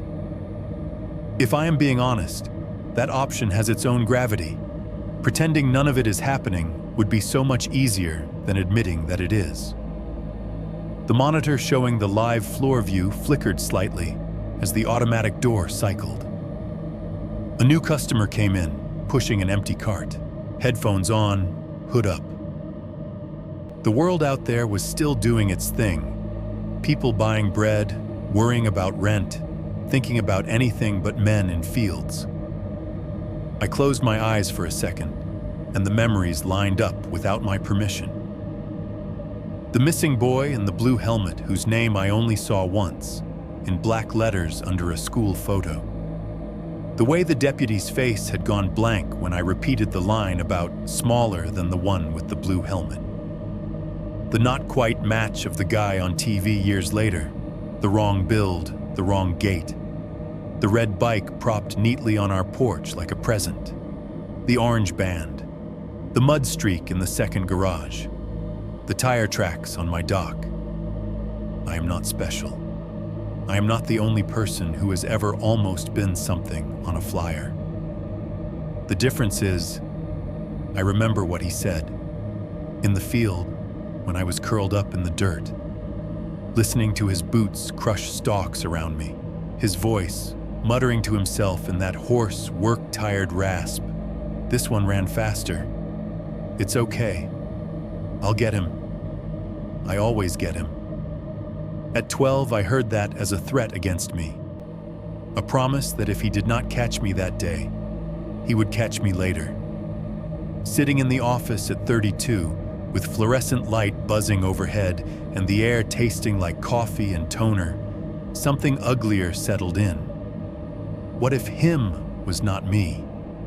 What if the pattern is not chase same kid across decades, but use the same roots, the same edges, the same kinds of blind spots, and I just happen to be someone who has seen over the hedge twice? There are a lot of kids on bikes in a city, a lot of fields, a lot of backlots with fences behind them. The thought of never saying anything, of letting that pattern keep running under the surface, started to feel less like self-protection and more like complicity. The office vibrated suddenly. A tiny tremor I felt more than heard. The compressors under the building cut out. The AC fans spun down. The lights hummed a hair quieter. The store took its clean, surgical breath.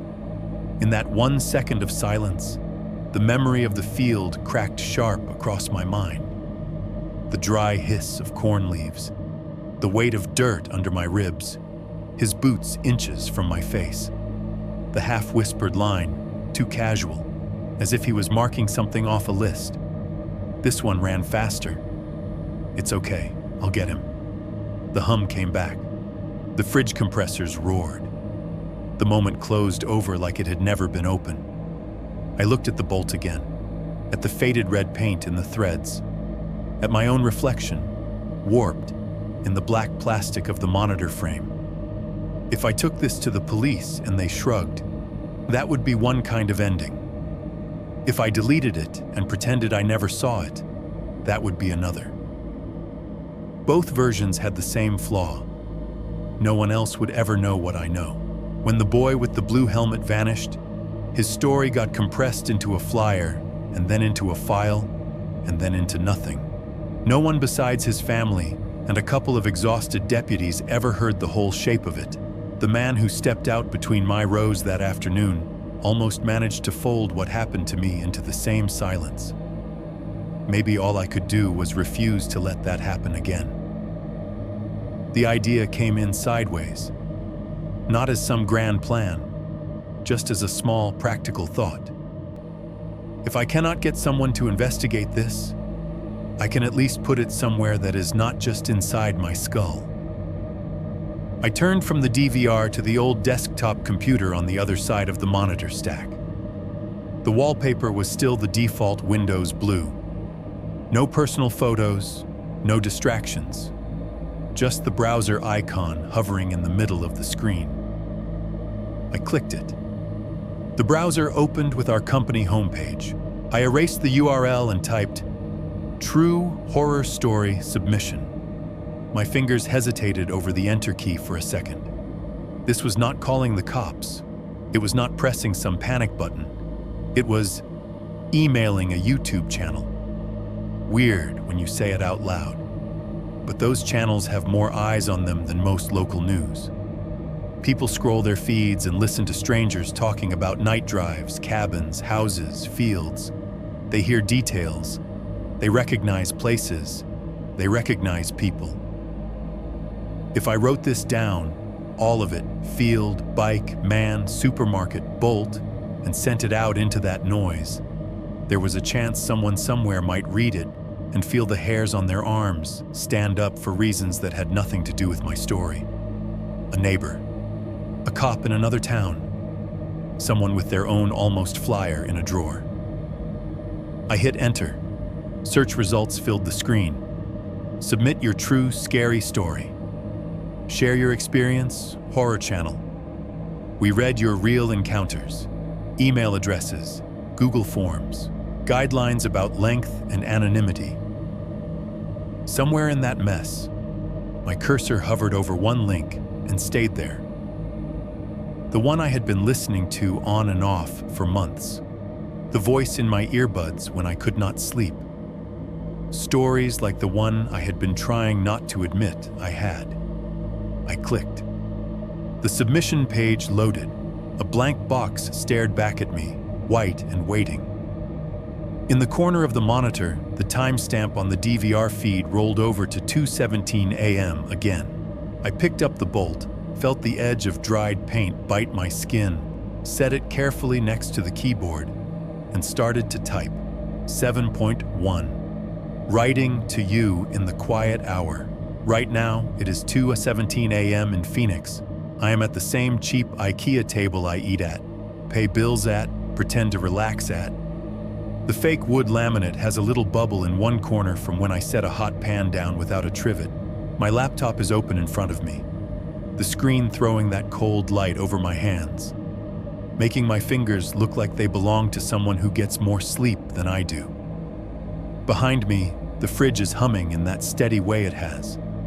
Every so often it makes a little clicking sound, like it is clearing its throat. The AC vent over the doorway sighs and cycles, pushing lukewarm air into a room that never really gets cold. Somewhere out in the parking lot, a car door thunks shut, distant and hollow. Above me, my neighbor crosses their living room. Slow, heavy footsteps across old carpet and creaking subfloor. The building I live in has its own heartbeat. You probably know what I mean. Your place has one too. A pattern of little noises that mean everything is fine until the moment they stop. I keep waiting for them to stop. I do not know where you are while you listen to this.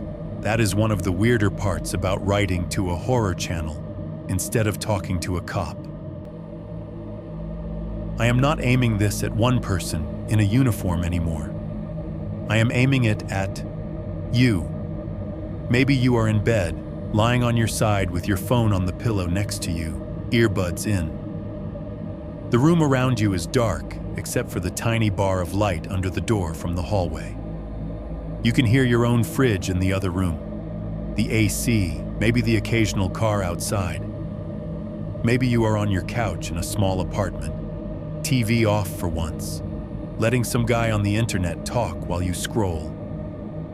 Your blinds are half closed, and the glow from the streetlights stripes your ceiling. Somewhere nearby, a neighbor's TV leaks laughter through the wall. Maybe you are in a truck cab, parked behind a warehouse or at a rest stop on a highway, the dash lights dimmed. The world outside your windshield is mostly black. Sodium vapor lamps turn the concrete yellow in patches. You are waiting to be sleepy enough to risk closing your eyes without thinking too much about how far the nearest person actually is. Wherever you are, you chose to listen to this. That already tells me something about the way your brain works. I could have tried to tell this to a detective in an office somewhere. Could have walked in, handed over a thumb drive and a bolt and said, "Here, this is what I have. Please make it make sense." I played that scene over in my head so many times, it started to feel like something that had already happened. But the reality is, police need things I do not have. They need clear faces, clear dates, clear jurisdiction, They need crimes that fit into codes they can type into a report. Technically, on paper, nothing has happened here that they can do much with. A man in a field 2 decades ago. A missing kid whose case probably lives in a box in some evidence room. A weird guy on a dock on grainy footage who has not actually stepped foot in the store. You, on the other hand, do not need any of that. You only need to decide whether this makes the hair on your arms stand up. Whether any part of it feels like it could have slid alongside something in your own life without you noticing. Whether it nudges loose a memory you have been calling nothing for a long time. So that is why I am talking to you instead of filing a report that will get triaged into a stack. I am not going to retell every detail. If this is being read to you, you have already heard the long version. You know about the rule my parents had. Never cut through the field. You know how I broke that rule the night my bike chain snapped behind the strip mall. You know about the man standing in the row where there should not have been a man, with the zip ties and the duct tape and the scars up his arms like someone had been practicing on him. You know about the missing boy on the flyer with the blue helmet. About the way one deputy's face went flat when I repeated, word for word, what the man had muttered over my hiding place. Smaller than the one with the blue helmet. I'll get him. You know about the bike that came back. My red bike, delivered to our porch after I left it abandoned in the field. Chain fixed, seat adjusted, orange wristband added like a tag. You know how we moved houses, then towns, how my parents gave me new reasons for why it was smart, and how none of those reasons mentioned corn. You know how nothing ever officially got solved. No closure, no news conference where somebody in a suit says, "We got him." Just silence, and then years, and then me living in a city I thought was far enough away from all that. Finding zip ties and duct tape and tire tracks showing up in the wrong places behind my store.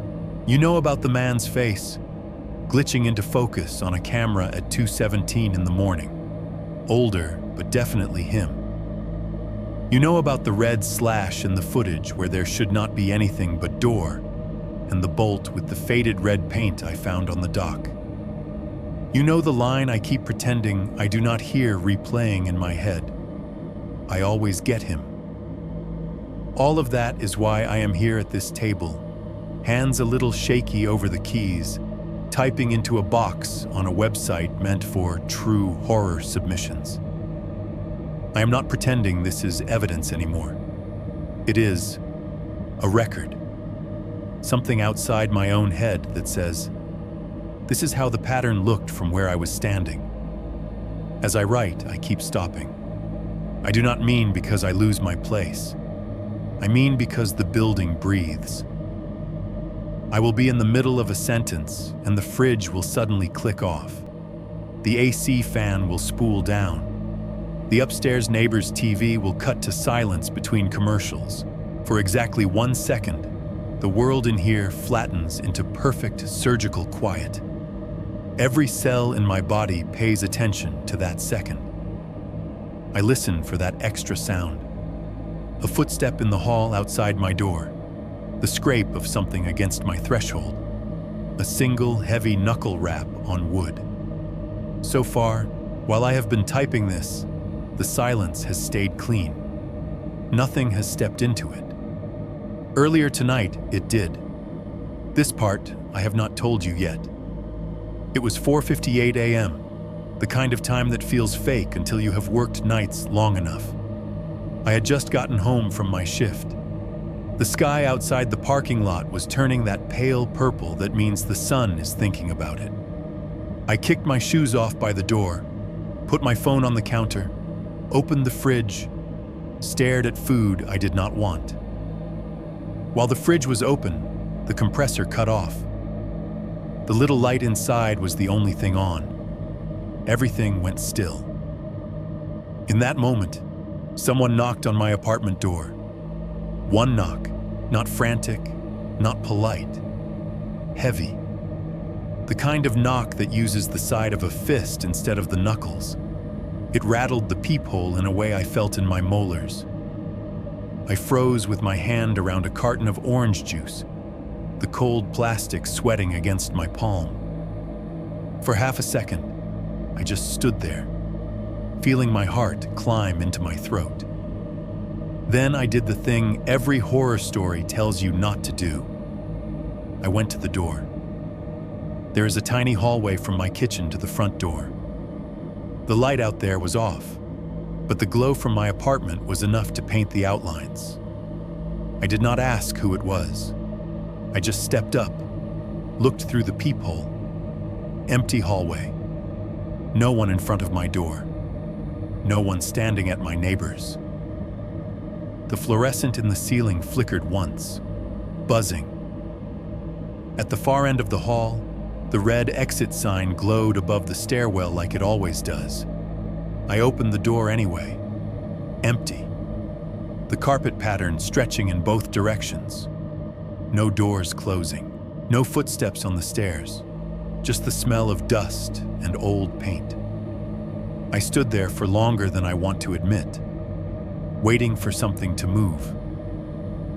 It did not. If this had been 10 years ago, that would have been the end of it. I would have locked the door, called myself jumpy, blamed sleep deprivation, and tried not to think about how much that knock sounded like the one my mom heard at dawn all those years back. But my building has something the old house did not: cameras in the hallways. They are cheap and badly mounted, but they are there. I see the little black bubbles in the ceiling when I take the stairs. I sign the lease addendum that says, "For your safety, common areas may be monitored." So after I shut and locked my door, I did not go to bed. I sat down on the couch, pulled up the tenant portal on my phone, and navigated to the section nobody ever clicks: Security Incident Review. There is a login for residents. You can pull clips if, say, someone steals your package or your car gets broken into. This time, it was me stealing from myself.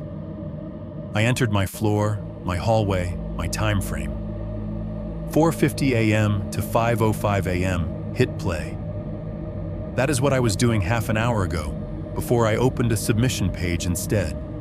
Sitting on my couch in the blue light of my phone, watching the grainy feed of the hallway outside my door, waiting to see if the camera caught the knock I heard. It did. It caught something else, too. I have not told you that part yet. 7.2. The hallway camera. The hallway outside my apartment is nothing. That is kind of the point of hallways. It is a narrow strip of space with walls painted a color that might have been white once, padded with that scratchy, low-pile carpet all cheap complexes seem to buy in bulk. The pattern is a sort of brown-gray swirl designed specifically so you cannot tell where old stains end and new ones begin.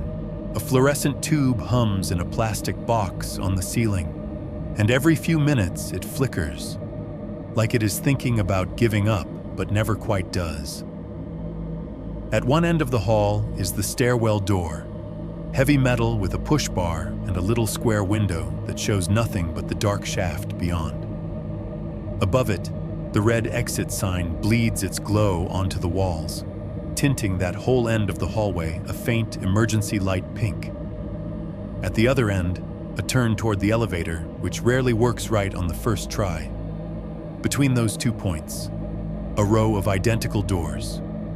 Brown faux wood, brass peephole, cheap metal handle, number screwed on crooked. Mine looks like everyone else's. That is supposed to be comforting. The hallway camera is mounted near the ceiling at the stairwell end. A dark little dome bubble with a dusty ring around it where somebody once tried to clean. When I moved in, the leasing agent pointed to it and said, "We have cameras on every floor for your safety." I nodded, because that is what you do, and never thought about it again. Until 4:58 this morning, when somebody knocked once on my door while the building was holding its breath. I told you. I looked through the peephole. Saw nothing. Opened the door anyway. Still nothing. Just the humming fluorescent and that red exit glow. Back then, I did not have proof I was not just hearing things. Now I do. Sitting on my couch, phone in hand, I logged into the resident portal. The interface was clunky, clearly built more for property managers than tenants. Little gray menus, drop-down lists. I clicked through to the Security tab and then Camera Access. A list of feeds popped up. Lobby, mailroom, parking lot A, parking lot B, floor 2 hallway, floor 3 hallway, and so on. I tapped my floor. The live view came up first. A slightly bowed, fish-eyed stretch of my hallway, distorted by the cheap lens. I could see my door on the right side of the frame, the stairwell door way down at the end. No one was out there. The fluorescent light banded the image with bars. I hit the history icon, selected the time window, 4:55 a.m. to 5:05 a.m. The scrub bar at the bottom filled in, a thin gray line with a tiny playhead. I tapped back to 4:55 and hit play. The video spooled forward at normal speed. For a while, nothing. Empty hallway. That same half-burned-out fluorescent flicker. At 4:56, the door 2 down from mine opened and the guy who always leaves for work too early shuffled out. Backpack on, headphones in, head down. He walked toward the stairwell without looking up. The exit sign glow brushed his face. He pushed the bar, disappeared into the stairwell. The door swung, closed. The latch clicked. The timestamp crawled. 4:57:02, 4:57:45, 4:58 sound. I leaned in, thumb hovering over the pause icon. On screen, nothing moved. My door sat there, closed. The carpet pattern did its repeating chaos. The camera's grain made everything look like it was underwater. At 4:58:06, the video hiccuped. If I had not been staring directly at it, I might have missed it. The image rippled for a fraction of a second, a horizontal tear across the middle of the frame. The colors smeared. The exit sign's red bled outward, painting half the hallway a darker tone. Then the sound of the knock echoed in my memory, synced to that exact moment. I could almost feel it in my chest again, like someone had hit the inside of my ribs. I dragged the scrubber back a few seconds and rewound. This time, when it approached 4:58:06, I tapped the screen to advance frame by frame. Frame, empty hall. Frame, empty hall, the fluorescent caught mid-flicker, exit sign a little brighter. Frame, the glitch. In that single frame, the distortion sharpened just enough to make my skin crawl. Down at the far end by the stairwell door, where there had been only the dull rectangle of metal and the glow of the exit sign before, there was a man. He was standing too close to the lens compared to where he should have fit in the frame, like the perspective was a little wrong.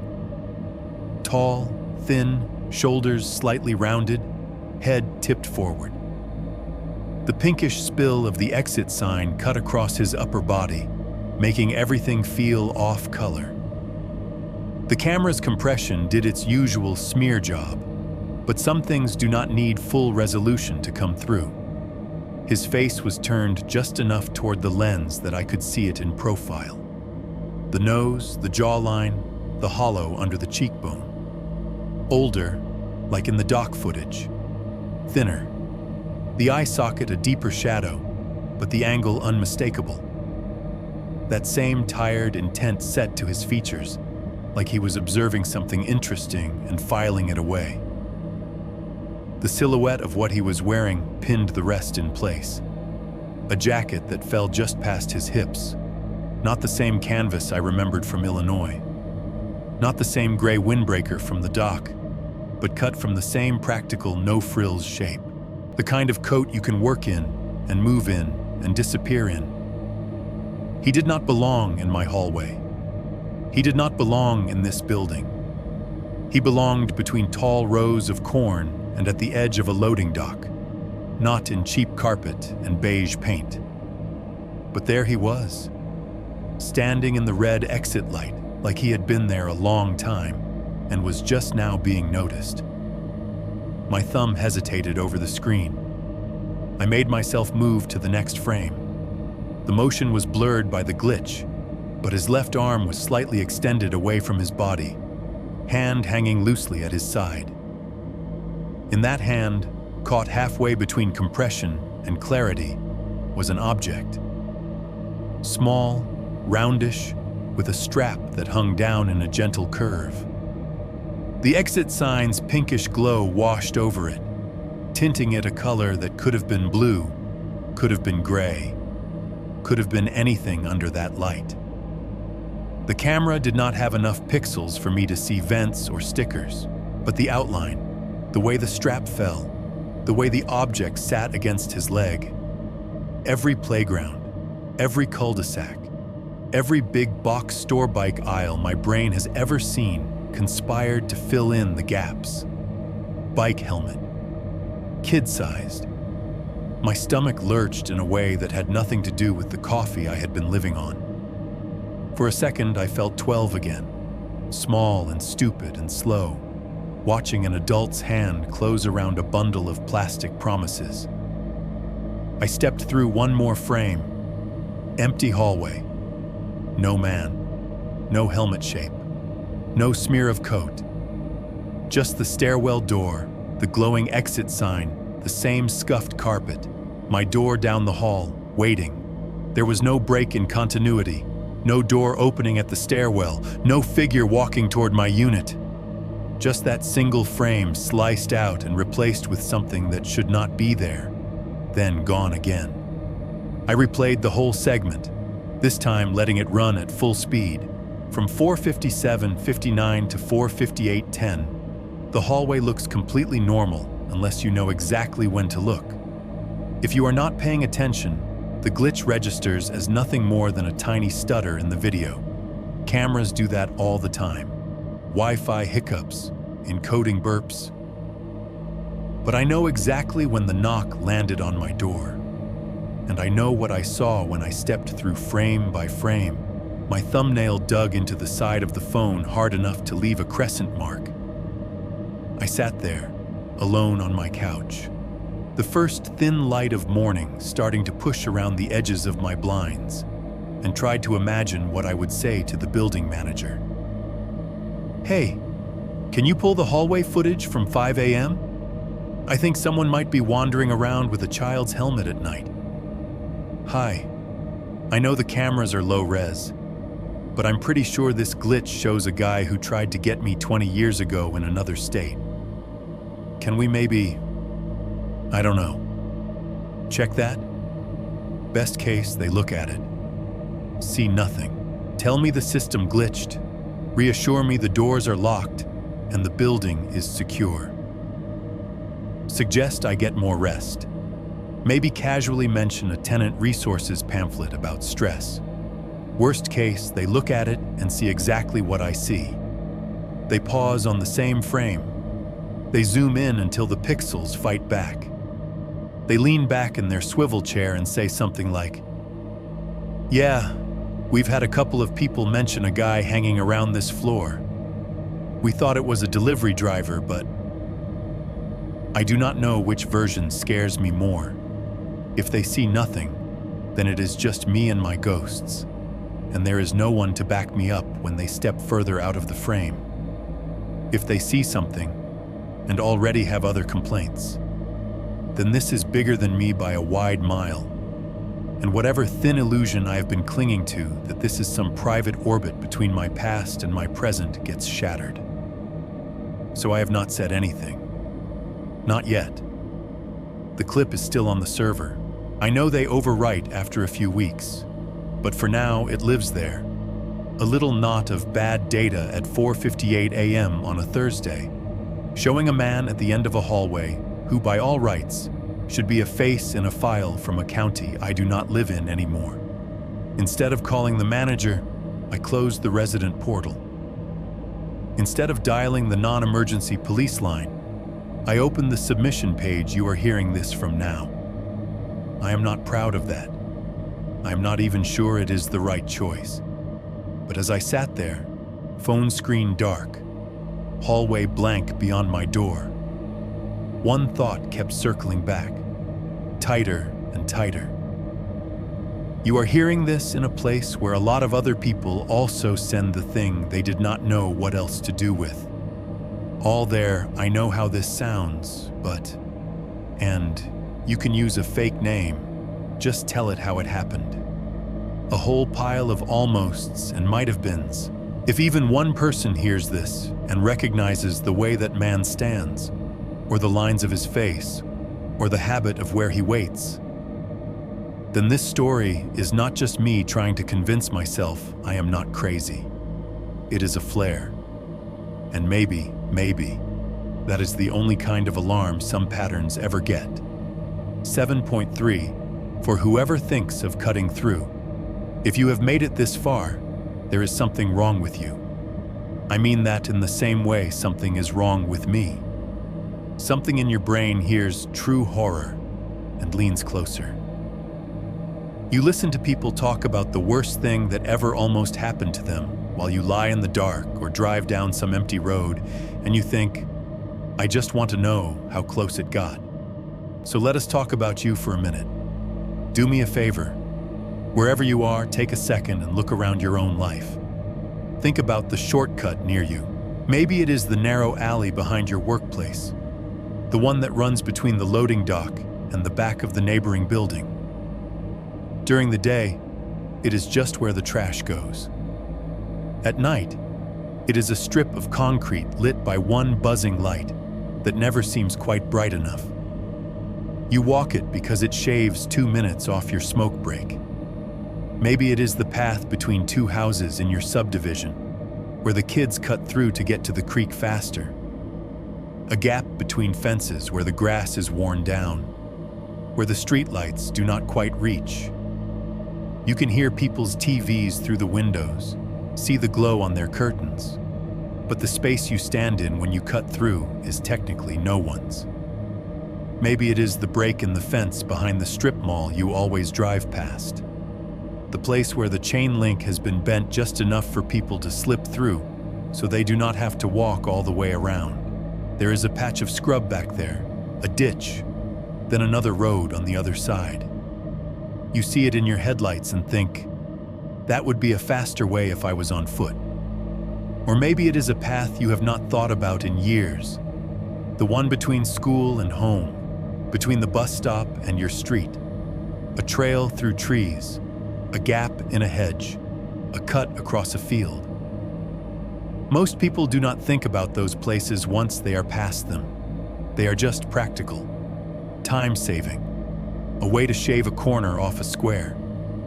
I am not going to tell you never to use them. I am not going to say never walk alone or never go outside after dark or any of the other advice that sounds good in a caption and does nothing in a parking lot. I will tell you this instead. There are people who live in those gaps, not sleep in them. Live in them in the way you live in your bedroom or your kitchen. They know the timing of when the lights cycle, when the traffic is loudest, when the cameras are aimed somewhere else. They learn the habit of a shortcut the way you learn the sound of your own fridge. When I was 12, that gap was a cornfield between my school and my house. My parents told me not to cut through. You could get lost, they said. You could twist your ankle. You could scare the farmer. Those reasons made sense to a kid. They were also all wrong. The real reason was a man who already knew there were kids who cut through. A man with zip ties and duct tape and scars on his arms that did not look like accidents. A man who, when he realized I was not the boy with the blue helmet he kept thinking about, did not decide to stop waiting. He decided to wait differently. He moved from between rows of corn to the thin slice of space between a loading dock and a fence, from a field in Illinois to a scrubby lot behind a supermarket in Phoenix. The rules did not change. Only the scenery did. You have heard the trail of scraps he left where he should not have. My bike on the porch after I left it in the field. The orange wristband on the fence. The muddy streak in a new garage. Years later, the zip tie on the dock. The strip of duct tape on the door. The faint tire tracks where no bike should have been.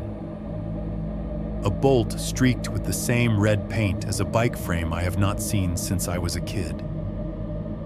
A glitch in a camera feed that shows his face sharper than it has any right to be, staring straight into a lens like he knows I am finally watching again. A hallway shot in my apartment building that should have been empty, catching one frame of a man in the exit glow with something in his hand that hangs by a strap and looks too much like a child's helmet for me to sleep on purpose anymore. No bodies, no screams on tape, no smoking gun, just fragments. If you were hoping for a tidy ending, an arrest, a confession, a news clip where I get to circle his mugshot and say, "That's him," you are not going to get it from me. I am not here to close a loop.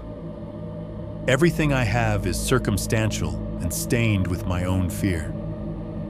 He has gotten very good at living in the places that are technically no one's, between towns, between rows, between cameras, between the second when the machines cut off and when they wind back to life. That last part is the one I keep coming back to. Every house I have lived in, every building I have worked in, every box humans have built to keep the outside out, has that one tiny glitch where everything that hums stops humming. For exactly one heartbeat, the constant mechanical noise we have wrapped around ourselves like a blanket gets peeled back, and the room becomes as naked as a field. The world is full of people who never notice that second at all. My guess is that most of the people who find channels like this do. Maybe you have felt it while sitting on a couch late at night, scrolling when your fridge cuts off and your AC pauses, and for one instant your apartment feels like it is listening.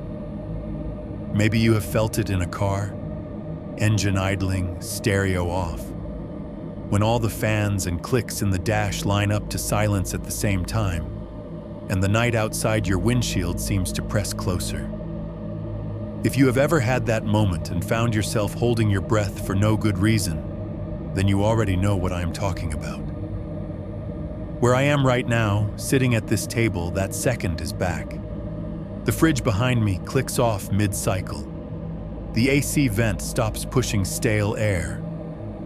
Upstairs, my neighbor's TV, which has been leaking a faint murmur through the ceiling for the last hour, cuts to a quiet spot between commercials. The hum drops out of the room like someone pulled a plug. There is a thin, perfect slice of silence. In it, I think I hear something from far down the hallway outside my front door. Not a knock this time, not a voice, just the soft, compressed thump of weight on cheap carpet. The sound a single work boot might make if someone shifted their stance very carefully just on the other side of the exit glow, listening to whether I get up. I stay in my chair. I keep typing. When I finish this and hit send, I will probably do the thing you are not supposed to do. I will probably log back into the resident portal, pull up the hallway feed again, scrub to this exact time, and step through frame by frame looking for a smudge that should not be there. Then I am going to delete it. Not because it will make me safer. It will not. If he is out there, he has had 20 years to get good at waiting. A few more pixels of him are not going to change whether he ever steps the rest of the way into the light. I am going to delete it because I am tired of rewinding the same 3 frames of a man who always seems to be standing just outside the circle where someone can do anything about it. This, what you are hearing now, is the only rewind I am willing to live with. So here is the only part of this that might matter to you. If you ever find yourself thinking, it's just a faster way home, and you have to slip through a break in a fence to take it. Listen closely. If something in the dark starts keeping pace with you, and the world goes quiet all at once for just 1 second, that is not the time to stop and check what it is. That is the only second you might still have to run.